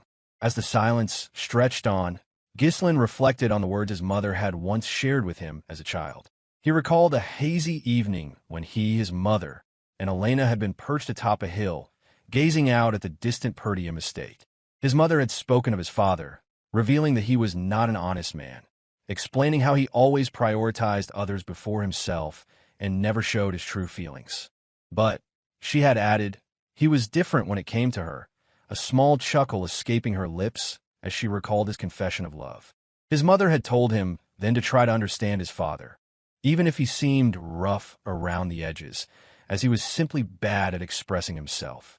Ghislain had not understood the depth of her words back then, but standing before his father now, the meaning seemed clearer. Swalter suddenly assumed a stance, holding his sword vertically and instructing Ghislain to raise his sword. Nervous, Ghislain followed the command, beads of sweat forming on his cheek. Despite the nerves, he steeled himself, locking eyes with his father. They prepared for the sparring session, each taking their own stance, swords ready. In the blink of an eye, Swalter lunged forward, thrusting his sword toward Ghislain. He responded quickly, deflecting the attack by turning his sword and positioning it in front of him. Swalter withdrew, spinning his blade upward before bringing it crashing down with all his weight. Ghislain planted his feet firmly and received the blow near the hilt of his sword. Determined, Ghislain swung his sword from behind, aiming for his father. Swalter brought his sword down to block, then quickly counterattacked with the precision of a striking snake. Ghislain barely managed to raise his sword in time to defend. The battle continued, each maneuver coming faster and sharper than the last. Swalter's movements were fluid, but Ghislain kept pace, thrusting his sword with deadly precision. Swalter dodged and retaliated, pushing his weight behind every strike. With each exchange, Ghislain began to understand what kind of sword his father wielded. The heavy blade that could easily overpower the northern barbarians was also capable of gentleness, capable of protecting those most precious. As the sparring continued, Ghislain felt the weight of the blade in a way he never had before. He now understood the balance his father struck between strength and tenderness. After several more exchanges, Swalter lunged again, bringing his sword down with great force. Ghislain blocked with the hilt of his sword, redirecting the strike before swiftly swinging from his side in an attempt to land a blow. Just as quick, Swalter raised his sword behind him to defend. In the next instant, both father and son recognized an opening in each other's defense. Then they struck. They locked swords, each pointing their blades to the other's neck. The match ended in a draw, both men eyeing each other intently. Ghislain, with his sharp gaze, studied his father, while Swalter, though proud of his son's skills, was left with a sense of nervousness over what he had just witnessed. Swalter broke the silence, praising Ghislain for his growth, and with a nervous smile, Ghislain muttered a brief thanks. But his surprise deepened when Swalter offered him some advice. He suggested that Ghislain ease up on the pressure during their encounters. While Ghislain certainly had the strength and reflexes capable of taking down monsters in the forest, Swalter noted that his intentions might be too easy to read by an opponent. Ghislain pondered his father's words, offering a low hum in acknowledgement. He was used to gauging his opponent's movements when fighting, but perhaps there was more to consider in the heat of battle. Lost in thought, he considered how to incorporate this new insight into his technique. As Ghislain pondered, a realization struck him. He had never truly been formally taught by anyone before. His swordsmanship, built entirely on real combat and instinct, lacked proper instruction. Having never learned through formal teaching, there were undoubtedly things he had missed along the way. But now, with his father's guidance, those gaps were being addressed. Ghislain came to a quiet epiphany. He had always believed that he could only rely on himself, and had carried the burden of solitude, never seeking guidance. But now, receiving it from his father, he saw that it wasn't such a bad thing after all. It was something he could learn from, something he could embrace. Grateful, Ghislain turned to his father and thanked him for the lessons. However, Swalter remained silent, his expression unreadable as he fixed his gaze on his son. After a moment, he spoke, admitting that he had actually intended to scold Ghislain. The young man was taken aback.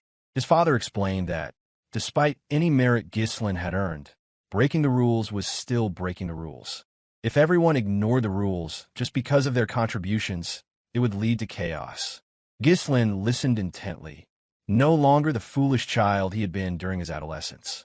He was growing, evolving. His father noticed it too, expressing that Ghislain had changed. Swalter recognized that unlike others who sought trouble to gain merit, Ghislain seemed to be looking beyond that, seeing something larger. Swalter advised him to continue on his current path, to think about Perdium and those around him, and to fulfill his responsibilities as the estate's successor. The word responsibility echoed in Ghislain's mind. While he couldn't express it, his resolve to protect the estate had solidified the moment he opened his eyes in the barack. Before his father left, Ghislain remembered something. He asked Swalter about the request he had mentioned earlier. Swalter, hesitant and struggling to express himself, finally turned and asked Ghislain if he had any money. It was for the repairs of the northern fortress. Later, Ghislain donned his cape and made his way toward the Forest of Beasts encampment. There, his mercenary army awaited, his strongest subordinates at the forefront, ready to greet him. As Ghislain approached, the mercenaries stood in line, greeting him in unison. Ghislain smiled at the sight of them. He asked how everyone had been doing, and the mercenaries responded enthusiastically, showing their respect and admiration for him. Kaor commented on how healthy Ghislain looked, while Gillion asked about his well-being. Ghislain reassured them, apologizing for keeping them waiting. He then inquired about Rachel, Gillion's daughter, and was pleased to hear that she had recovered beyond expectations. Gillion bowed his head in gratitude, thanking Ghislain for his role in Rachel's recovery. With pleasantries out of the way, Ghislain's tone shifted. He informed his trusted subordinates that the estate was in danger. His serious words carried weight, and they all understood that something significant was brewing. They had seen his actions in the forest of beasts, and they could tell that a greater threat loomed. The four of them gathered in a tent, where Ghislain revealed the details of the situation. He shared everything, from the attack on Elena to the forces attempting to trigger a war by killing her, the discovery of the Daigal prince's corpse, and the growing threats targeting Perdium. Ghislain's mind raced as he speculated that spies had been operating within the estate for some time. Understanding the gravity of the situation, Belinda remarked that she now understood why Ghislain had been in such a hurry. She had thought that the discovery of the runestones would have brought some respite, but now it was clear there was no time to relax. Always eager for a fight, Kaor remarked that after the Forest of Beasts, war seemed to be the next step for Perdium, a place that never seemed to have a dull moment. Gillion understood the danger as well, realizing that Perdium's recent discovery of the runestones made it a prime target for enemies seeking to take advantage. Ghislain confirmed their thoughts, emphasizing that their enemies wouldn't simply let Perdium be. He then paused as Belinda urged them to inform the retainers and Lord. But Ghislain shook his head. He cautioned against acting too quickly, pointing out that even Elena's knights had betrayed her, and there could be spies among the retainers as well. They couldn't afford to trust anyone until they knew who their true allies were. He explained that, while they had bought some time by saving Elena, the discovery of the runestones had likely accelerated the plans of their enemies. A fierce battle awaited them. The words "thought battle" hung heavily in the air, as Ghislain prepared himself and his forces for what was to come. Silence filled the room as the gravity of the situation settled in. Ghislain felt a deep trust for the three subordinates before him, certain that their loyalty was unwavering. Kaor spoke first. He told Ghislain that he was ready to follow any order. His fierce personality seemed disappeared before the young lord. Equally devoted, Gillion expressed his commitment, stating that he had already dedicated his life to Ghislain and would follow him to the very end. Being the loyal and brash maid, Belinda suddenly stood, declaring that no one else but her would protect the young master. Ghislain let out a sigh of relief, a faint smile forming on his lips. He then turned to the matter at hand, his voice firm as he addressed the imminent danger to the estate. He explained that the greatest enemy to Perdium was the Duke of Delphini, the shadowy figure who coveted the estate. He named Count Desmond and Amelia, two deceptive figures who worked under the Duke's orders, and vowed not to let them succeed. The next step, Ghislain revealed, would be heading south to the Scarlet Flame Tower.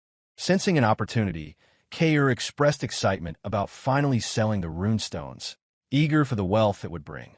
Belinda questioned Ghislain's decision, suggesting that the Crimson Magic Tower, being closer, would offer a better price.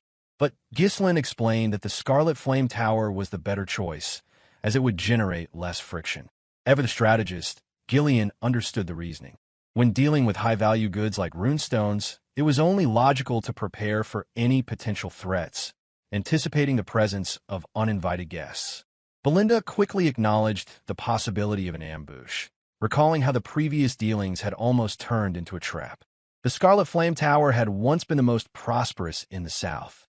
However, when Delmut of the Crimson Magic Tower reached the level of a 7th Circle Mage, the balance of power shifted. Now, the Scarlet Flame Tower struggled to regain its former glory, still unable to rival the power of the Crimson Magic Tower. Ghislain's interest in the Scarlet Flame Tower was more personal. He had someone in mind, someone from his past life whom he needed to recruit into his plans. The scene shifted to the Scarlet Flame Tower complex. The structure rose high above its surroundings, seemingly ahead of its time. Inside, in a library, a woman sat amidst piles of books, trembling as she clutched a staff in her hand. She muttered the name of her teacher, Lanato, and wondered when the light, her teacher, had spoken of would finally arrive. The party made their way toward the Scarlet Flame Tower, which loomed ahead as they arrived. Belinda and Kaor's faces showed clear astonishment. Ghislain led the group personally, ensuring he would not need to pay the merchant's share. In awe, the man, the legend, and the myth, Gordon marveled at the tower's height. He had heard of it for years, but never expected to see it in person. One of the mercenaries also shared their amazement, stating they had long heard of it, but were now seeing it firsthand. Gordon then commented on the stark contrast between the lives of the people in the tower and those in Perdium, highlighting how different the world seemed from the one they knew. The areas surrounding magic towers often developed through trade with the mages. The surroundings of a Scarlet Flame magic tower, in particular, were remarkably clean and advanced. As one of the standing magic towers, it also produced magic scrolls. On the street, mages worked effortlessly, repairing the road and laying street tiles as though they were seasoned construction workers. One of the mercenaries, astonished, wondered aloud how such work could be done using magic, while another expressed disbelief at seeing magic performed without a scroll. The group watched in wonder as they passed by, observing the mages' skill. As they moved forward, the group of mages glanced sharply at the passing party of mercenaries, their expressions tinged with disdain. In an instant, the mages cast a spell, blue flames shooting from their staffs, burning with an intensity that seemed to scorch the very essence of their existence. The flames enveloped them, and before long, they seemed to vanish from sight. The mercenaries reacted in surprise, exclaiming how extraordinary it was. With a hint of nonchalance, Ghislain calmly explained that it was a concealment spell and remarked that the mages clearly didn't want to be seen.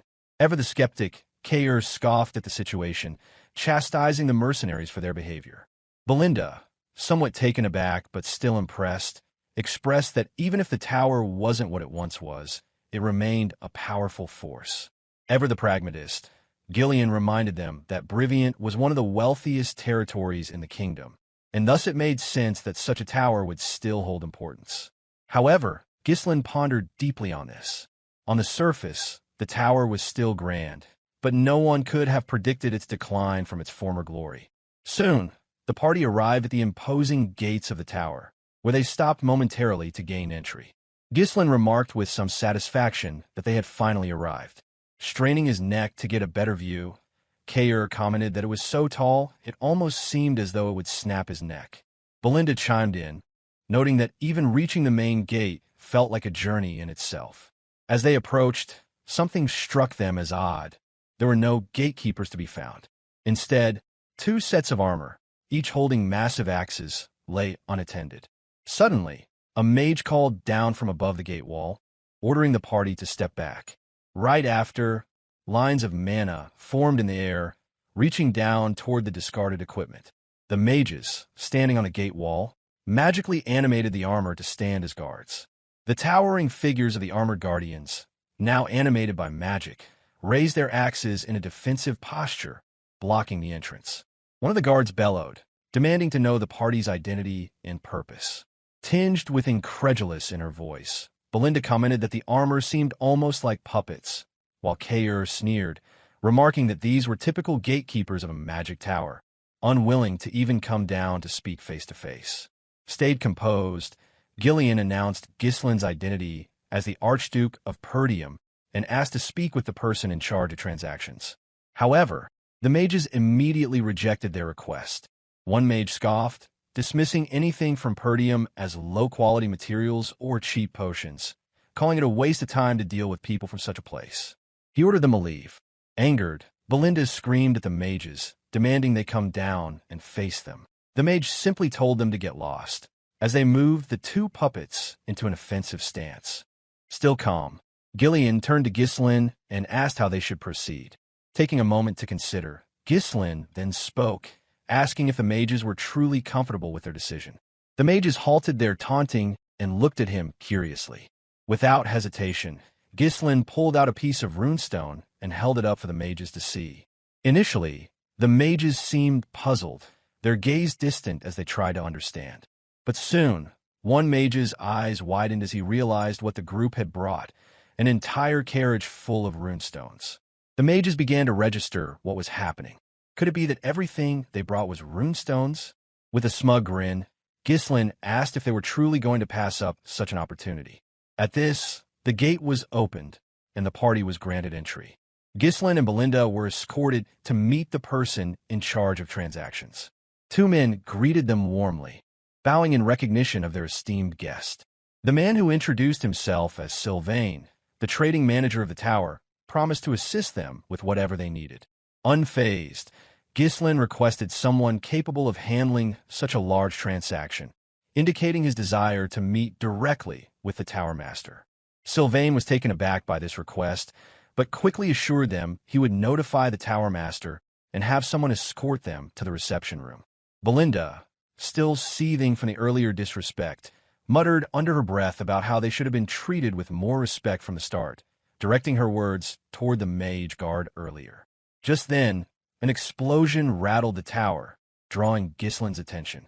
He wondered aloud if something was wrong, but the mage quickly dismissed his concern, explaining it was a common occurrence during magic research.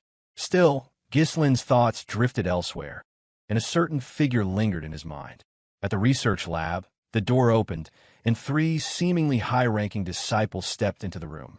One was already lying on the floor, the air thick with dissipating mana. A blonde-haired mage spoke sternly, telling the girl that she had been warned about entering the research lab. Alfoy, blonde-haired man who sneered at the black-haired girl, his tone dripping with mockery as he spoke. He couldn't believe that someone without the ability to use magic would dare occupy a spot in the research lab. He taunted the girl, asking if she was ignoring the words of Alfoy, the heir to the magic tower and a third circle master. Another mage, a black-haired man, joined in, also mocking the girl and her teacher for accepting such a disciple. A third mage, a blonde-haired man, chimed in, arrogantly stating that the black-haired girl should be grateful for even being allowed a spot in the prestigious Scarlet Flame Magic Tower. The black-haired girl, lying weak and disheveled on the floor, gasped for air but still found the strength to respond. She weakly asserted that as a mage, she had the right to use the research lab just as much as anyone else. With a cruel smirk, Alfoy responded dismissively, calling her a mage before casting a spell. With a swift motion, Alfoy summoned crimson flames to his staff, preparing to challenge the girl with a fiery attack. Alfoy's tone was smug as he told the girl to try blocking the fire with her own magic. He hurled a fireball toward the seemingly helpless girl, casting the first circle spell Fire Sling. The black-haired girl, barely able to steady herself, raised her hand, struggling to cast a defensive spell. As the fireball approached, she faltered, her hand trembling as she prepared to take the hit with her bare body. Just before the fireball reached its target, a caped figure appeared between them. Ghislain, wielding his sword, moved swiftly, deflecting the fireball with ease. His actions freed the girl from the torment she had been enduring at the hands of her fellow mages. Ghislain turned to face the three mages with a nonchalant expression, commenting on the research taking place at the Scarlet Flame Tower. He called out the bullying that had been allowed to occur, the apparent disregard for the dignity of fellow mages. Meanwhile, in the Tower Master's conference room, the argument had escalated. Hubert, the master of the Scarlet Flame Magic Tower, was seething with frustration as he learned that their supply of runestones was nearly exhausted. He shook his head in disbelief, feeling the weight of the situation as his head throbbed from the looming shortage. The situation was dire, and Hubert could see that if things continued this way, the gap between their tower and the Crimson Magic Tower would only grow wider. With growing frustration, Hubert demanded answers. He had ordered the elders to stock up on runestones in advance, but now it seemed they had failed to act. His voice rose as he accused them of wasting time and resources, his patience slipping further.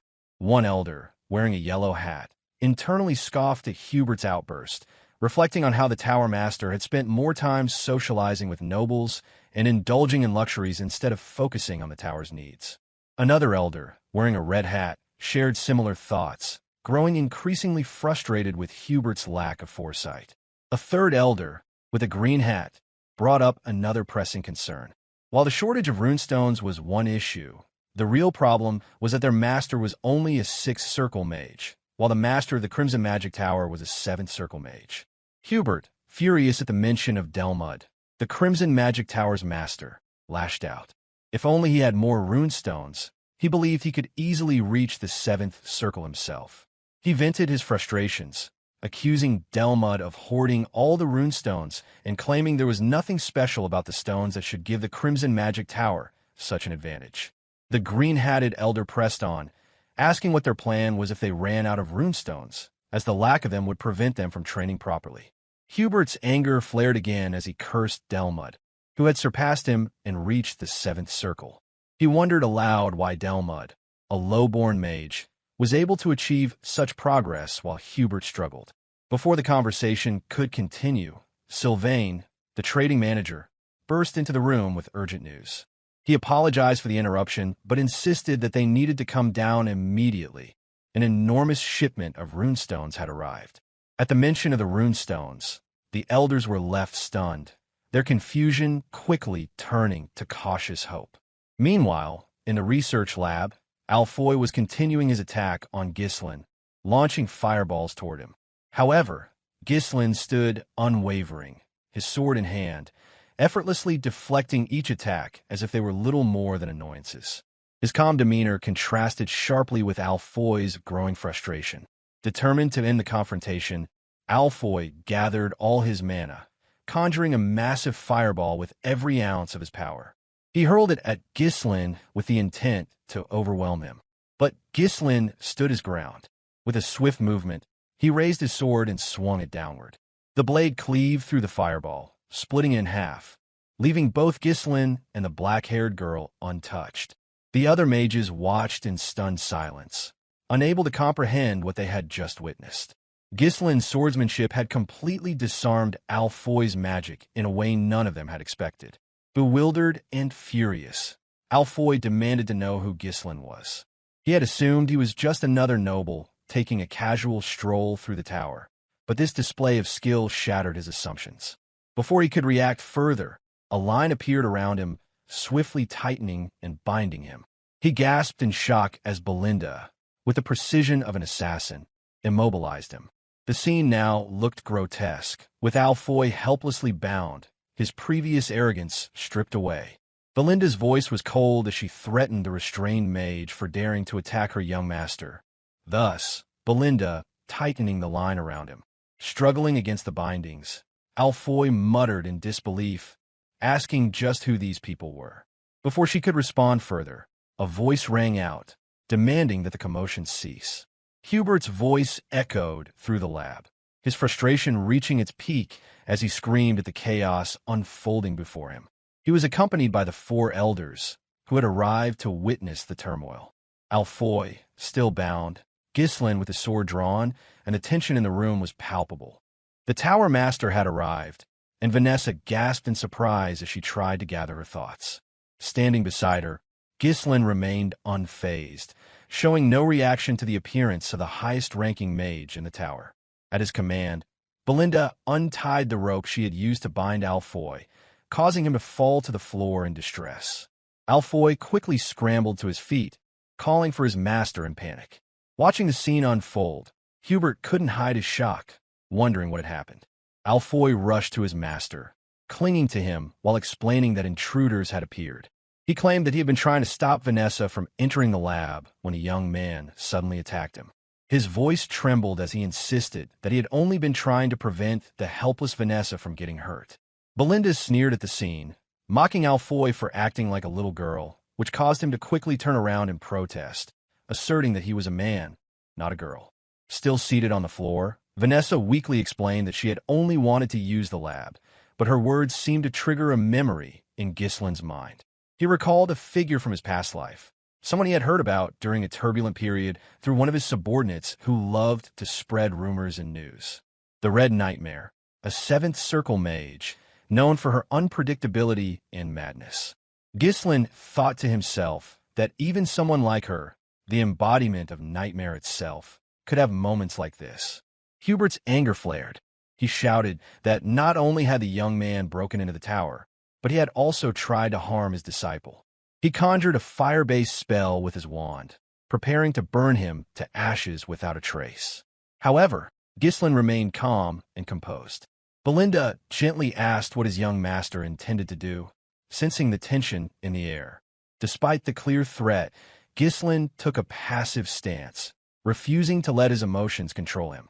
He stepped forward, introducing himself without hesitation. He informed Hubert that he was the Archduke of the Perdium territory, Ghislain Perdium, and that he had come to trade runestones. For a brief moment, Hubert was taken aback, struggling to process the unexpected turn of events.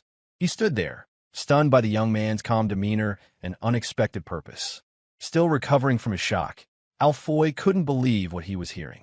He asked in disbelief if Ghislain truly meant to trade runestones.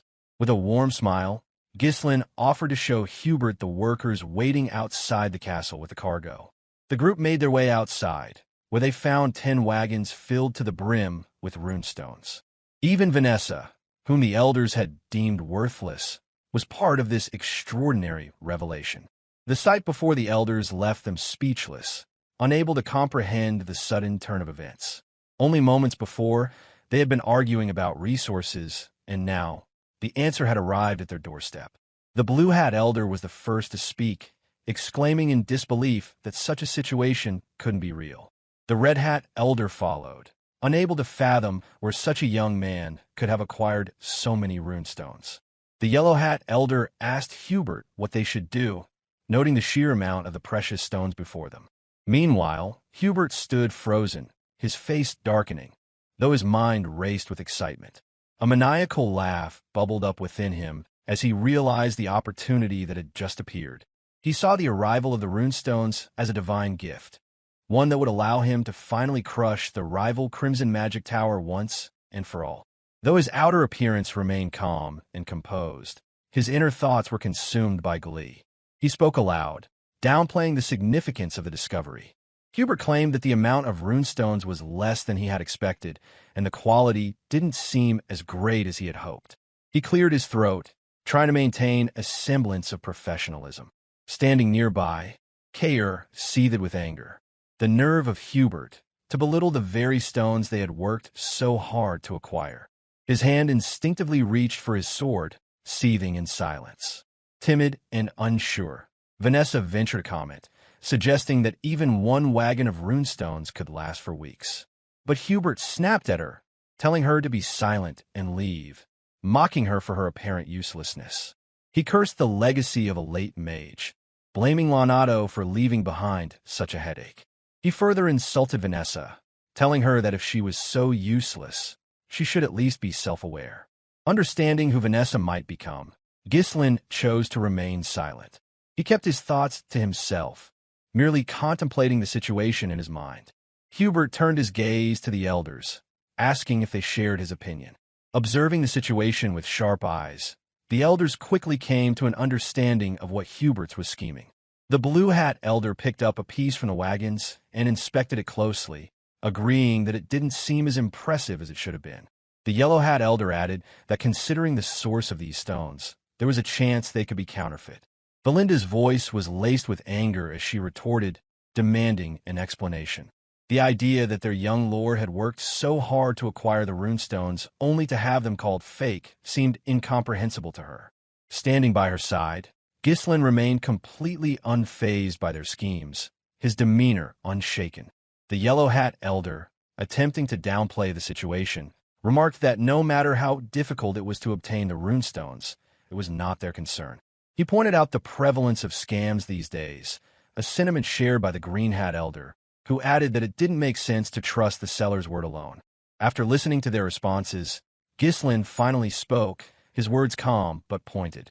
He asked if they were saying they wouldn't buy the runestones, which took the elders by surprise. Ghislain then gave an order, telling his group to leave. He commanded that they should move on, making it clear that the Scarlet Magic Tower was not interested in the trade. Belinda, sneering at the elders, followed his lead, her expression mocking them. However, Hubert, sensing the panic rising within him, quickly instructed them to hold on. He whispered to one of them to play along, and shortly after, the Blue Hat Elder, eager to smooth things over, suggested that they might buy the runestones after all, out of respect for the effort Ghislain had put into bringing them. The Elder claimed that returning empty-handed would reflect poorly on the Tower Master's reputation, and that they should help save face. Adopting a smug tone, Hubert agreed, expressing that it sounded like a better course of action. He declared that, out of his great generosity, they would purchase all of the runestones Ghislain had brought, though, he added, the price would be slightly below market value. However, Ghislain remained unbothered by their sudden change in tone and responded calmly, pointing out that there had been a misunderstanding. He instructed Kaor to leave just one wagon of the runestones and to take the rest back, a request that caused Kaor to momentarily hesitate. With a satisfied smirk, Ghislain added that they had agreed to sell only one wagon's worth of the precious stones. This caused Hubert and the elders to panic, knowing that the resources they desperately needed could slip through their fingers. Seizing the opportunity, Kaor quickly turned and confirmed that Ghislain was right. He had indeed forgotten about the terms of the agreement. He then issued a command to the mercenaries to move the wagons, and they immediately obeyed, swiftly following through with the instructions. Now flustered and struggling to comprehend what was happening, Hubert demanded an explanation. Ghislain apologized, explaining that it had been a misunderstanding regarding the quality of the runestones, which had been caused by his subordinate's error. He further explained that their destination was the Crimson Magic Tower, and that they simply needed cash to cover their travel expenses. This statement made Hubert's heart sink. The prospect of those runestones going to the Crimson Magic Tower instead of his own was a crushing blow, one that could potentially ruin his chances of regaining the top position. Attempting to salvage the situation, Hubert feigned lightheartedness and suggested that he had been joking earlier to break the ice. He invited Ghislain to come up and talk for a bit, his tone suddenly shifting to one of friendliness.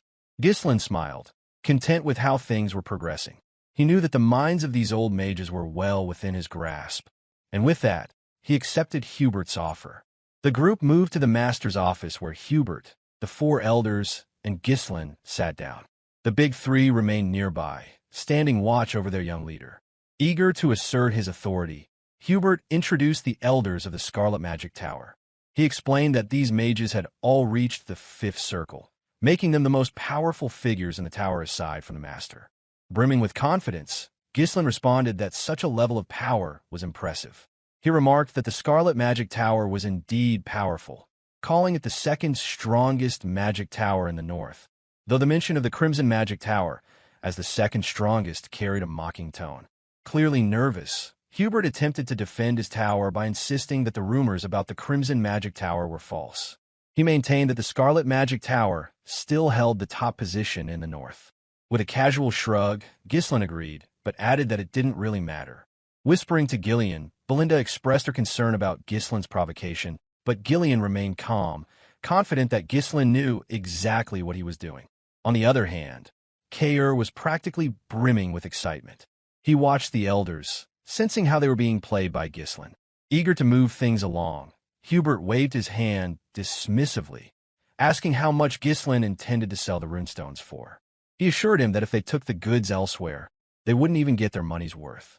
Ghislain raised his hand, silencing the conversation, and announced that the price would be double the market value. This statement left Hubert stunned, momentarily speechless. Double? Hubert exclaimed in disbelief, his face contorting with frustration. He couldn't comprehend how anyone could conduct business in such a manner. He rebuked Ghislain, claiming that he had no understanding of how the world worked, and that this was not how negotiations were done. Hubert accused him of being taught all wrong, and of making up terms without any regard for the process of negotiation.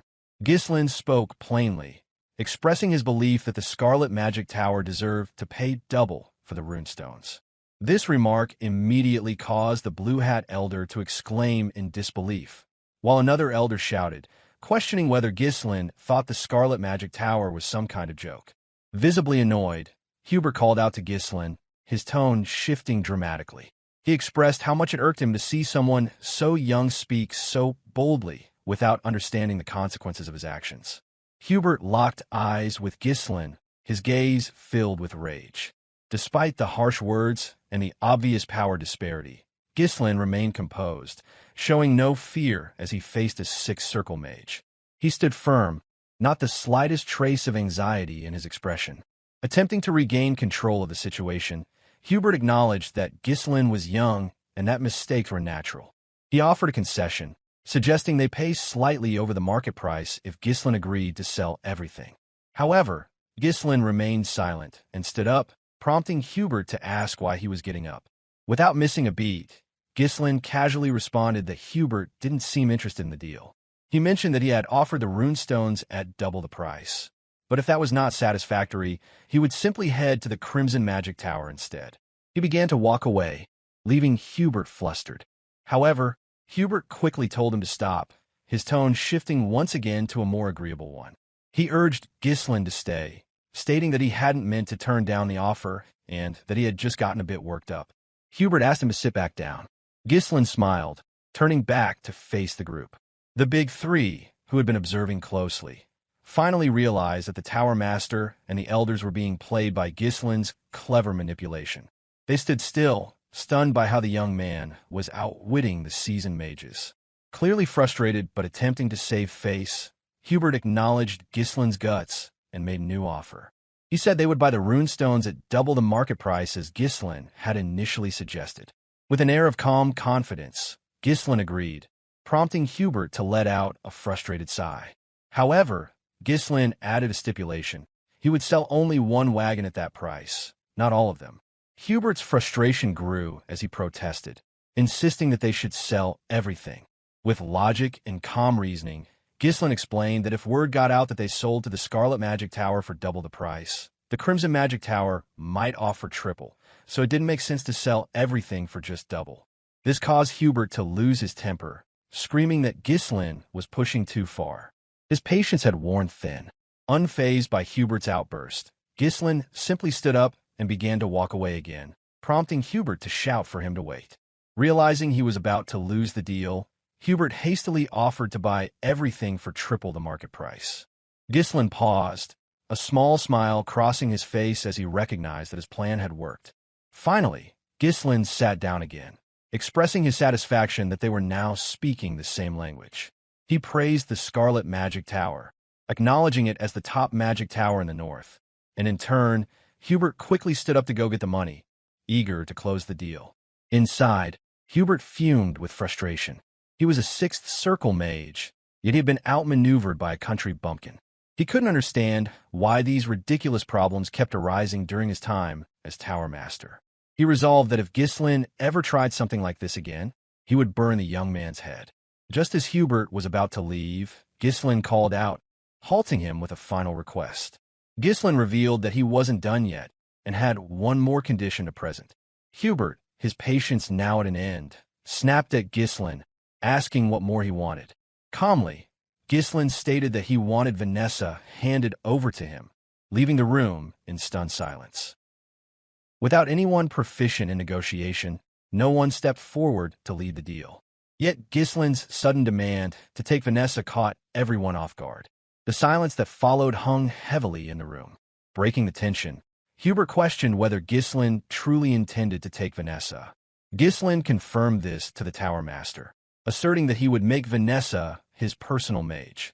Fragments of a previous life flickered through Ghislain's mind, one where a sword used as a pan to grill meat for dinner.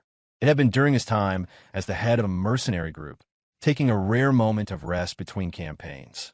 By his side sat a subordinate, a sword brother, and to be precise was Ghislain's favorite slave named Claude, whose right hand had been replaced with a hook. As the meat sizzled, Ghislain noticed it was beginning to burn and made a sharp remark about it. In a tone laced with frustration, Claude challenged the complaint, pointing out the absurdity of making a one-armed man cook. Ghislain silently raised a clenched fist in response, prompting Claude to withdraw his words, pretending it had been a joke all along. Shifting the conversation, Claude brought up something that might interest his leader, a name spoken with intrigue, the Red Nightmare, Vanessa. Ghislain admitted ignorance, prompting Claude to elaborate. According to intel he recently gathered, the rumors spoke of a mage who had incinerated the northern region of Lithuania. She had reached the Seventh Circle, a woman known as Vanessa, feared and infamous as the Red Nightmare. Ghislain responded with mild curiosity, noting the title sounded extravagant, and asked for more details. Claude explained further. Allegedly, this mage had gone completely mad.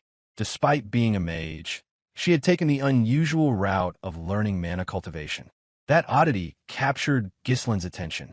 He inquired why a mage would skip the mana circle method to pursue such a path. Claude offered a simple explanation: madness. He went on to describe Vanessa's rampage. Fires, deaths, and economic ruin followed wherever she went. The nobility had been driven to desperation. In fact, the most recent extermination request had her as the target. Ghislain paused to consider. A mage who had reached the 7th circle through mana cultivation, rather than traditional methods, intrigued him. As firelight danced in the camp and the crackle of burning would fill the silence, Ghislain smiled in amusement, evidently fascinated by the chaotic figure. It was then that he made a decision. Turning to Claude, he suggested they bring her in. Claude's reaction was one of pure disbelief. Reflecting on that moment, Ghislain knew that the plan had never come to fruition. Vanessa had already lost control of her magic, and by the time he found her, she was on the brink of death. Yet even then, her potential had not been extinguished. She still possessed the aptitude of a 7th circle mage. With guidance now, she could thrive under Perdium. Fueled by knowledge from a previous life, Ghislain had resolved to take her under his protection. At that moment, the trio began a comment. Gillion asked if he was referring to the girl from earlier. Kaor chimed in, noting she hadn't appeared particularly powerful. Belinda leaned in closer, whispering a soft request to be informed beforehand if he ever intended to bring someone in. Meanwhile, across the room, murmurs spread among the mages. The Red Hat Elder whispered that the situation worked out perfectly. Vanessa had been a burden anyway, and giving her away seemed like an easy solution. The Yellow Hat Elder whispered that caring for her up to this point should be more than enough to honor their past ties with Lonato. With this in mind, Hubert approached and began to speak, formally acknowledging Vanessa as one of Scarlet Flame Tower's prized mages. He implied she would serve the tower well. Before he could finish, Ghislain cut him off with additional demands. Combat mages of the 3rd circle or higher must also be dispatched to Perdium. Fury surged in Hubert's heart. He wondered whether Ghislain was planning some massive construction project on the estate. Ghislain clarified that mages were needed for territorial battles. The announcement sparked alarm among the elders. Combat mages typically earned hazard pay, and now the tower was being asked to supply them without compensation. Ghislain firmly reiterated his terms. Triple the market price, deployment of 3rd circle or higher mages to Perdium for a year, and Vanessa assigned as his personal mage. These 3 conditions were non-negotiable in exchange for the runestones. The trio tensed visibly. The demand for triple the market price alone was shocking, yet Ghislain had added more. On the other side, the elders glared at him with growing hostility. Hubert's mind raced. Purchasing the runestones at a high price might be justified given their urgent situation, but this felt like an overstep. Summoning his mana in a surge of rage, Hubert caused the room to tremble beneath the weight of his power. The elders joined in, unleashing their own magical presence to bear down on the young man. Yet Ghislain remained seated, unfazed, unaffected by the sheer force pressing in from all sides. Hubert locked eyes with him, voice brimming with indignation. The accusation rang clear. Ghislain Perdium must have believed him a fool. He invoked a long-standing law, declaring that mages affiliated with a magic tower were forbidden from participating in territorial warfare. To propose sending core mages of the 3rd circle or higher into battle, while displaying ignorance of the kingdom's basic laws, was nothing short of an insult to the Scarlet Flame Tower. In Hubert's eyes, it warranted death, and he threatened to reduce Ghislain to ash. The reasoning, on paper, seemed sound. Ghislain had indeed made the first aggressive suggestion. The air grew tense as Belinda, Gillion, and Kaor prepared for confrontation. Their opponents were 5th and 6th circle mages, formidable foes. Even united, the odds remained unfavorable for them. Gillion braced himself to leap into action, prepared to shield his lord with his own body should the situation escalate. Yet, Ghislain remained composed. Calmly, he posed a question, one that gave Hubert pause. Was he truly certain he wouldn't regret this? Hubert hesitated, compelled to hear more. Ghislain then revealed a critical piece of information. A massive vein of runestones had been discovered within Perdium's territory, far exceeding the modest supply brought that day. In fact, by several dozen times. The revelation stunned Hubert and the elders. Their mana ebbed away as they listened. Ghislain continued, stating that news of the discovery was already spreading throughout the northern region. He posed a rhetorical question. What might that imply? Hubert understood instantly. Many would soon come seeking the runestone's vein. Ghislain commended the Tower Master's quick thinking. Rising to his feet, he clarified his intentions. Perdium had no desire to wage war. The territory simply needed the tower's support while building strength. If the Scarlet Flame Tower extended its help through this crisis, Ghislain promised an exclusive access to the runestones. Hubert echoed the offer. Exclusive rights? To seal the agreement, Ghislain extended a hand. With such a deal in place, it would only be a matter of time before the Scarlet Flame Tower surpassed the Crimson Magic Tower and reclaimed its position at the pinnacle. The proposal was tempting, enough to make pride take a back seat. Greed began to stir in Hubert's heart, overtaking the anger that had consumed him moments earlier. A reliable runestone supply represented a dream come true. Ghislain had struck a vulnerable nerve which offering both ambition and security. The storm of fury faded. With renewed optimism, Hubert grasped Ghislain's hand firmly, a smile curving his face.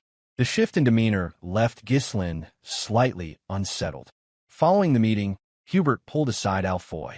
The decision was made that Alfoy would accompany the young lord to Perdium. Alfoy protested. He questioned the decision, pointing out the many other mages available. Hubert dismissed the objection. The greatest talent in Scarlet Flame Tower's history was being sent not out of obligation, but because the future depended on it. As chief officer, Alfoy would represent the tower's interests. The compliment left Alfoy glowing. Hearing those words from his master stirred pride. As the mercenaries began unloading the runestones, Hubert elaborated further. This mission would serve as preparation for his eventual ascension as Tower Master. He was to monitor the estate closely and prevent any attempts to divert the runestones. If a territorial conflict did erupt, he was to retreat without engaging. All that was required was endurance for 1 year. Within that time, the Scarlet Flame Tower would surpass Crimson and reclaim its place at the top. Alfoy accepted the mission eagerly, responding with unwavering resolve. However, the moment he arrived at Perdium, the excitement faded. His expression soured as he took in the estate's condition. Standing before the new arrivals, Ghislain welcomed the mages alongside his subordinates and mercenary forces. Among the mages, opinions were mixed. One observed that the castle was constructed in a classical style. Another added that while not flamboyant, it was practical. A third noted the use of proportional harmony in the architectural layout. But Alfoy seethed internally. In his eyes, it was nothing more than a wretched backwater. Only his master's command had brought him here. To think, the heir to the tower, reduced to working in such filth. When it came time to announce his position, Alfoy did so with formality. He identified himself as a third circle mage and heir to the Scarlet Flame Tower, assigned to lead the dispatched mages. However, Ghislain interrupted without hesitation. There was work to be done, and Alfoy was instructed not to let down his guard. The comment left Alfoy speechless. Rage churned inside him at being treated like a servant. Resentment brewed. Inwardly, he vowed that once he became Tower Master, he would deal with Ghislain accordingly. Ghislain called him back from his thoughts with a question. He wanted to know where Vanessa was. Alfoy turned casually, replying that she was likely at the back, handling the luggage. Soon after, Vanessa arrived, breath heavy as she carried the baggage in her arms. Gasping for breath, she finally made it to the gathering crowd. Through her fatigue, she opened her eyes and realized that the young lord himself stood there, welcoming them. Immediately, she bowed and offered her greeting. Alfoy muttered beneath his breath, urging her to hurry and remarking that he had doubted her arrival altogether. Ghislain briefly considered how to deal with the fool. Maiming the heir of the Magic Tower would certainly provoke backlash. It would be too risky. Instead, he approached the girl, raising a hand to beckon her forward. He instructed Vanessa to set everything down and come to him. Surprised, she responded hesitantly, reminding him that she had yet to finish moving everyone's luggage. Before she could continue, Ghislain grabbed one of the bags himself, even as Alfoy interjected dismissively. According to him, she had always done menial tasks at the tower, and, being incapable of using magic, might as well continue with chores. Before Alfoy could utter another word, Ghislain hurled the bag squarely at his face. Injuring the air would have gone too far, but humiliation was just the right dose of punishment. Alfoy cried out in frustration, shouting in disbelief. Ghislain remained calm, asserting that Vanessa no longer belonged to the tower. From that moment on, she was under his protection, and mistreatment would not be tolerated. He then issued a warning that this incident would be overlooked, but if it ever happened again, the consequences would be severe.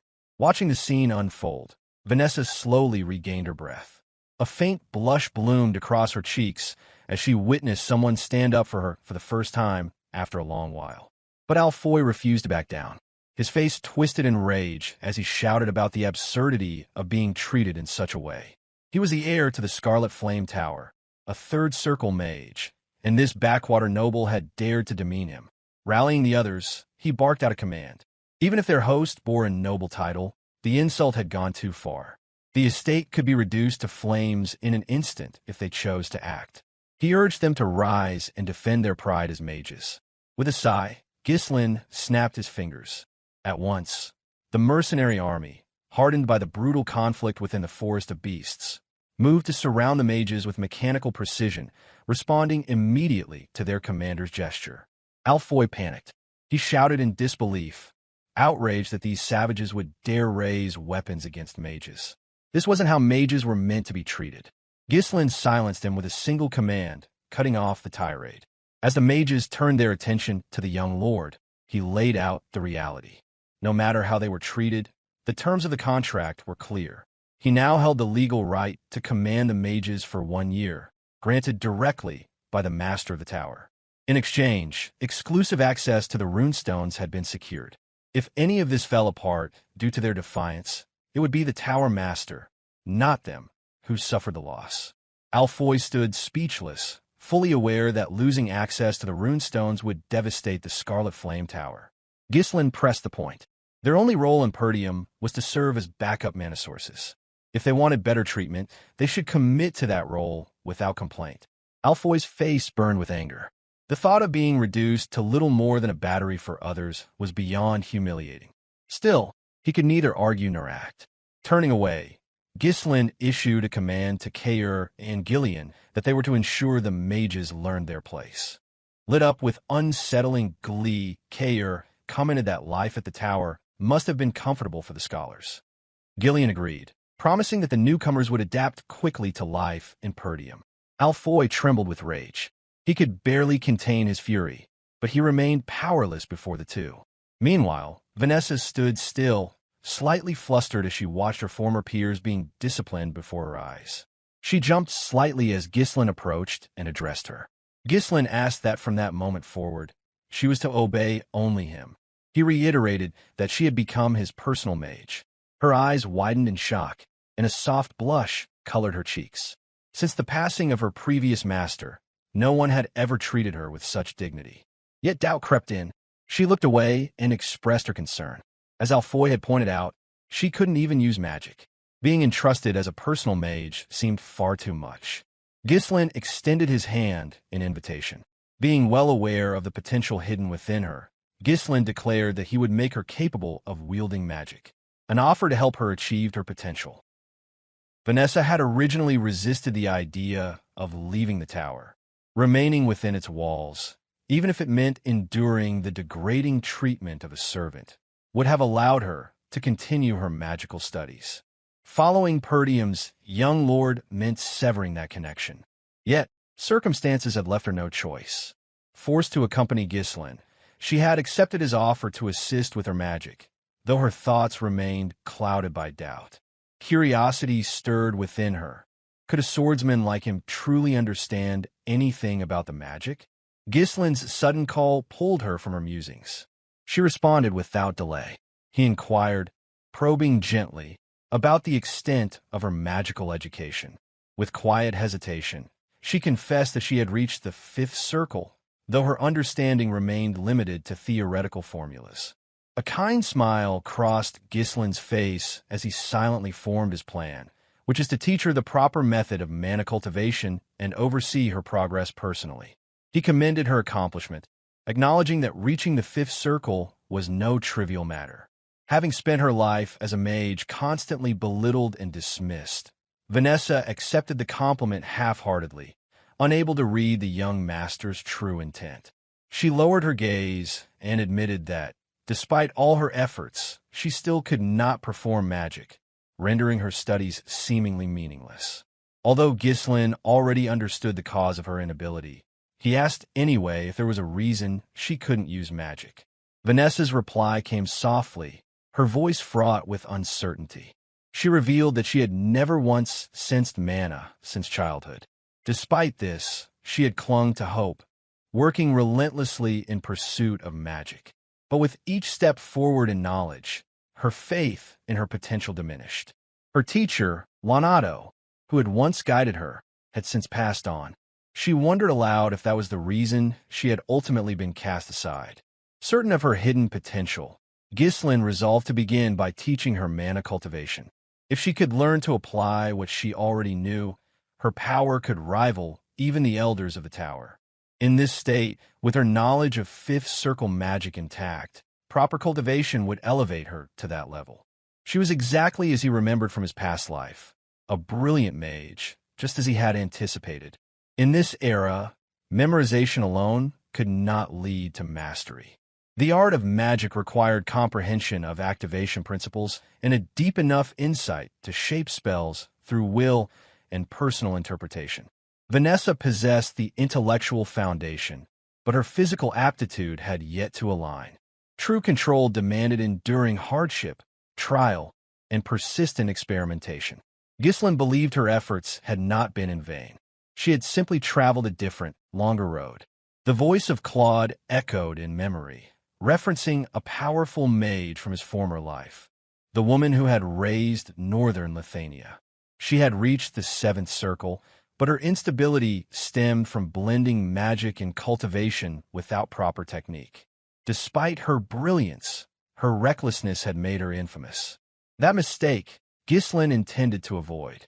With full conviction, Ghislain announced that he would now teach Vanessa mana cultivation. Tension immediately overtook her.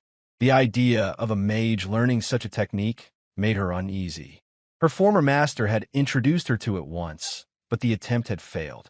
Her doubts surfaced immediately as she questioned why a mage should pursue such a path. Ghislain clarified that both magic circles and cultivation were grounded in the same force, which is mana. He then asked if she had ever practiced it properly. Her expression shifted to one of disbelief. Though she had studied the technique before, it had been under rigid instruction. The thought of being taught by a nobleman with no formal magical title seemed ludicrous. She shook her head firmly, rejecting the notion outright. To her, it was madness. Using mana cultivation to access magic seemed far too risky. The consequences of failure, internal damage, or permanent disability were too severe to ignore. In that moment, Ghislain offered a reassuring smile. Extending his hand to her, he called her name and invited her to begin. Ghislain understood that the madness in Vanessa's past life had likely been the result of flawed technique colliding with long-standing resentment. He had seen similar signs before. Even knights occasionally succumbed to inner demons during intense training. But in this life, he believed things would unfold differently. Vanessa observed the sincerity in Ghislain's expression, silently beckoning her toward a path where she might finally become a true mage. She could not fully comprehend what he was offering. In a magic tower, she had been dismissed as a failure and a burden. Her gaze fell to the ground, attempting to mask the tremble in her eyes. She weighed the decision. Refusal might not even be an option. Ghislain could easily compel her, for what lay ahead otherwise was a descent into madness and eventual death. In the end, she gathered her courage and resolved to accept, if only for a chance to wield magic like a real mage. Anxious and uncertain, she positioned herself in front of Ghislain, seated with her back to him. With no hesitation, she loosened her collar and revealed her back, allowing him to begin the mana transfer. In his previous life, Ghislain had seen that same expression in her eyes, an endless hunger for magic mixed with regret, rage, and despair. She had sought power in desperation, turned to an unknown mana cultivation technique, and ultimately became a creature of destruction, ruled by instinct and pain. But now he stood before her in a different lifetime, meeting her before that spiral could begin. He made a silent vow to reach out before she fell into the abyss again. With that, he summoned his mana and placed a steady hand against her back. The process would be agonizing for her. If miscalculated, it could result in death. Nonetheless, he proceeded without hesitation. Mana surged from his hand and into her body, accompanied by a low hum. As the energy coursed through her, pain ripped through her nerves. A moan escaped her lips as the searing heat traveled through her mana pathways, eventually gathering just below her navel where Ghislain was guiding it. He sharply instructed her to remain silent, warning that the pathways were becoming tangled. He explained that the mana within her now belonged to him. She was told to focus on that foreign presence and not to lose track of it. She needed to feel it and follow its flow as best she could. Understanding the gravity of this moment, Vanessa closed her eyes and gave herself over to concentration. Every ounce of her attention was funneled into aligning herself with the mana inside her. Traditionally, she would be guided through the sensation first and only later create a mana core of her own. But that route carried no guarantee of success. Ghislain chose instead to prioritize sensation, helping her feel the full extent of mana flowing through her being.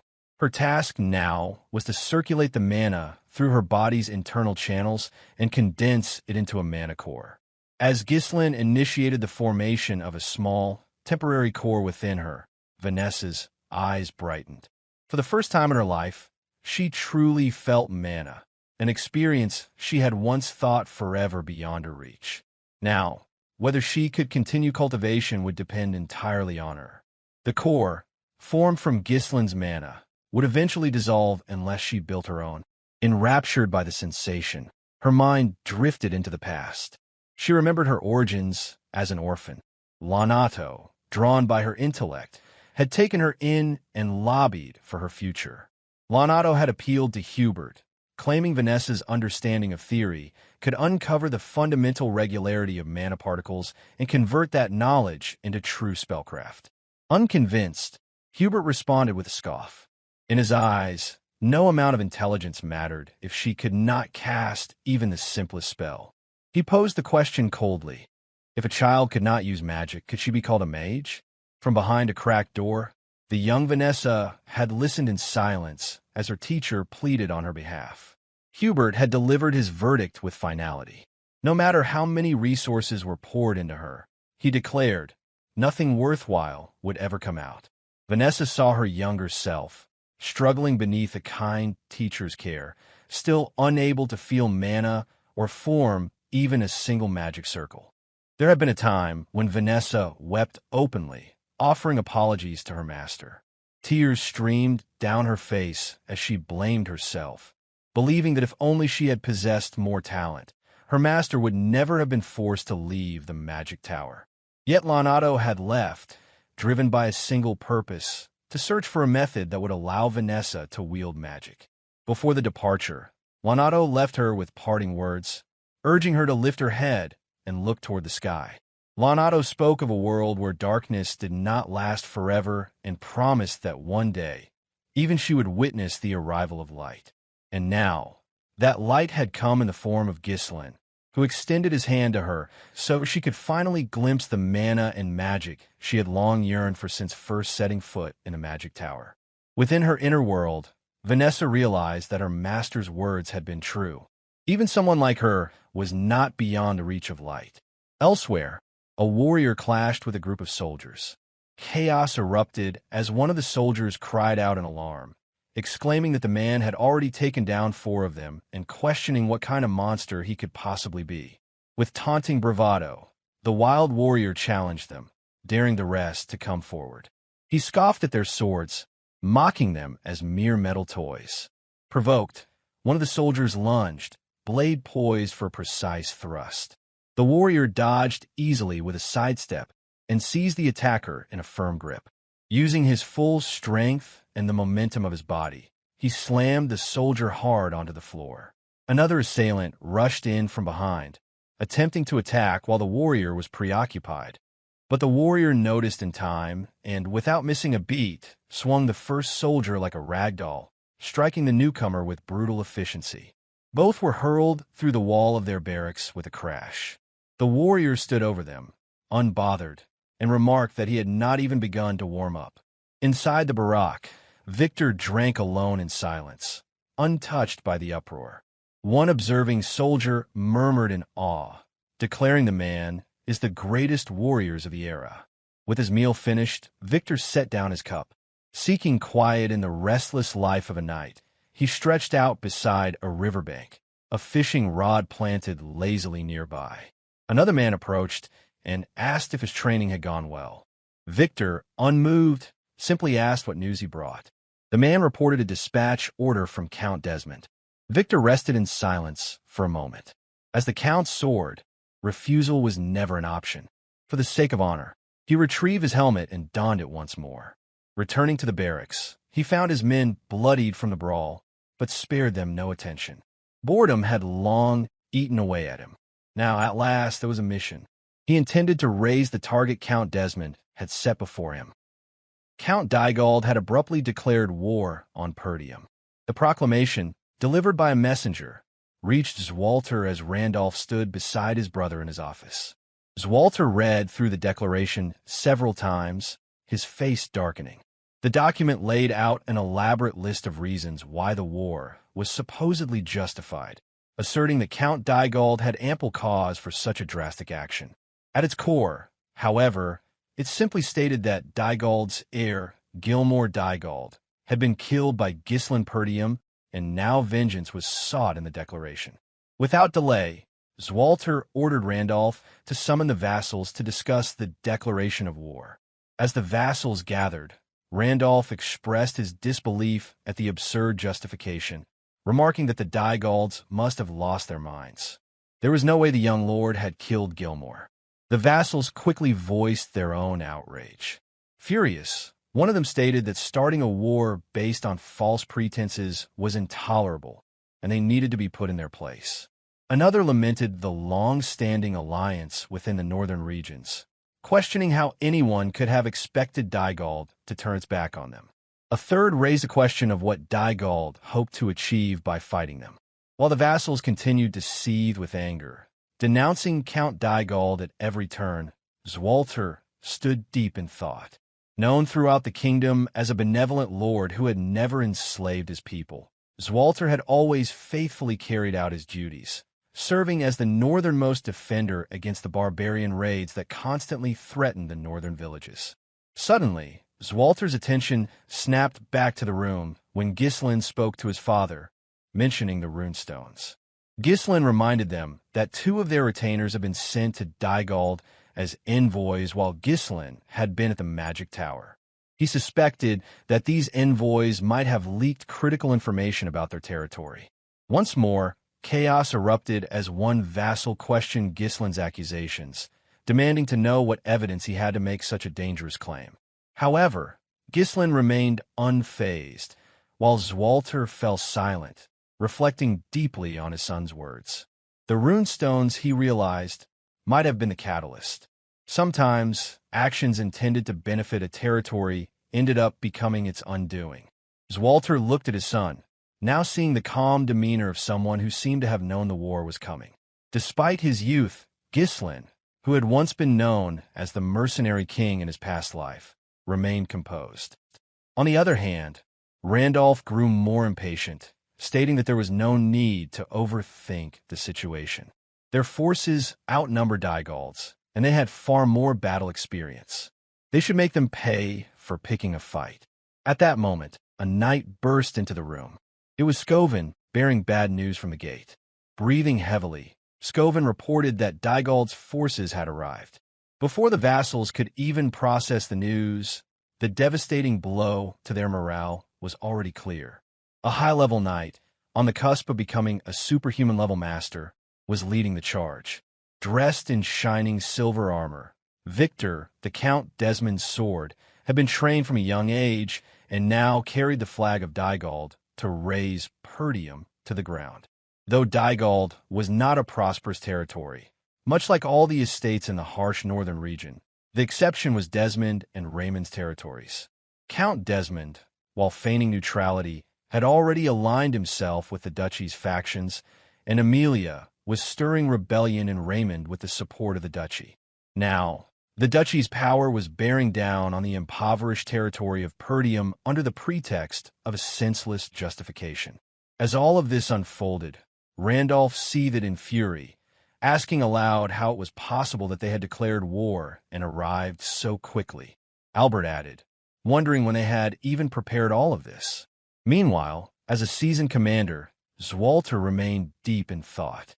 Moments later, Soldier reported that a confirmed force of about 6,000 armed soldiers, with a follow-up supply division of approximately 1,000. Numerous siege weapons had also been spotted, and deployment had already begun on Dygald's forces. The revelation left Homern in a panic. He turned to Randolph, his voice filled with alarm, as he questioned what was happening. The power gap seemed insurmountable. Equally stunned, Albert voiced his confusion. He pointed out that Dygald was just as poor as Perdium. So how could they have raised such a massive army? Still grappling with the situation, Randolph responded with frustration, reiterating that this was exactly why he had warned them before not to reduce their forces. Fed up with the constant bickering, Swalter screamed at the vassals to get a grip. He told them that arguing would only delay their response, and ordered that all soldiers be gathered at the walls. He commanded that every citizen be brought into the castle, and every gate should be shut tight. The soldiers were to hold their positions. With his gaze hardened by years of harsh northern battles, Swalter stated firmly that the war had begun. At the forefront of the Dygald army, Thamos Dygald hummed to himself as he gazed at the towering Perdium fortress. Confident that Count Desmond's support would ensure victory, he was certain the fortress would soon fall into his hands. Thamos grinned as he thought of Gilmore, his son. While Gilmore had been a lazy and useless heir, his death had given Thamos a valid reason to strike Perdium. Gilmore's death didn't trouble him much, because he could always have another son. But the chance to seize Perdium with overwhelming support was something that could only come once. Turning to Victor, Thamos asked that he accompany him, as he had something to discuss with Count Perdium. When they arrived before the wall, Swalter shouted out in defiance, demanding to know what kind of atrocity Thamos was committing. Thamos laughed to himself, responding that what he was doing wasn't an atrocity. His beloved son, Gilmore Dygald, had been killed on this land, and he was now here for revenge. With a menacing grin, he added that Swalter's son, Ghislain Perdium, had killed his son. What parent wouldn't be enraged by the death of their child? Thamos then offered Swalter a chance to end the conflict without further bloodshed, suggesting that if he surrendered now, it could all stop. Ghislain, who knew that Count Desmond was backing Dygald in this war, stood silently, observing the unfolding events. Filled with rage, Randolph shouted at Thamos, denouncing his lies. Equally disgusted, Homern agreed with Randolph, stating that any further conversation would be meaningless. However, Ghislain was lost in thought. While saving Elena had bought him time, he knew that with Gilmore's death, this war was inevitable. The fact that Dygald had brought siege weapons confirmed his worst fears that they were intent on crushing Perdium completely. At that moment, Swalter stepped forward, declaring that Ghislain had not killed Gilmore. With a gaze hardened by years of defending the northern fortress against barbarian raids, Swalter stated firmly that this was his only answer. He warned Thamos that if he valued his life, he should leave now. Thamos was visibly startled by the intensity of Swalter's gaze, but Victor remained silent, standing unwaveringly by his side. Victor observed Swalter, thinking to himself that the Northern Wolf had truly earned his reputation. Swalter Perdium embodied the spirit of a great general who had defended the North for so long. Sweating heavily, Thamos acknowledged Swalter's reputation, stating that as expected of the Northern Wolf, Swalter's choice was a foolish one. He warned Swalter not to regret his decision and turned back to his forces with a final threat. Meanwhile, Swalter knew that this would be a difficult battle. Perdium was a poor territory with barren land and few provisions, ill-prepared to withstand a prolonged siege. Feeling the weight of the situation, Randolph pleaded with Swalter, asking him to entrust all the troops to him. He was confident that, as a high-level knight, he could easily defeat the poorly trained rabble Dygald had assembled. Albert interjected, warning Randolph that no matter how strong he was, the sheer gap in numbers was simply too great to overcome. Homer shared the same sentiment, stating that with only one loss, Perdium would be finished. However, Randolph could not remain silent and retorted that they couldn't just stand there and do nothing. Swalter stood silently, his mind racing. The vassals began suggesting that they request aid from other territories and hold out until reinforcement arrived. As a last resort, they could abandon the castle and retreat to the northern fortress. Amidst the chaotic arguments between the vassals, Swalter struggled to think clearly. A sudden declaration of war, with the enemy already fully prepared, was overwhelming. The sheer number of Dygald's forces was unimaginable. There was no way they should have been able to muster such a large army. Swalter couldn't help but wonder who had supported them. As a lord, he knew he couldn't flee the castle, but as a father, he was certain that Ghislain had not killed Gilmore, and thus he could not surrender. Just then, his thoughts were interrupted when Ghislain suggested they prepare for a siege. Swalter turned to face his son. He hadn't noticed it before, but Ghislain's composure stood in stark contrast to the panic around them.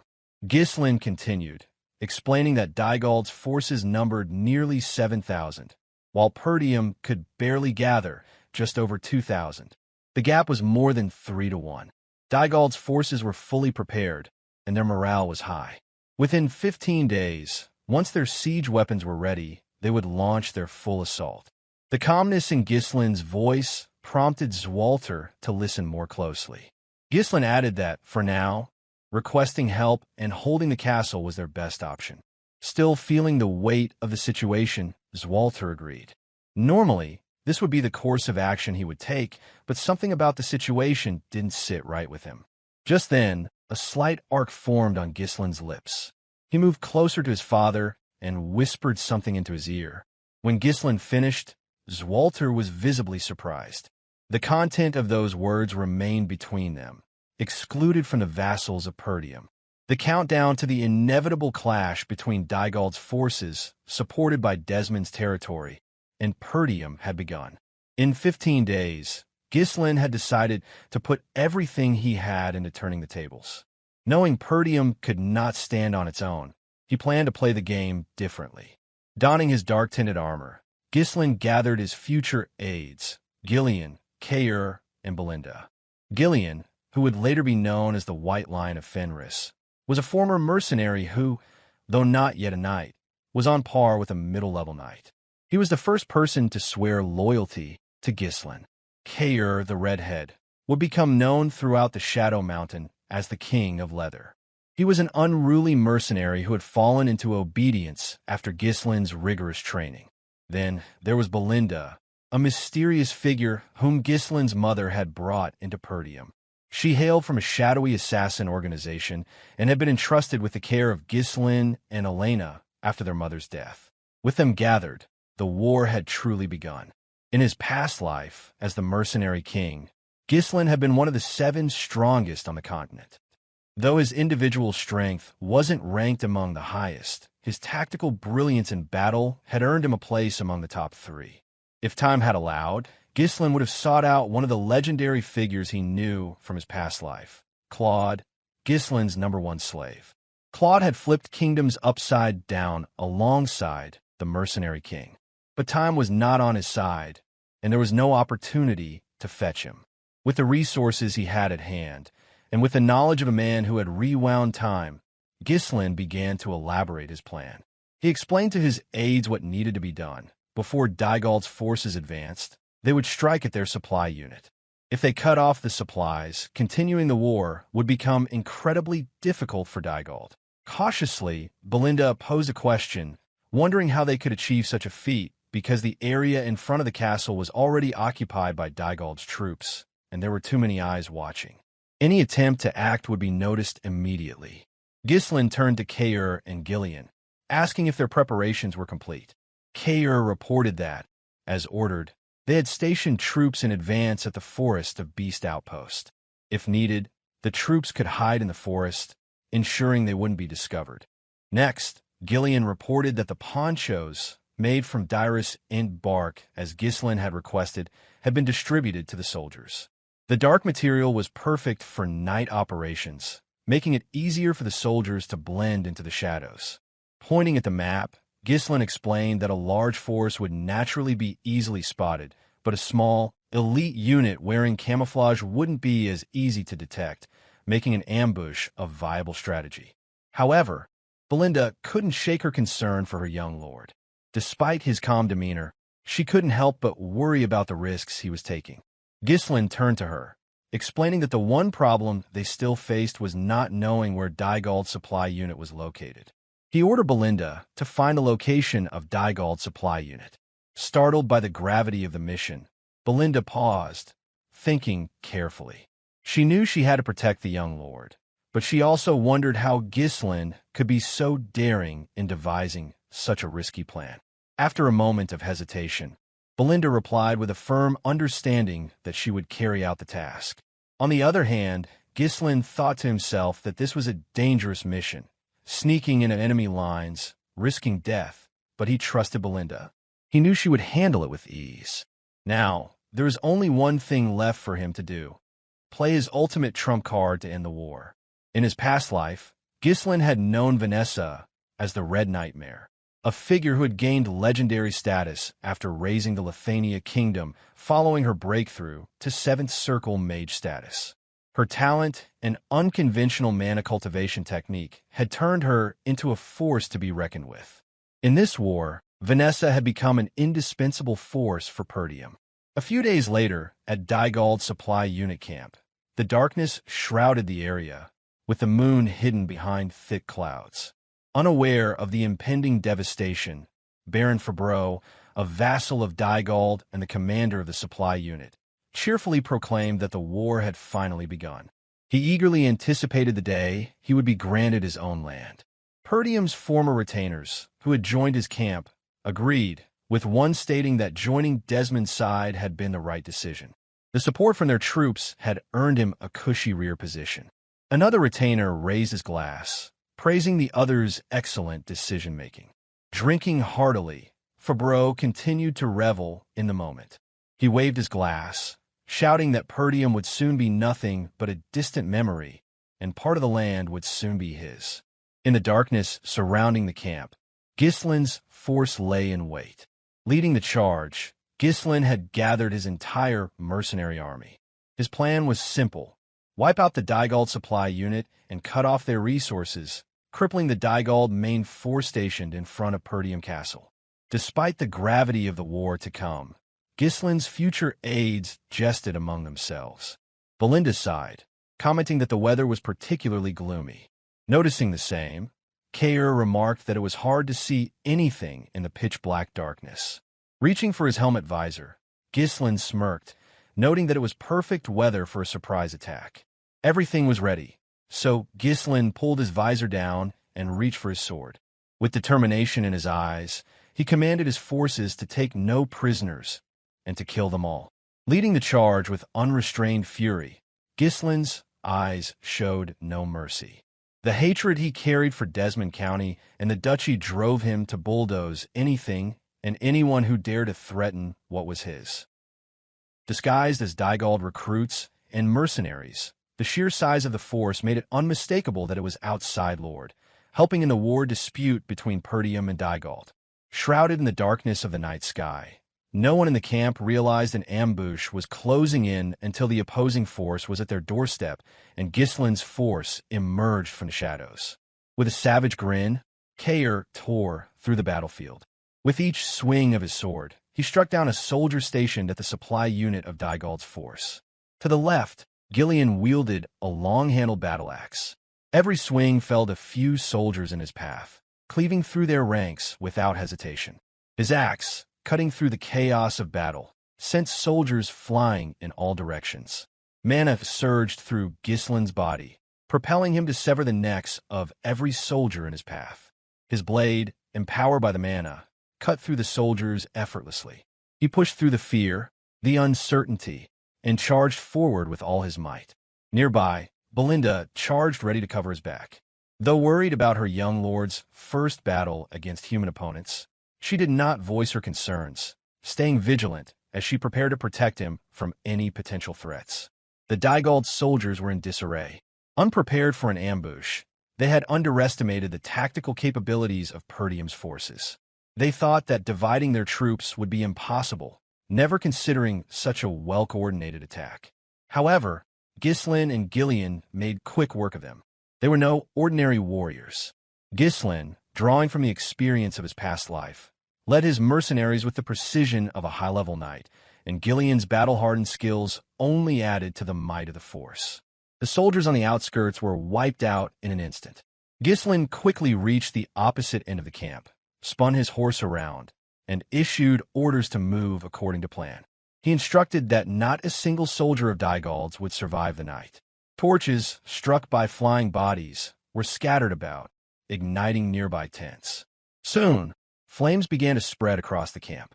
Chaos erupted as soldiers ran about in confusion. One of the high-ranking officials in Dygald's unit rushed toward his superior. The soldier breathlessly informed Baron Fabreau that they had been ambushed, urging him to take immediate action. Fabreau swiftly exited his tent, frustration boiling over as he took in the sight of his camp in chaos. He bellowed at the soldiers nearby, demanding to know where the guards had been. Panic surged in his mind, and Fabreau shouted orders for his forces to regroup. He insisted that they still outnumbered the enemy, urging them to form ranks and stop the attack. Despite his efforts to calm himself, the reality of the situation was beginning to set in. The soldier returned with grim news that over 70% of their forces had already been wiped out. The man, the myth, the legend, Gordon the Muscle followed closely behind Ghislain. Hardened from battles in the Forest of Beasts, the mercenary's charge was unstoppable. His immense strength and brutal efficiency tore through the enemy soldiers with terrifying speed. Gillion, noticing the need to conserve stamina, switched to a smaller weapon, sacrificing some of his destructive power but enabling him to move faster and continue his assault. Meanwhile, Kaor remained fierce, striking soldiers with precision, cutting through their ranks with reckless abandon. Ghislain stayed resolute, his eyes gleaming with killing intent. His blade, sharpened with mana, sliced through the soldiers with practiced ease, each strike landing with deadly accuracy. Though his strength was a fraction of what he had in his previous life, Ghislain was, in this skirmish, the harbinger of death. His mercenaries followed his every move. Noticing Ghislain charging at the front lines, Fabreau recognized him as an entirely different presence. His face drenched in sweat, Fabreau finally realized that his 1,000 soldiers had no chance against such a force. In a panic, Fabreau turned abruptly, ordering a retreat. His aide looked confused, but Fabreau was certain that if the battle continued, he would lose his head, not just his land. In that instant, his aide was struck in the neck with uncanny precision. Shock flashed across Fabreau's face as he watched in silent attack. The speed and accuracy of the attack left him paralyzed with fear. Though Fabreau himself was unharmed, he collapsed to the ground, following the sound of his aide's lifeless body hitting the earth. It was Belinda who had reached them. Sitting atop her horse, she coldly addressed him, her voice carrying a chilling calmness. She remarked on the unlikely meeting, calling him the vassal of Perdium. Fear surged through Fabreau's mind.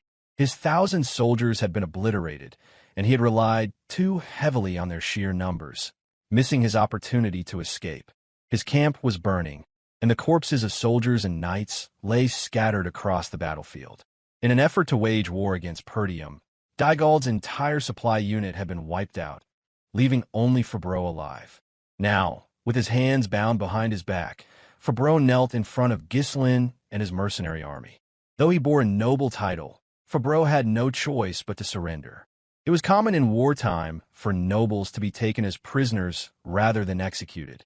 Just then, Belinda stepped on him, her boot pressing Fabreau's head into the dirt. Belinda informed the others that Fabreau was one of the vassals sent as an envoy to Dygald. Not only had he been selling information, but he had also been acting as Dygald's supply commander. Panic gripped Fabreau as he pleaded with Ghislain, desperately begging for mercy. He surrendered without hesitation, throwing himself at Ghislain's mercy, hoping to survive. He had never imagined that the young Lord of Perdium, despite his reputation as the northern scoundrel, could lead such a force in battle. However, Ghislain remained calm and asked to have bribed Fabreau, seizing what he believed to be a fleeting opportunity for survival. Fabreau quickly revealed that he had been bribed by Count Desmond. He also explained that he had been threatened and had no choice but to follow through with his actions. Ghislain didn't linger on the information. His mind quickly shifted to the demons from his past life. With Fabreau's admission, Ghislain knew for certain that Desmond County had provided troops to Dygald to wage war against Perdium. Feeling ignored, Fabreau became more desperate. He wailed loudly, insisting that, despite his actions, he had served Perdium for a long time. He argued that Count Dygald would surely pay a hefty ransom for his release, claiming that sparing him would be a profitable deal for Ghislain. Ghislain dismounted from his horse, his eyes unwavering, and told Fabreau to raise his head. The words caused a brief flicker of relief to wash over the captured noble. Fabreau thought he was being granted mercy. In his relief, Fabreau began to make grand promises. He thanked Ghislain for sparing his life and vowed that with the life he had been given, he would serve Perdium with everything he had. But before Fabreau could finish his words, Ghislain swung his sword, severing his neck in a single, smooth motion. The strike was immediate and without hesitation. Ghislain had no recollection of Fabreau from his past life's timeline, suggesting that Fabreau had never been significant. In that fleeting moment, Fabreau was left unable to understand why he had been executed. Ghislain sighed, finding the situation absurd. He stated that he would never show noble courtesy on the battlefield and that he would never make a deal with someone like Fabreau, whom he considered scum. With vengeance burning in his eyes, Ghislain vowed to hunt down every person who had turned their sword toward Perdium. He promised that death would come for them all. Once the deed was done, Ghislain led his mercenary army away from the remains of Dygald's supply camp. Despite the skirmish with 1,000 soldiers, Ghislain's forces had suffered little more than exhaustion, with no significant losses. Still concerned, Belinda watched Ghislain closely. This had been his first battle, and she couldn't help but wonder how he had killed so many soldiers with such apparent ease. He made it seem as natural as breathing, and yet the act of killing humans, as opposed to monsters, should have been far more difficult to bear. Kaor approached Ghislain and asked what their next course of action would be. Ghislain, with his usual focus, replied that they would head straight back to the castle. He suspected that the enemy would likely attack immediately. With siege weapons at their disposal, Dygald's forces had been hurling massive stones at Perdium's castle walls. This was possible only because Count Desmond County had provided them with the means to attack. As the catapults rained stones upon the walls, Dygald's infantry charged forward, attempting to overwhelm Perdium's smaller forces. Being a tactical strategist, Ghislain issued orders swiftly for Kaor and Belinda to provide support on the left wall once they arrived, while he himself would move to the right wall. Right after, Ghislain called out to Gillion, putting him in charge of attacking Dygald's base. He explained that the assault was a surprise attack, and that he expected Gillion to face off against thousands of soldiers with a much smaller force. With that, Ghislain turned to Gillion and asked if he could handle the task. A faint smile crossed Gillion's lips as his eyes gleamed with excitement. He answered affirmatively, assuring his young lord that it would be no problem and that he would follow his orders without hesitation. In response, Ghislain smiled, the thought of his loyal mercenary pleasing him. After all, Gillion was like a sleeping lion, waiting to be awakened when the time was right. On the other hand, Kaor scoffed, expressing his dissatisfaction that the old man always seemed to get the more exciting tasks. Meanwhile, Belinda raised a more pressing concern about who would defend the gate. Ghislain gave a definitive answer, ordering them to leave the gate alone. With the strategic mind of a seasoned commander, Ghislain did not explain further. With his experience as the Mercenary King, who had once razed an entire kingdom to the ground, Will always had a plan. This left Ghislain's aides slightly confused. After all, to them, Ghislain was still a young lord who had gained fame as the northern scoundrel and was commanding an army for the first time. They had expected him to be uncertain, but his calm demeanor and strategic orders led them to wonder what he had in mind. Ghislain did not provide further explanation. Instead, he simply stated that this war would mark the beginning of a new chapter in Perdium's history. Meanwhile, Swalter, a valiant high-level knight, stood firm against the overwhelming number of enemies. His voice rang out clearly, ordering his soldiers to prepare for the incoming assault. On the opposite side of the wall, Randolph, also a high-level knight, commanded the archers to fire at the advancing enemy. Though their numbers had been reduced by the rain of arrows, Dygald's soldiers were still too numerous to be easily stopped. With ladders in hand, they began scaling the walls, their numbers overwhelming Perdium's defenses. As the Dygald forces swarmed the wall, Swalter immediately ordered his soldiers to engage in close-quarter combat. His brother Randolph closely followed behind. With the two of them leading the charge, they hoped to hold off the advancing enemy. Seeing the wall begin to crumble and his forces overwhelm it, the commander of Dygald's forces laughed manically. His joy was palpable as he thought victory was finally within his reach. He clapped his hands in delight, exclaiming how exhilarating it was. Even without dispatching their strongest knight, he was sure the battle was won. However, Victor remained focused, keeping his eyes on the battlefield. As Dygald continued issuing orders for the catapults to prepare for a second volley, Victor thought inwardly that it was finally time for the Northern Wolf to meet his end. He had hoped to face Swalter, but now, seeing the way things were unfolding, he believed he wouldn't even need to lift a finger.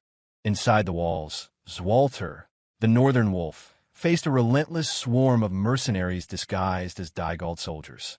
With practiced ease, he blocked an incoming attack, sidestepping and swinging his sword to strike at the side of one of the mercenaries. But the enemy continued to pour in, and despite his strength and skill, Swalter, alongside Randolph, found themselves surrounded. Maintaining his composure, Randolph expressed his frustration. The walls were one thing, but at this rate, the gate would fall soon. Thus, he asked what the Lord's orders were. Deciding to trust in Ghislain's earlier instructions, Swalter ordered the soldiers to focus solely on holding the walls and to leave the gate alone. After giving the order, Swalter turned to Scoven, asking about reinforcements. Scoven reported that the messengers sent to the surrounding territories had all returned with refusal of support.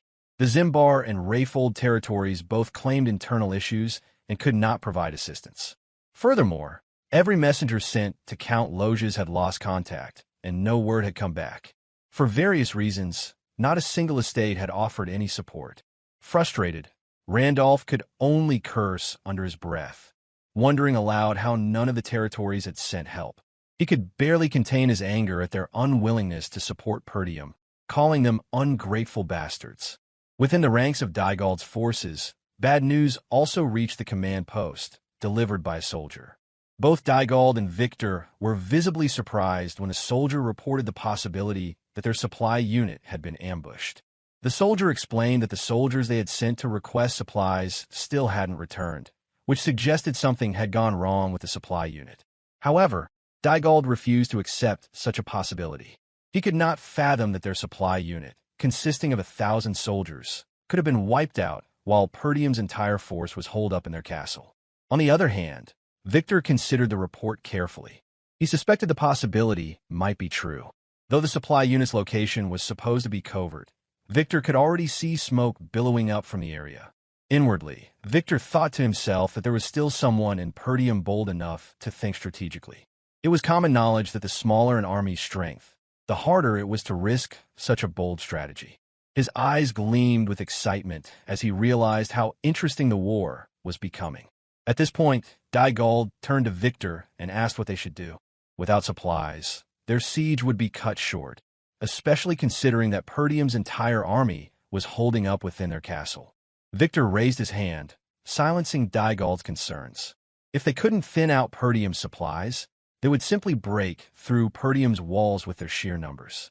He was confident they did not need supplies, stating with certainty that they would take Perdium's castle by the end of the day. Dygald stammered in disbelief. If they charged relentlessly, they would undoubtedly overwhelm Perdium's forces, but the losses they would suffer would be catastrophic. At that moment, Victor considered killing Dygald right there and then. After all, Dygald was merely Desmond's pawn, while Victor, the real commander, striving to be known as the Northern finest sword. But for now, Victor chose to spare him, deciding to deal with him later when Perdium had fallen. Victor continued his assessment of the battle. The assault on the left and right walls had begun long ago, yet they hadn't broken through. He thought of how Perdium's elite forces, including the Northern Wolf, were likely holding the line. But as he surveyed the situation, he noticed that the front gate was left undefended. It seemed clear to him that the gate lacked any defenders. With that realization, he raised his sword and ordered the rest of his army to charge forward. His voice was filled with conviction as he proclaimed that, by the end of the day, they would smash through the gate. Behind him, Desmond's forces, disguised as Dygald soldiers, advanced with their siege towers. Their sheer number dwarfed anything that Perdium could muster. Victor observed the ranks of his forces charging toward Perdium's castle, the overwhelming numbers striking with brutal force. Though striving as the finest sword of the northern region, Victor still longed to achieve greater things as a commander of an army. He hoped that through these accomplishments, he could elevate his status and perhaps even earn a noble title, something to solidify his place among the greats. With this ambition in mind, he called upon one of his subordinates, Idun, before riding into battle himself. A loud thud resounded as Idun, riding his horse, drew nearer. Idun was the kind of man who took pleasure in fighting for sport, beating people for amusement to stave off boredom.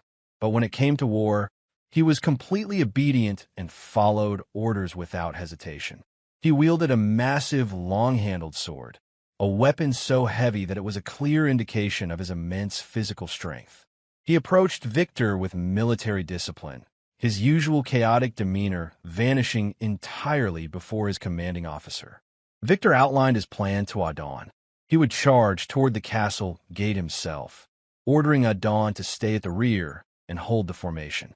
Though he knew that one man was enough for the task, Victor chose to err on the side of caution, knowing the Perdium army was barricaded within their castle. With Idun at the rear, Victor led the charge, his cavalry and siege weapons following closely behind, though the sheer number of the siege weapons might have seemed excessive for this siege war. Meanwhile, Dygald's infantry scaled the castle walls with ladders. Despite their overwhelming numbers, they faced great difficulty in overtaking the defenders and opening the gate. Yet their morale remained unshaken, and they pressed on, climbing despite the certain death that awaited them at the top. Swalter and Randolph held the line at the wall, standing firm against the onslaught. As knights nearing the upper levels of their order, they were a force to be reckoned with. With each swing of their swords, an enemy soldier fell. Though they could hold the line against the swarm of enemies with their strength, it was evident that Dygald's forces would eventually overwhelm the castle. In a moment of rising tension, Scoven, an experienced knight of Perdium, suddenly called out to his lord, panic evident in his voice. Swalter quickly turned his head to see what had unsettled the knight.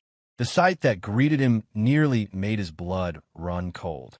The enemy had brought forward siege towers, enough to completely take over the walls. The towering structures, coupled with ladders, suggested that they had been carefully prepared long before Count Dygald's son had met his death. Swalter cursed under his breath, his thoughts racing. He wondered aloud how the enemy had managed to calculate the height of the walls with such precision. Struggling to maintain control, Randolph pointed out that they were already overwhelmed by the sheer number of infantry climbing the walls. With the arrival of the siege towers, he had little confidence that the castle would hold on. Swalter turned back to his soldiers, his expression grim, and asked if the catapults were ready. A soldier quickly reported that one catapult had just been set up. Though constructed hastily, there was hope that the catapults could at least reduce the number of enemies charging to the walls. Within moments, The crew adjusted the catapult's aim and fired a stone toward one of the enemy's siege towers. One soldier from Dygald cursed at the sight, calling Perdium dogs, and wondered aloud when the enemy had found time to build catapults to counter their towers. The trajectory of the stone was unmistakable. It would hit the tower and destroy it. However, Victor, now nearing the front line, was not about to let that happen. He grabbed a spear, infused it with his mana, and hurled it at the incoming stone. The collision was deafening, and the stone shattered into dust, pulverized by the magical energy of the spear. The sight sent shockwaves through Dygald's forces, bolstering their morale. On the side of Perdium, however, disbelief set in.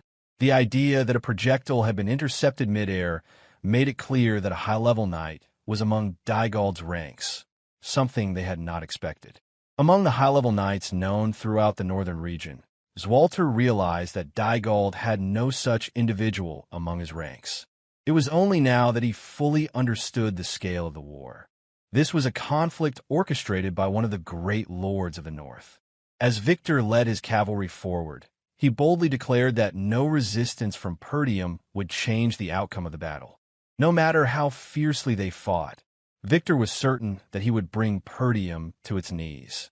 Without hesitation, he commanded the battle ram to charge toward the castle gate. The battle ram surged forward, unstoppable in its momentum.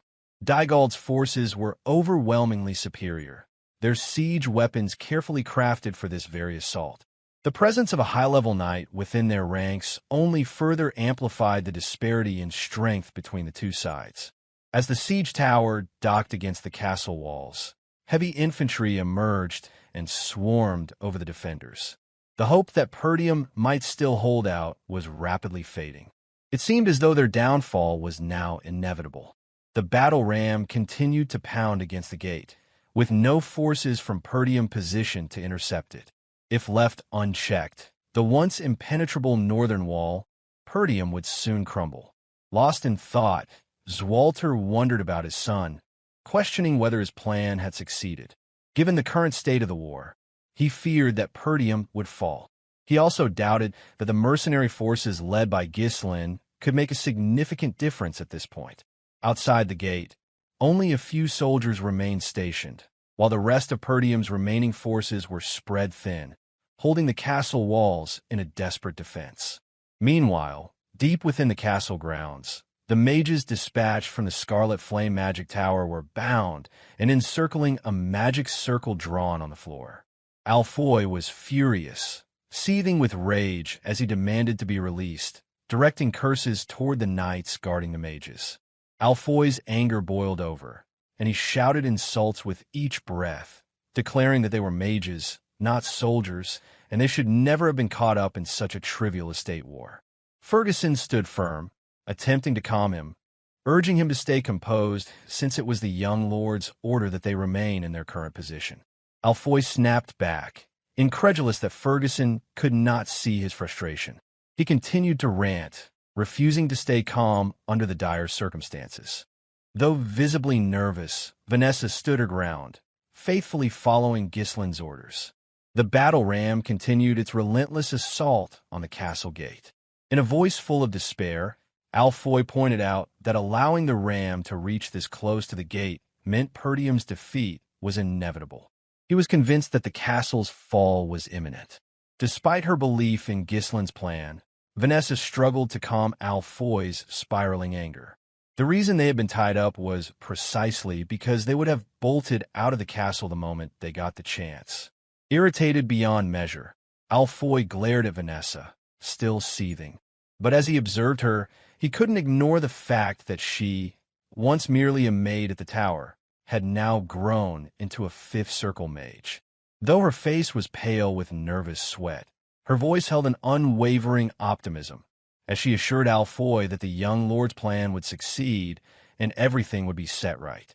Alfoy scoffed, brushing off her words.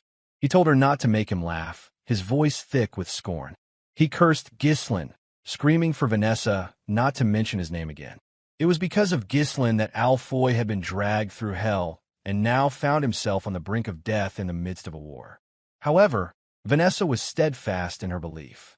She tried to plead with him, insisting that her trust in the young lord was unshakable. Furious, Alfoy commanded her to be silent. He questioned if she was truly willing to follow the orders of man he considered a lunatic. Vanessa's face hardened with resolve.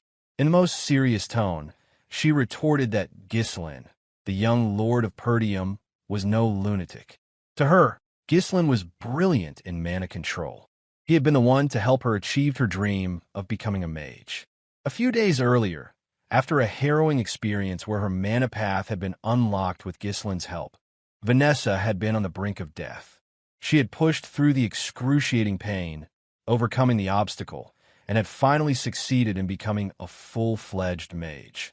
Despite being a fifth circle mage, Vanessa's attempt at conjuring magic, using the mana cultivation methods Ghislain had taught her, produced only a flicker of mana. It was hardly the display of power she had hoped for, and she felt a deep sense of embarrassment before Ghislain. Although she had finally learned how to use magic, she apologized, explaining that this was all she could manage. However, Ghislain was unfazed. He understood that mastery over magic would not come instantly and reassured her that it was fine. He emphasized that simply being able to use magic was enough for now, and that her mana would grow over time. For the upcoming war, Ghislain had buried a massive amount of runestones outside the castle. In a move that seemed unthinkable to many, he had made the prideful mages dig the earth and bury these precious runestones, objects of immense value to them, in the dirt. They had been reduced to labors, something they could hardly accept. As the two approached the site, they found the mages panting heavily from their work. These mages, once held in high regard for their power and status, now found themselves toiling as mere laborers in Perdium. Though aware of the practical necessity of the action, Vanessa could not help but feel a pang of sadness as she witnessed the mages in such a state. But it was the sight of the runestones being buried that truly tore at her heart. Suddenly, Alfoy's voice cut through the moment, filled with disdain and contempt as he called out to Ghislain. Vanessa was startled by his sudden outburst, realizing with a jolt that the man who had tormented her was now in such a disheveled state. Alfoy's face was flushed with anger as he demanded to know why Ghislain had ordered the mages to dig. Why not use soldiers for such a task, he asked. If the runestones needed to be hidden, why not move them outside the territory entirely? Before Ghislain could respond, the man, the myth, the legend, Gordon approached and reprimanded Alfoy for speaking out of turn, prompting him to spit curses in frustration. Vanessa found the situation both absurd and unsettling. Turning to Ghislain, Vanessa nervously asked about the purpose of it all. Unfazed by the question, Ghislain explained that it was all preparation for war. He had foreseen the war, which was why he had not sold the runestones to the Scarlet Flame Magic Tower entirely, but instead had stored them for this very purpose. He went on to explain that in warfare, the simplest and most effective tactic was to overwhelm the enemy with sheer numbers. He knew that no matter how hard the defenders of Perdium fought, the enemy would eventually break through the gates. However, that did not mean they were without hope. Turning to Vanessa, Ghislain told her that her role as a fifth circle mage would be crucial in their defense. With the runestones as a catalyst, and the mana of the other mages, she could unleash a devastating force that would wipe out large portions of the enemy's ranks. Vanessa understood what Ghislain was implying. She realized that this would mean taking many lives. She had always been grateful for Ghislain's help in realizing her dream of becoming a mage, but she had not yet developed the resolve to kill for the sake of the people of Perdium, people she barely knew. The weight of the realization hit her hard. She knew that if she refused to go through with it, there was a strong possibility that Ghislain would die in the war. The burden of his plan now rested on her shoulders, and she began to doubt whether she could really do it. When the time came, Vanessa activated the magic circle drawn on the ground, her resolve firming as she steeled herself for what was to come. With the estate on the brink of destruction, Vanessa, who had once unable to cast even a basic spell, was now performing the delicate and dangerous process of mana precision to absorb the mage's mana. The change in her was extraordinary. Alfoy's face contorted in disbelief as he realized what was happening. Vanessa had begun a mana transfer, a dangerous and complex spell that channeled the mana of multiple mages into one person. This spell had the potential to greatly amplify one's power, but it came at a tremendous risk. If the focal mage lost control, not only would all the participating mages lose their mana, but they could also lose their very life force. Without perfect control, immense mental resilience, and deep mastery over the spell, the risks were fatal. Yet, as Vanessa focused, Ghislain's words echoed in her mind, assuring her that he fully believed in her ability to succeed, and her eyes gleamed with brilliant blue light. As the mages were ensnared in the storm of mana, their energy being drained by the magic circle, Ghislain charged from the rear with his army of mercenaries. He placed his complete trust in Vanessa, confident that she could carry out her task to protect the estate. Meanwhile, the Perdium soldiers scrambled to block the gate with whatever they could find, stones, boxes, anything, while shooting arrows through the gaps in the gate. The situation seemed dire, but just then, Randolph called out to his brother, drawing his attention to the rear of the enemy lines. Swalter immediately turned his head, momentarily abandoning the fight with the enemy infantry. A thick cloud of dust rose from behind the lines as a black cavalry unit charged straight toward the enemy ranks. Though the unit's numbers were only in the 300s, their momentum was unstoppable. Swalter's eyes quickly identified the leader of the incoming unit. He had secretly hoped that Ghislain would take Elena and flee the estate. If Perdium were to fall, at least they could find shelter among the allied forces. But Ghislain was not one to abandon his estate, not after the despair he had experienced in his previous timeline. That was enough for a lifetime, and he would not turn his back on Perdium. The black cavalry unit moved forward with relentless momentum, and Ghislain led the charge. Their numbers were dwarfed by the enemies, but Ghislain did not hesitate. Common sense might have dictated that such a charge would be reckless, but Ghislain was not one to abandon his people. The weight of the despair from his previous life was something he could not carry again. Just then, Victor was startled as a soldier hurried to report the situation. Unknown to them, a cavalry unit had ambushed their rear from both sides. Under Kaor's lead, one side of the ambush was taken, with Belinda providing support, allowing him to rampage through the enemy ranks. The mercenaries followed closely behind, wearing ponchos made from the Dirus Ent bark, equally destructive in their charge. Meanwhile, Ghislain continued his lone charge toward the enemy's ranks. His eyes gleamed with a sharp, unyielding killing intent as he gathered his mana and released his mana cores. A perfect symphony of riding skill, swordsmanship, and mana control allowed Ghislain to tear through the battlefield. Each swing of his sword sent an enemy crashing to the ground. At first glance, he appeared to be fighting recklessly, but his movements were executed with such tactical precision that none of the enemies who charged at him could even graze his horse. Though Ghislain's current strength was far less than in his past life, the destruction he wreaked was still immense. Realizing that their rear was under attack, the bowmen panicked. Some even expressed disbelief that Perdium could possibly be receiving reinforcements. But then, Ghislain appeared, cutting through their ranks and heading straight for the bowmen. The bowmen attempted to halt Ghislain's charge, firing arrows at his horse in an attempt to stop him. But, in an unbelievable display of agility, Ghislain's horse leaped out of the arrow's path, avoiding them as if defying all expectations of what a lone cavalry unit could do. It was an absurd sight. Ghislain seemed to be flying with his horse. The bowmen could do nothing as their arrows missed, and Ghislain descended with devastating force. Every swing of his sword connected, tearing through flesh with ease. In moments, Ghislain had decimated an entire squad, leaving a trail of blood behind him. Even in his past life, this was how he fought, rampaging through the most dangerous places within the enemy's ranks. The infantry around him stopped in their tracks, stunned by the sight of a single cavalryman destroying so many soldiers so quickly. The fear in their eyes grew, and they began to believe that Ghislain was a monster. Taking a moment to catch his breath, Ghislain raised his sword high for his mercenaries to see. With their experience from the expedition in the Forest of Beasts, the mercenaries charged without hesitation, rallying behind their leader against the overwhelming enemy forces.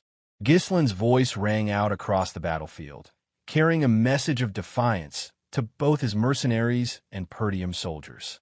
Despite their inferior numbers, he declared that from this moment on, they would begin their counterattack. Even though their numbers were greatly inferior, the Black Cavalry under Ghislain's leadership showed neither fear nor hesitation as they thundered toward one flank of the enemy's formation. Dygald's siege tower had already been festered on the Perdium's walls, leaving no space for the defenders to breathe or regroup. Yet, despite the unrelenting advance of the invading infantry, not a single soul on the walls wavered. While Victor focused his efforts on seizing control of the main gate, Ghislain led a third of the mercenary forces in a flanking maneuver against the right side of the enemy formation. Simultaneously, Kaor directed another detachment from a different direction, with Belinda providing key support. Meanwhile, Gillion led the final group of mercenaries on a daring ambush mission, targeting the heart of Dygald's rear encampment. Gillion's massive axe tore through enemy ranks with savage force. Each swing cleaved through multiple soldiers, leaving a trail of devastation. A handful of elite mercenaries followed close behind him, their movements sharp and disciplined, reinforcing his every step with lethal precision. As he pushed deeper into enemy lines, Gillion barked orders to Gordon and Torrent. He intended to be the decoy, pulling the enemy's gaze and fury upon himself.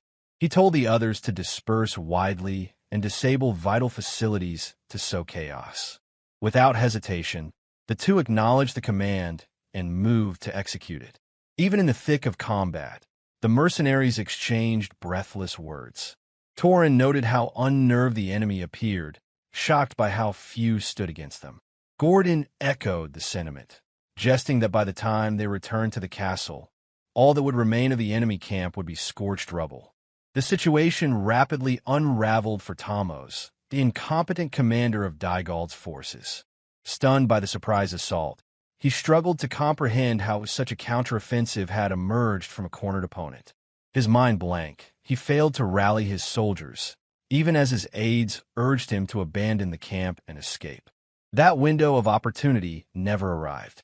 Gillion surged forward, cutting down soldiers in his path without mercy, his axe stained with the blood of those foolish enough to resist. He charged directly at the command center, declaring loudly his intent to capture Count Dygald alive as a prisoner of war. His axe pulsed with mana, glinting menacingly beneath the sunlight. Thamos knew in his gut that Gillion could not be stopped. The man charging toward him was an unstoppable force, driven by pure will and fury. Yet at the last possible moment, a glimmer of salvation flashed before him. A sword strike, fast and precise, arced toward Gillion. Instinctively, Gillion turned, catching the blow with a powerful swing of his own.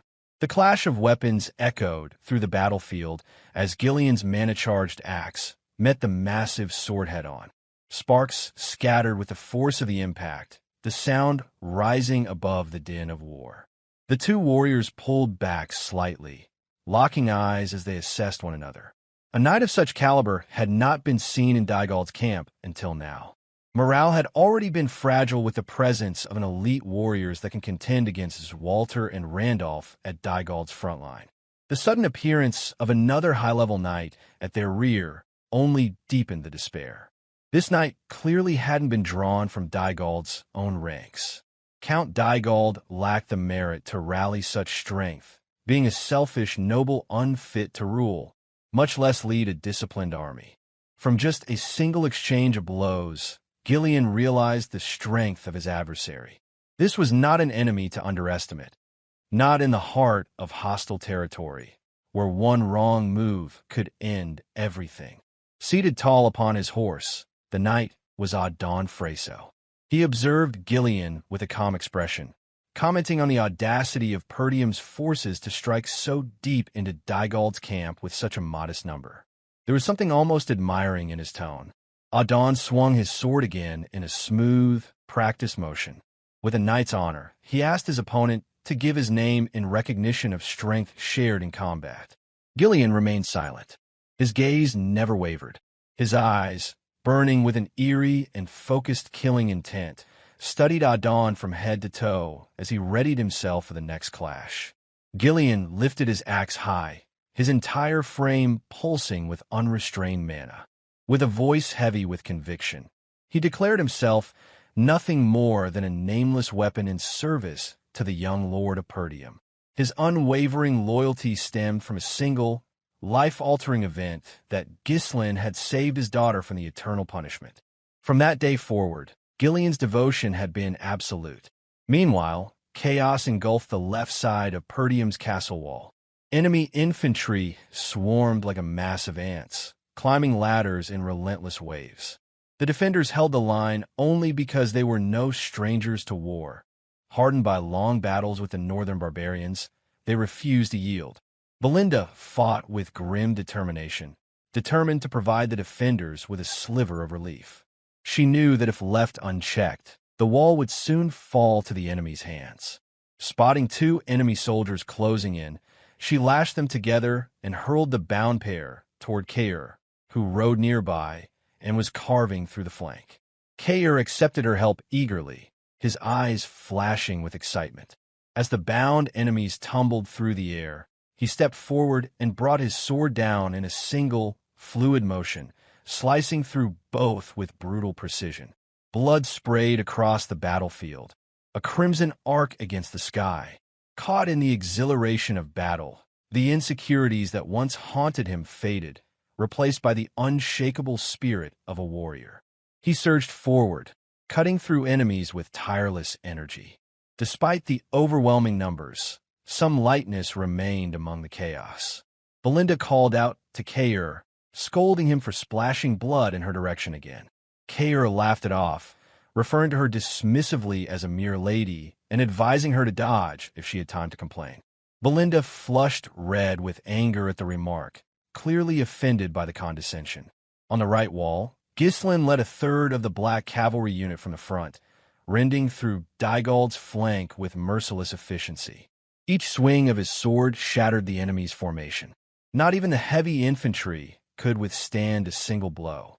In the heart of battle, he revealed the essence of a warlord.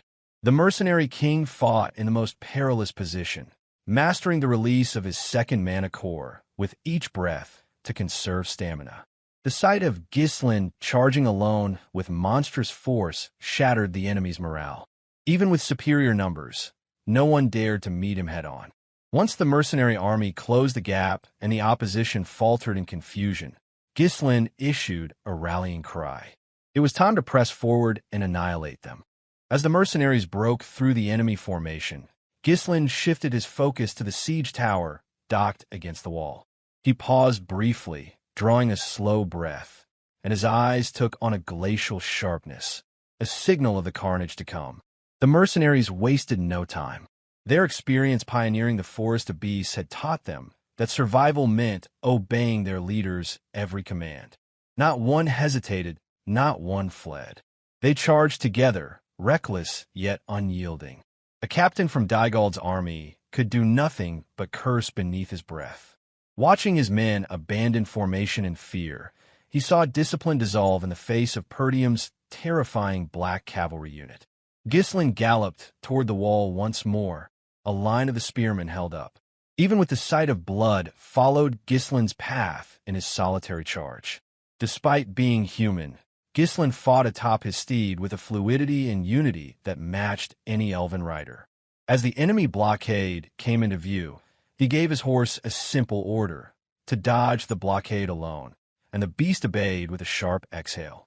The spearmen launched their attack, spears thrusting in perfect unison. For the first time in the battle, they managed to reach Ghislain, only because he had chosen to barrel through them, unwavering in his charge toward the siege tower. Then, without warning, Ghislain vanished from the saddle. He had leapt. The horse slipped through the formation with comical ease, untouched by the flurry of spear tips. While the spearmen were still turning their heads in confusion, try and make sense of the vanished rider. Ghislain had already taken to the air. His sword was drawn high, poised to strike while the enemy below remained frozen in disarray. He came crashing down atop one of the spearmen, locking the man between his legs as he descended with punishing force. Using the spearman as leverage, Ghislain twisted his body and swung his sword in a wide arc, cleaving through the ranks of those who dared to bar his path. His movements were fluid and unhesitating. There was no room for doubt, for he understood with ruthless clarity, and hesitation would bring swift encirclement from all sides. Once the opposing spearman had been dispatched, Ghislain released the body he had used as a pivot, allowing the inertia of his spin to carry him into one final motion. With decisive precision, he brought his blade across the man's neck. Blood sprayed forth, sealing the act with finality. His sword now dripped with the blood of countless foes. None had been spared in his wake. The ground behind him lay desecrated, littered with limbs, broken bodies, and the carnage wrought by unrelenting force. No formation or resistance had managed to endure the overwhelming might unleashed by his fully activated second mana core. His eyes locked ahead.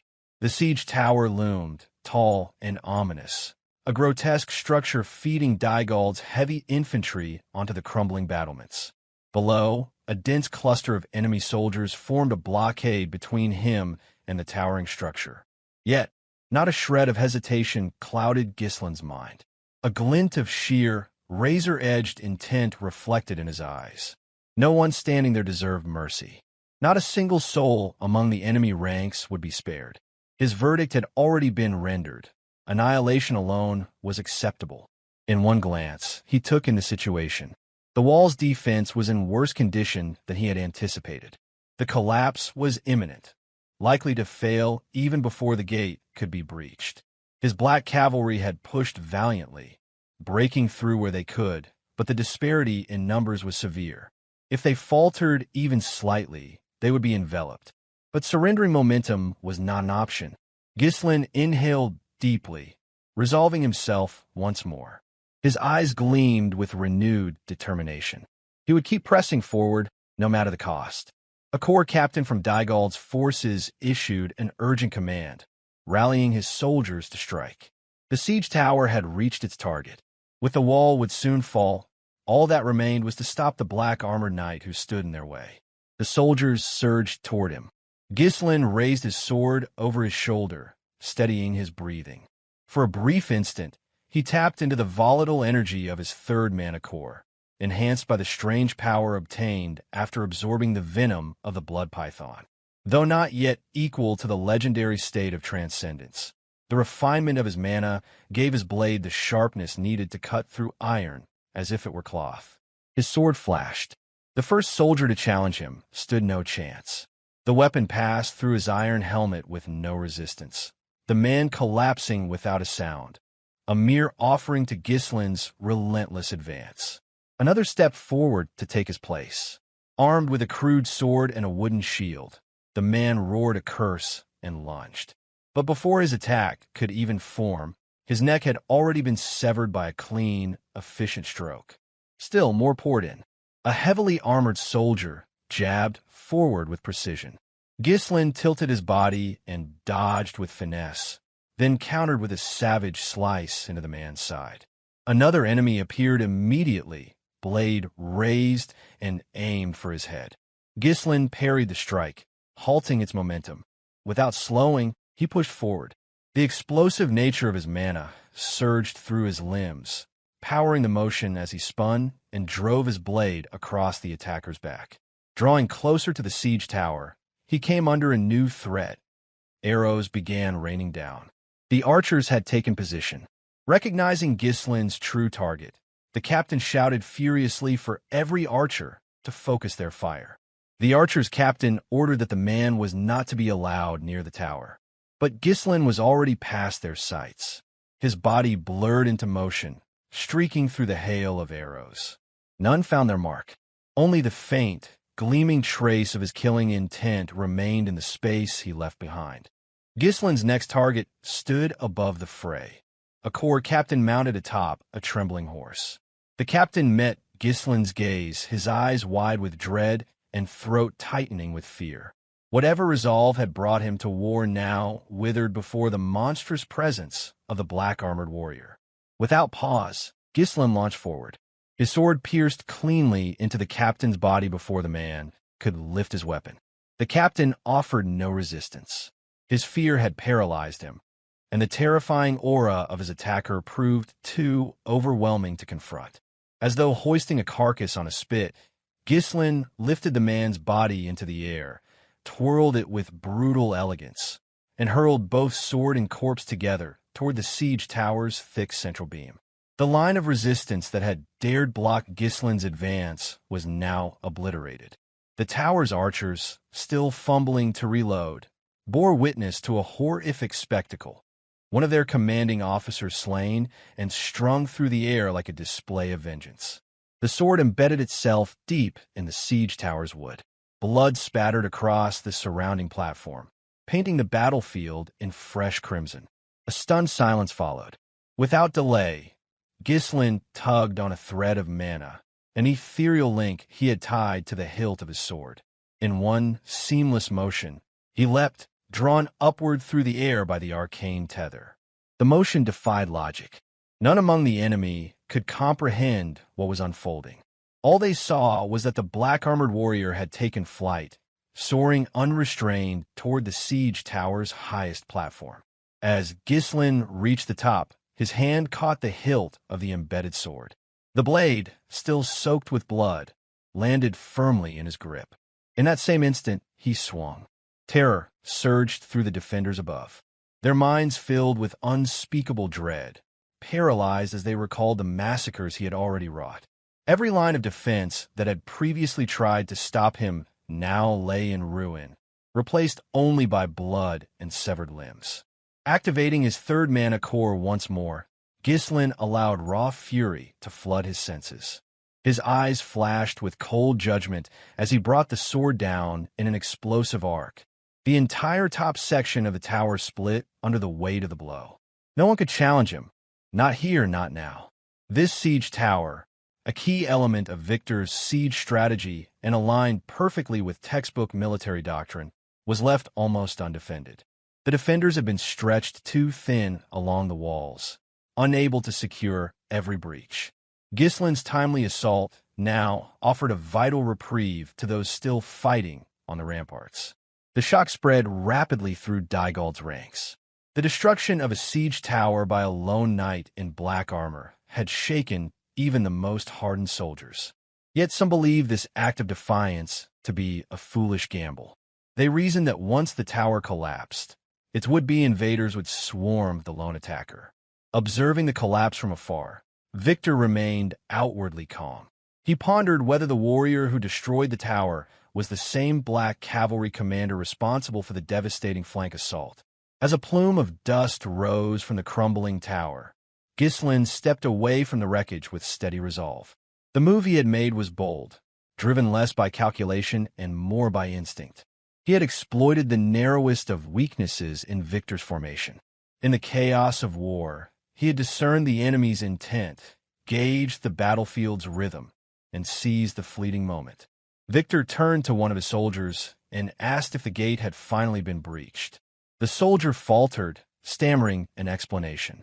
The gate proved more fortified than they had initially assumed. Internal interference had delayed their progress, but he estimated success within 10 minutes. Victor remained silent for a breath. That delay could allow the black-armored warrior to rampage freely within their ranks. Deciding to act, Victor prepared to enter the battlefield himself. He walked forward, instructing his troops to break through the gate within 5 minutes. In the meantime, he would deal with the enemy commander personally. Before turning away, Victor shot a glare back at the soldier, his cold gaze heavy with killing intent.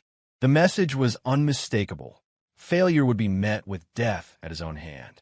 Terror surged into the soldier's expression as he quickly confirmed the order with his trembling voice.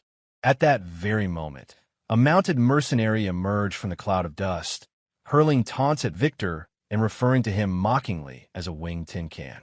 Cloaked in grit and ash, The rider announced that he would be going nowhere. Victor's gaze shifted slightly as he asked the newcomer's identity. The rider revealed himself as Kaor, the commander of the Cerberus mercenary, his sword pointed directly at Victor in a bold challenge. A wide grin spread across his face, fueled by the thrill of confrontation. Having broken through the enemy's flank, Kaor had reached the heart of Dygald's assault. Upon spotting the strongest opponent in their ranks, he could not resist the urge to call him. With ferocious vigor, Kaor charged forward on his horse. Despite knowing that Victor was stronger than him, there was no fear on Kaor's face, only reckless excitement. His opponent remained calm and collected, observing the redhead charging at him with his sword poised for attack, seemingly unfazed by the mercenary's intense approach. Victor shifted his horse slightly, scoffing at Kaor, who charged at him at full speed. As a high-level knight, Victor had mastered the art of fighting atop a horse. His movements were fluid, calculated, and precise. His horse responded to each of his commands with a seamless rhythm, making him appear untouchable. As Kaor drew near, Victor's horse kicked Kaor's. A mercenary driven by sheer instinct, Kaor had missed his first attempt to land a blow as Victor rotated his horse after delivering the swift kick. Despite Kaor's years of combat experience, the simple maneuver had thrown him off balance, but his instincts were sharp, and he quickly regained his footing. Victor immediately followed up with a sword strike aimed at Kaor's neck. Kaor noticed the sword coming. The speed of Victor's attack left no room for Kaor to defend, and the mercenary realized just how outmatched he was in this duel. With no way to defend, Kaor leapt from his horse, letting the sword strike sever the horse's neck. The steed collapsed, but Kaor's focus remained entirely on his opponent. Though he had been outplayed fighting atop a horse, his resolve remained strong, and he refused to retreat. As he descended, Kaor pulled his sword back and prepared to strike down with all his might. Meanwhile, Victor stood his ground, still atop his steed, ready to face whatever attack the redhead might throw his way with his unnerving focus. In quick succession, Kaor delivered 2 sword strikes imbued with his mana, each more powerful than the last, toward his opponent. Victor easily parried both with practiced ease, his sword moving with minimal effort, as if the redhead's attacks were no more than a nuisance. But Kaor wasn't finished. Gritting his teeth, he brought his sword down once more, this time with more powerful strike, carrying his momentum and mana. The attack was swift and filled with raw strength, but Victor raised his sword, prepared to block it casually. His demeanor was one of complete confidence, showing how little he regarded Kaor as a worthy opponent. Kaor cursed inwardly. He knew that fighting atop a horse made it harder for a knight to move, but despite his speed, his attacks were easily blocked by Victor. Kaor's strikes had no effect, and his momentum faltered with every failed attempt. Victor deflected Kaor's sword strike with ease, spinning his sword to dissipate the attack's momentum. Victor anticipated Kaor's next move, reading the mercenary's body language and movements. He swiftly pulled back his sword, preparing for a counterattack. He had seen enough of Kaor's kind to know what was coming. Pathetic mercenaries who thought they were strong, but they only swung their swords wildly, thinking that instinct alone could win them the battle. Now it was Victor's turn. With a smooth arc, he brought his sword down, swift and deadly, intending to finish the battle with a decisive blow. Before Kaor could even land on his feet, he raised his sword in a desperate attempt to defend himself. He had been briefed on his opponent's strength, but nothing could have prepared him for the overwhelming power of the high-level knight. The moment their swords collided, Kaor felt the full weight of Victor's strength behind the strike. When their swords clashed, their mana collided as well. Kaor's blade met Victor's, but it was no match for the sharpness and power of Victor's swordsmanship. The shock of the collision ran through Kaor's arm, down to his whole body, as he still not yet regained his footing. Victor's mana-imbued sword cut clean through Kaor's with uncanny sharpness. The impact left Kaor reeling, his sword strikes losing momentum the moment they were blocked. It was clear to him now that he had no way of winning this fight. A sharp, Searing pain surged through Kaor's body as Victor's sword sliced through his shoulder. The redhead's ferocity, once fierce and unrelenting, was subdued by Victor's precision and surgical movements. His body trembled as he realized that he was no match for Victor. Still atop his horse, Victor looked down at Kaor with mockery in his eyes. He couldn't help but feel a sense of superiority as he saw the redhead's resolve crumble. There was nothing easier to handle than a beast swinging wildly on instinct, and despite all his ferocity, Kaor had proven no different from the others. Kaor screeched on the ground after Victor struck and mocked him. Victor stood silently, appearing as if he were a noble knight, radiating confidence and composure, the very image of authority. Through labored breath, Kaor cursed inside his mind. After the few exchanges of sword strikes earlier, he now fully realized how real Victor's strength was. It was exactly as Ghislain had explained to him before the charge on the flank. Ghislain had revealed that there was a high-level knight among Dygald's ranks, a knight named Victor, who was Desmond's hidden trump card. One among many, Desmon County stayed behind the shadows, targeting Perdium, had sent Victor to ensure their defeat. Kaor had asked if Victor was stronger than the Perdium young lord. Ghislain had responded curtly, stating that Victor would be the strongest opponent Kaor had ever faced, aside from Ghislain himself, who had once beaten him senseless in the Moriana recognition. Ghislain had elaborated that Victor was using Dygald's sheer numbers to force Perdium's focus onto defending the walls. Once their attention was diverted, Victor would break through the gates and launch a full assault. Ghislain had read the situation perfectly, preparing thoroughly by placing Vanessa at the castle to initiate their plan. However, Ghislain had also warned that if Victor entered the castle through the gate, the entire plan could fall apart. He had entrusted Kaor with the responsibility to hold Victor off until Vanessa was ready to unleash a secret concoction of destruction upon Dygald's forces. With a broken sword tightly clutched in his right hand, Kaor held his wound to prevent it from bleeding. He had accepted the responsibility to hold Victor off until the timid mage of Perdium estate was ready. Despite the hopeless battle they faced, Kaor had remained, fighting for Perdium. Even though Kaor was a mercenary fighting in a losing battle, his eyes glinted with lethal intent as he steeled himself, recalling Ghislain's words, urging him to hold the strongest knight in Dygald's ranks. Victor loomed above him, taller and more menacing now that Kaor had knelt, clutching his wound like a wounded beast being hunted.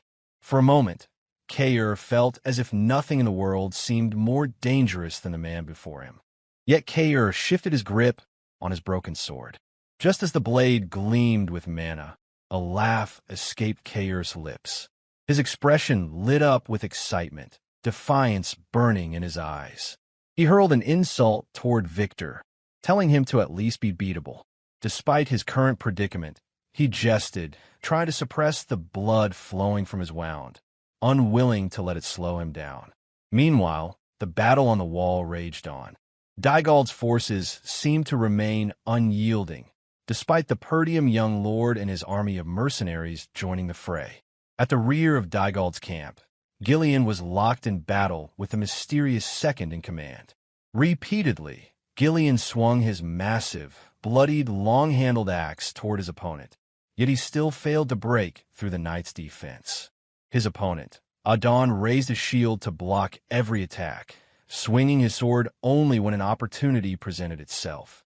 Count Dygald, standing behind the battle, exclaimed Idun's name in praise, his admiration for the knight evident. One of his retainers quickly intervened, urging the count to get back, warning him that he would be caught in the battle if he didn't move. Meanwhile, the mercenaries continued to tear through Dygald's support line. Much like Kaor and Gillion, their loyalty to Ghislain had grown. They fought with seemingly unrestrained fury for Perdium, determined to hold their ground against the enemy's superior numbers. Trading blows with Idun, the sound of their weapons clashing rang out clearly across the battlefield. Gillion cursed under his breath. Time was not on his side, yet despite his best efforts, he could not break through his opponent's defense. Idun seemed to effortlessly move his massive, heavy shield to block Gillion's barrage of attacks. It was as though Idun was an impenetrable fortress, and Gillion had not fought such a sturdy opponent in years. Yet he did not falter, though doubts lingered in his mind, questioning whether he was worthy to serve a noble-born young lord of Perdium, whose purpose was noble. Gillion's loyalty remained absolute in the face of the young lord's enemies. With a wide swing of his axe, Gillion landed another blow against Idun's shield. He screamed that he did not have time to waste on him, but Idun stood firm, his defense unbreakable. Calmly, Idun spoke, his voice filled with the assurance of one who believed the fight was already won. He said it was no use, that Gillion's hit was solid, but that he would never get through his shield. Just then, Idun shifted his body to deflect the force of Gillion's strike, causing Gillion's momentum to lose traction and sending him stumbling forward. Meanwhile, Idun was already preparing his massive, long-handled sword behind his shield. Taking advantage of the opening, Idun thrust his sword. Fortunately, Gillion was just as fast, pulling his body back and raising his left hand to block the incoming blade with his axe. Even after his sword failed to find its mark, Idun didn't stop. From his left side, he swung his sword in a wide arc. In its path was the neck of Gillion's mount, which Idun severed cleanly with a single stroke. Fighting a high-level knight atop a horse was known to be difficult, but Idun's skill with both a massive shield and sword made him a perfect match for such battles. Gillion cursed under his breath as he saw the inevitable outcome. Idun lifted his shield high, along with his horse. The sheer momentum of their combined weight would be devastating to Gillion, who had fallen without proper footing. Yet Gillion still raised his axe, attempting to defend. Idun's eyes glinted with a chilling, killing intent. He knew this would be the moment to break Gillion's defense. He brought his shield down with crushing force. The collision was inevitable. The combined physical weight of Idun and his horse slammed into Gillion, sending him crashing to the ground. The shock tore through his body, ripping apart his senses. But Gillion held on. He knew that if he fell here, a tremendous danger would befall the Perdium estate, a place that sheltered his daughter Rachel, who had found comfort befriending Elena, the young lady of Perdium. Meanwhile, on the front lines, Kaor was bloodied with wounds covering his body. Though his purpose differed from Gillion's, Kaor remained steadfast, faithful to the order from the Perdium young lord to hold the line. With minimal defense, the gate began to give way under the relentless force of the battering ram. With a final hit, the gate flew off its hinges, leaving it wide open for Dygald's soldiers to charge. Compared to the incoming forces that would soon swarm the castle, the Perdium defense seemed pathetic. A wave of terror washed over those inside. Swalter, Randolph, and Scoven were already at their limit, defending the walls. No one had the strength to hold against the new line of attack that was sure to come. Victor turned his gaze and saw that the time had come for him to finish the war. Ghislain stood silently, having done everything he could. Kaor was on the front lines holding off Victor, while Gillion rampaged through Dygald's rear, spreading chaos. Lastly, Vanessa, the newly realized 5th Circle mage with a meager mana reserve comparable to that of a 1st Circle novice mage, was tasked with using her talent to destroy Dygald's forces with a massive explosion of power. Despite the seemingly impossible tasks at hand, Ghislain had placed his complete trust in these individuals. Inside the castle, Vanessa had absorbed the mana from the other mages who acted as mana reserves for her, concentrating her entire being on controlling the raging mana that wasn't her own. When the gate was breached, Alpoi, barely holding on to any energy, screamed toward Vanessa, urging her to act. He shouted, telling her that the gate had been breached and that she was draining their mana. She needed to do something already. A shimmering light glimmered in Vanessa's eyes as she responded, telling him that she only needed just a little more. There was no trace of doubt in her voice as she reassured him that she could do what was asked of her. Outside the gate, Victor raised his sword high, barking orders for all units to begin the full assault now that the gate had been opened. With a new breach in Perdium's defense, Dygald's heavy infantry were the first to surge forward, rushing toward the gate like a swarm of ants. Before departing, Victor called to one of his aides, instructing him to bring Count Dygald to the front line. He explained that he would deal with Perdium's commander. However, Victor did not yet know that Ghislain was the black-armored knight who had been running rampant within Dygald's ranks. He still believed that the knight was Swalter. Meanwhile, breathing heavily from their previous clash, Kaor stood defiant. His body was covered in blood, both fresh and still pouring from his wounds. He raised his broken sword, channeling every bit of mana he could muster into it.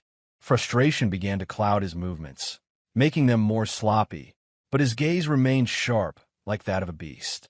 Victor asked if he was Kaor, confirming his identity. He then continued, saying that at Kaor's level, he should know where it was worth dying and where it wasn't.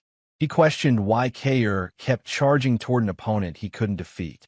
Meanwhile, Idun, who was dealing with Gillion in the rear, shared the same sentiment. He remarked that Perdium's gate had already been breached and that the side Gillion had chosen had already lost. Victor spoke to Kaor about the bold surprise attack Kaor had launched. He acknowledged that while it had been unexpected, the outcome would remain the same because of the sheer difference in numbers. Speaking to Gillion, Idun expressed that filling his elite strike team with worthless mercenaries was the mistake that doomed Perdium estate. He emphasized that their discipline couldn't compare to Dygald's. Victor added that a mercenary should know when to retreat if the odds turn against them. Idun echoed the sentiment, stating that no matter how skilled someone was, they could never defeat a well-trained soldier or knight. The two warriors shared similar words, each telling Kaor and Gillion that they had nothing worth dying for in this war. Standing firm, Kaor chuckled, asking what it mattered if that were true. He declared that his life was his own, and none of them would have a say in it. Kaor and Gillion had different purposes in this war. Kaor hated losing more than anyone else, while Gillion was determined to lay down his life for his young lord. Their eyes gleamed with the lethal ferocity of beasts, both knowing that on the battlefield, there was only victory or defeat. Mercenary or knight, it didn't matter.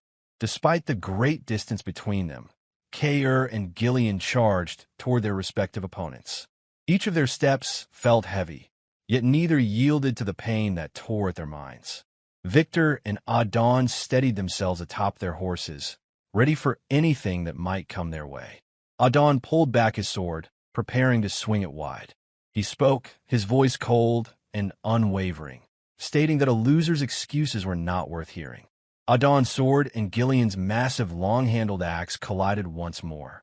This time, however, Gillion adjusted his angle ever so slightly, so that only their handles would meet, ducking low to avoid the sword's blade.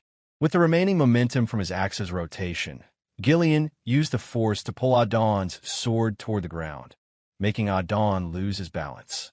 Idun realized too late that Gillion had used the inside of his axe to deflect the sword's momentum toward the ground. In that brief lapse, Gillion quickly brought his axe upward, the sound of their weapons' handles screeching in the air. The massive axe swung in a wide arc, unrelenting in its force.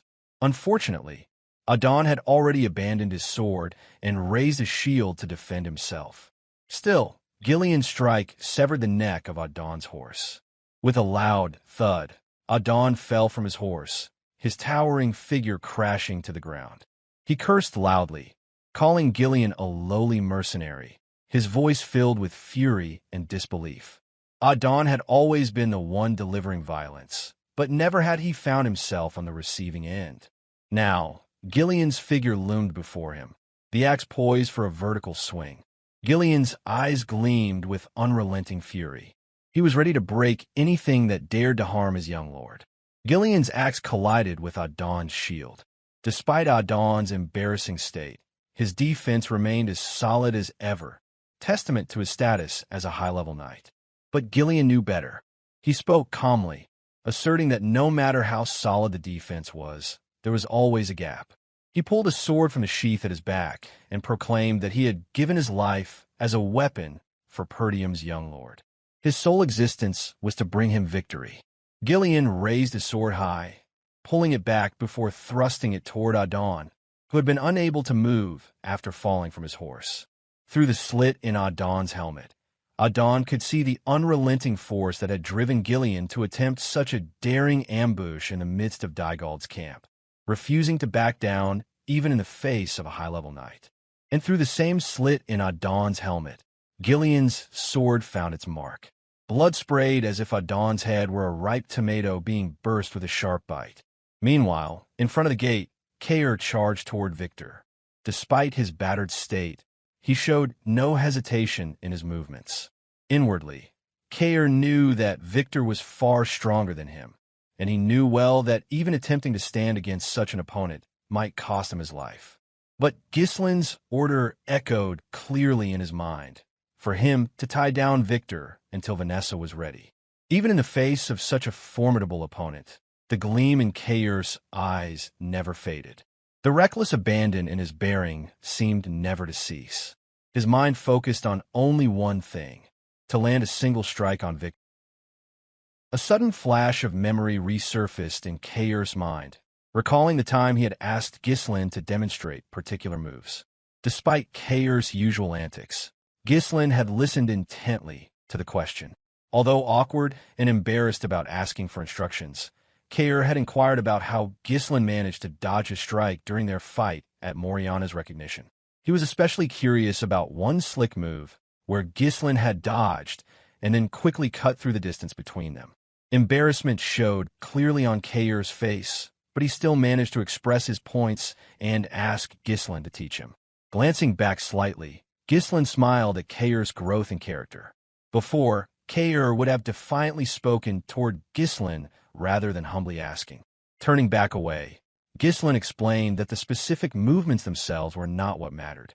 He said that the first time someone fights him, they'll probably think he is just a beast who charges straight in. Because of this, they tend to underestimate him. Now on the battlefield, Kaor charged at Victor with Ghislain's word in mind. His body was bloodied, and his sword was broken, yet his spirit to land a hit never wavered. That determination drove him, an ambition to land a single strike against an opponent he could not defeat. Of course, Victor behaved exactly as Ghislain had explained. He swung his sword toward the incoming enemy while muttering about how simple the redhead was, a beast who only knew how to charge straight in. Within moments, Kaor reached Victor and launched a flurry of consecutive sword strikes. Unfortunately, Victor had seen every single one of Kaor's sword swings, deflecting, blocking, and launching his own counterattack. Right after, as if pulling every bit of strength he could muster, Kaor stepped back and spun. Using his hand like a bowstring, Kaor hurled his sword. With mana lingering on the throne blade, it tore through the air, aiming for his opponent's neck. Victor simply scoffed, thinking it was only the last desperate attempt of what a wounded beast could muster. With an upward swing of his sword, Victor deflected the sword strike with ease. Yet again, Kaor failed to land even a single hit on him. Kaor had only accumulated wounds on his body, lost his sword, and now faced total defeat. Victor spoke condescendingly, saying fools always make rash decisions when they think they have nothing to lose, without realizing it will be their last choice in life. It was just how simple it appeared to Victor. He had not yet solidified his own realm to reach the superhuman level, failing to notice his opponent's intent. The moment Victor finished speaking, he spun his blade through his side. In a single motion, he swiftly thrust it forward, intending to deliver his final blow to end the fight with the redhead. Ghislain's voice rang out in Kaor's mind, reminding him that if he could hide his true intent within his ferocity, and with it he could open a path for opportunity. The blade came straight for his head, but Kaor showed not a shred of fear on his face. His eyes remained focused, facing what his opponent thought was the last blow. At the last possible moment, Kaor shifted his head just enough, causing the sword strike to completely miss its mark by mere inches. Within that split second, Kaor grabbed hold of Victor's hand to control his own movements. Only after the sword had passed did blood spray from Kaor's temple, grazed lightly by the blade. Using Victor's own sword stance against him, Kaor moved unnaturally fast to seize his broken sword still flying through the air. Being held off by Kaor's sudden grip, Victor lost all momentum to pull back his sword, leaving no obstacle to Kaor's swift, precise movements. At that instant, Kaor brought his broken sword crashing down toward Victor. There was no time for Victor to maneuver his horse to dodge, and he knew it. That was the moment Victor realized Kaor could definitely land at least one solid hit. The broken blade tore down toward Victor's chest. Without a chance to imbue mana into it, Kaor's broken sword only grazed Victor's silver, pristine armor. Though Kaor seemed to have no intention to strike Victor directly, he was aiming for something else, which was Victor's steed.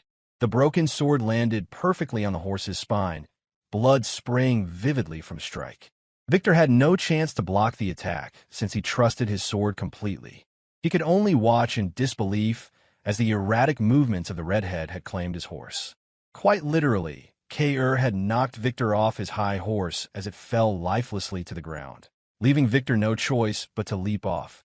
Meanwhile, Kaor tumbled face first onto the earth in a comical, almost pitiful way. His breathing became labored and heavy. His body refused to move any further. After that brief but explosive strike he had launched, Kaor's strength had finally given out. Victor thought briefly about that irregular move to catch a sword midair after he had deflected it. Even in a losing battle, Kaor had laid the groundwork to turn the tide, a state only those prepared to die could reach. Victor did not immediately finish Kaor off. Instead, he praised the redhead, admitting that he wasn't just a brainless beast after all. Kaor's body still refused to stand. If Victor had wished, he could have ended Kaor's life then and there. Somehow, Victor chose to entertain the wounded beast, Kaor the redhead. Victor strode closer, raising his sword as he spoke calmly about how people sometimes surpass their limits on the edge of life and death. Unfortunately, Kaor's strike had missed its mark. Throughout the fight, Kaor's sword had broken but remained clean of Victor's blood until he stabbed the horse. Meanwhile, Victor's sword was stained crimson with Kaor's own blood. Pointing his sword, Victor asked the redhead, slumped on the ground and unable to move, if he had any last words. Kaor muttered something under his breath, barely audible to his opponent. A flicker of surprise dawned on Victor's face, even beneath his iron helmet, as Kaor clearly noticed that he had just flinched. The defiant smile on Kaor's face never faded. He felt exhilarated as he loudly declared that he had finally landed a solid hit. It was true. If only Victor had not been wearing his heavy armor, the broken sword Kaor had brought down could have embedded itself deeply into his chest. Just then, a series of throwing knives tore swiftly through the air, aimed straight toward Victor, who stood ready.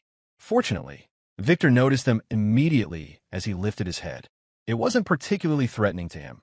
Victor took a quick step back, skillfully dodging all the throwing knives. They landed right in front of Kaor. Had they missed, they might have struck Kaor's head instead. It was Belinda who appeared, swinging a hooked line as she maneuvered expertly above the two men on the ground. It was a rare sight, a woman clad in a maid uniform in the middle of a brutal war between two estates. Despite her fluttering clothes, her movements displayed the precision and discipline of a trained assassin. With uncanny accuracy, Belinda threw the hook, which landed squarely on Kaor's clothes. She scoffed at Victor as she moved gracefully through the air. Given the chance, she would have faced the hidden blade of Desmon County without hesitation, but saving Kaor was her immediate priority. Belinda landed firmly on her horse, darting swiftly away from the battle as she pulled Kaor toward her. Trained in deadly assassin techniques and possessing mana cultivation skills that Ghislain deemed perfect, Kaor's weight posed no challenge for her, leaving Victor alone on the field. All Victor could think about were Kaor's last words. He pondered deeply how significant it was for the redhead to land a hit on him. Kaor's last blow had stunned him, and if not for the woman's timely intervention, he might deliver the final blow. Kaor was being carried away by Belinda atop the horse. He muttered that his enemy had almost died. Despite his inability to move, Kaor still dared to utter such bold words, which prompted Belinda to threaten to put him down again if he didn't behave. On the other hand, realization dawned on Victor's mind. He knew that the single hit the redhead had landed on him wasn't worth trading his life for. On the surface, it wasn't. This was Victor's understanding, but he knew that for the redhead, it was something worth risking his life for. Victor turned his gaze around, trying to understand the overall state of the war beyond the immediate situation. Around him, the castle walls burned fiercely. Perdium's forces were swarmed by the sheer numbers that Dygald possessed. As things stood, nothing seemed certain to Victor. The fall of Perdium appeared inevitable. Turning his gaze toward the gate, he finally saw it. The redhead's valiant effort to land a single hit on him had been merely to buy time. Now, Dygald's forces were packed tightly in front of the gate. Only a squadron of heavy infantry could pass through at a time.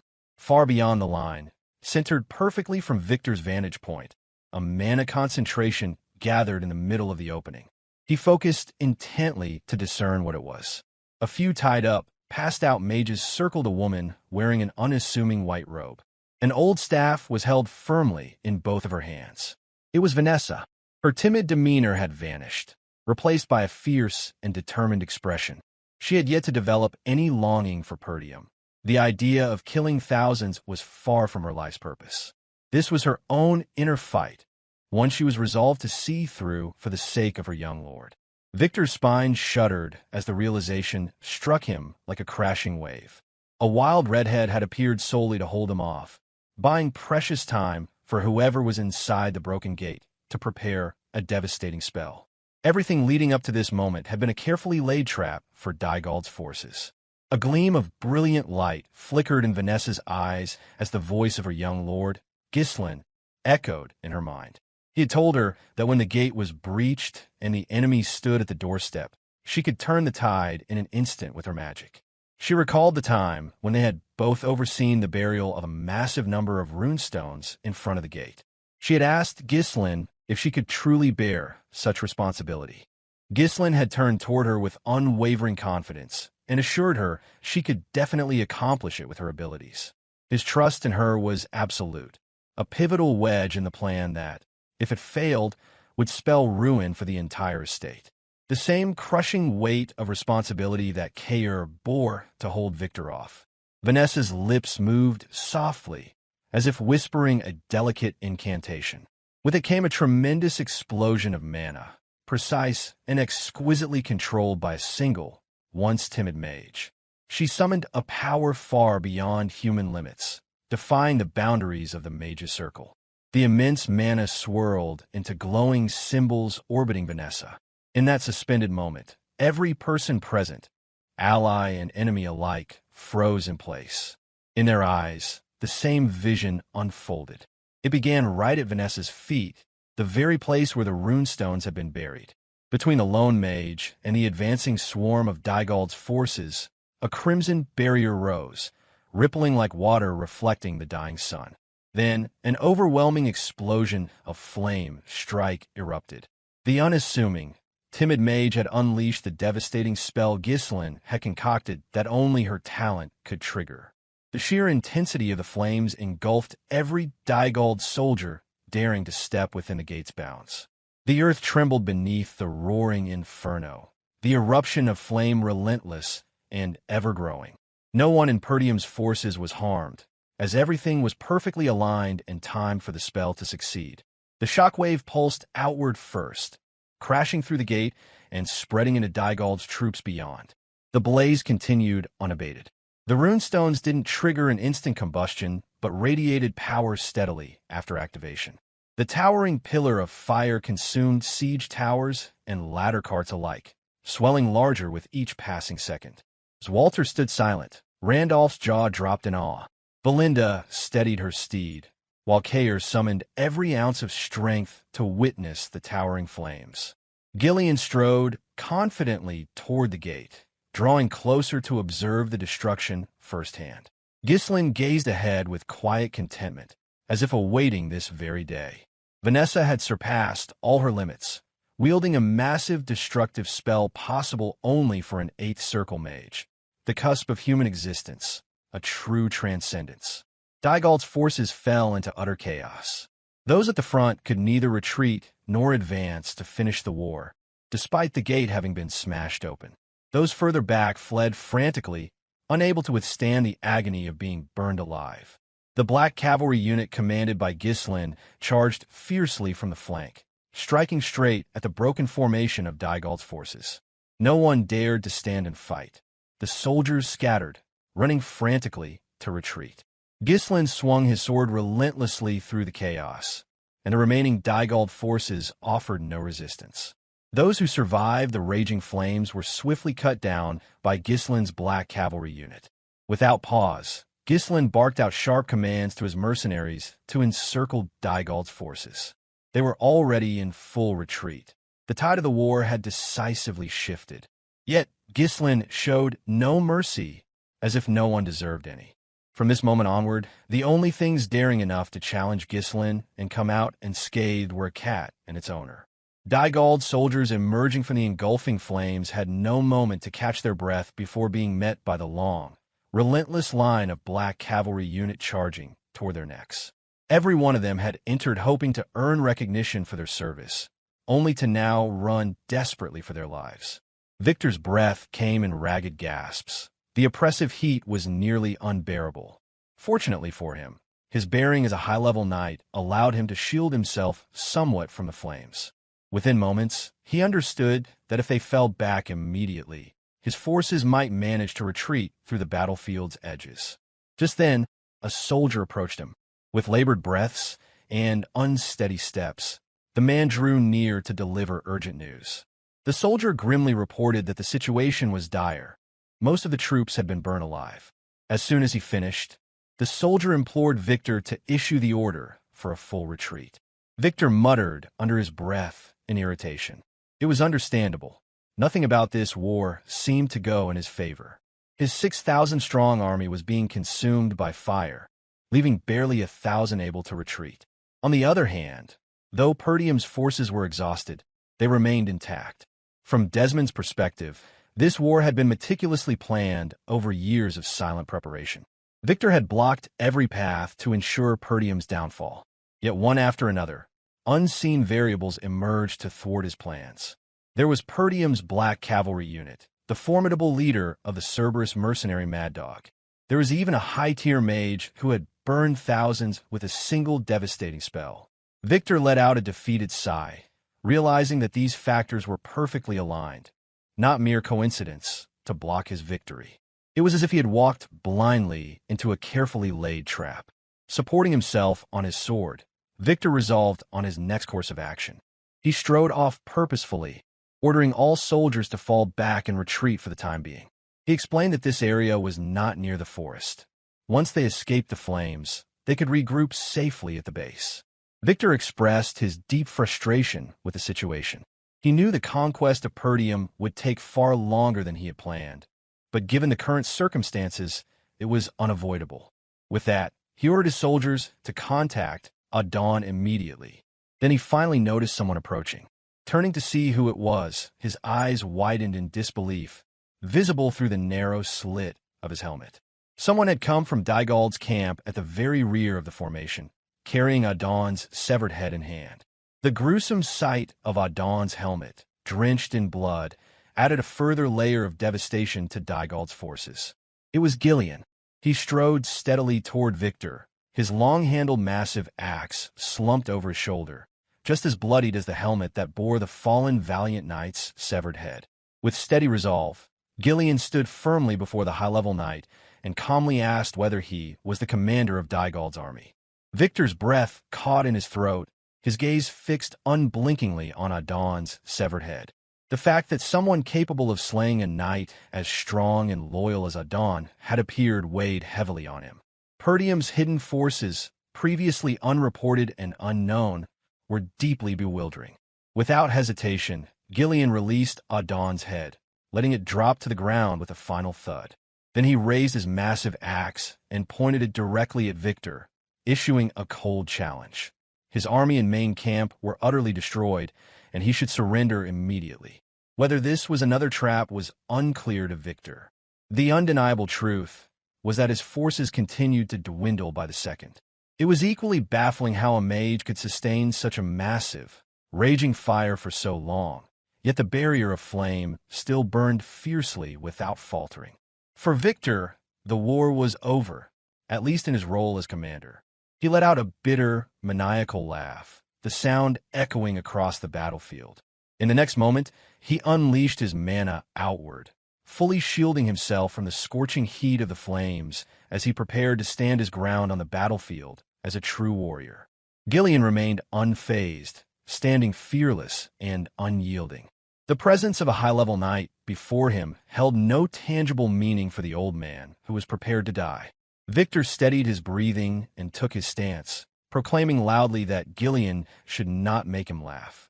Through his defiant words, Victor conveyed that the war might not end as expected. He declared with fierce conviction that he would slit the throats of all in Perdium himself and be done with it. With his breathing now steady and controlled, Victor proclaimed that his war was only just beginning. As a commander, it was his sacred duty to lead and command his forces. This was what was demanded of him to gain the experience required of a commanding officer. Now that his army was gone, only one choice remained: to stand alone as a lone knight in this brutal war. He was prepared to give everything he had, either to die at Perdium's hands or to push beyond his limits, manifesting his realm and transcending the boundaries of humanity to become a true transcendence.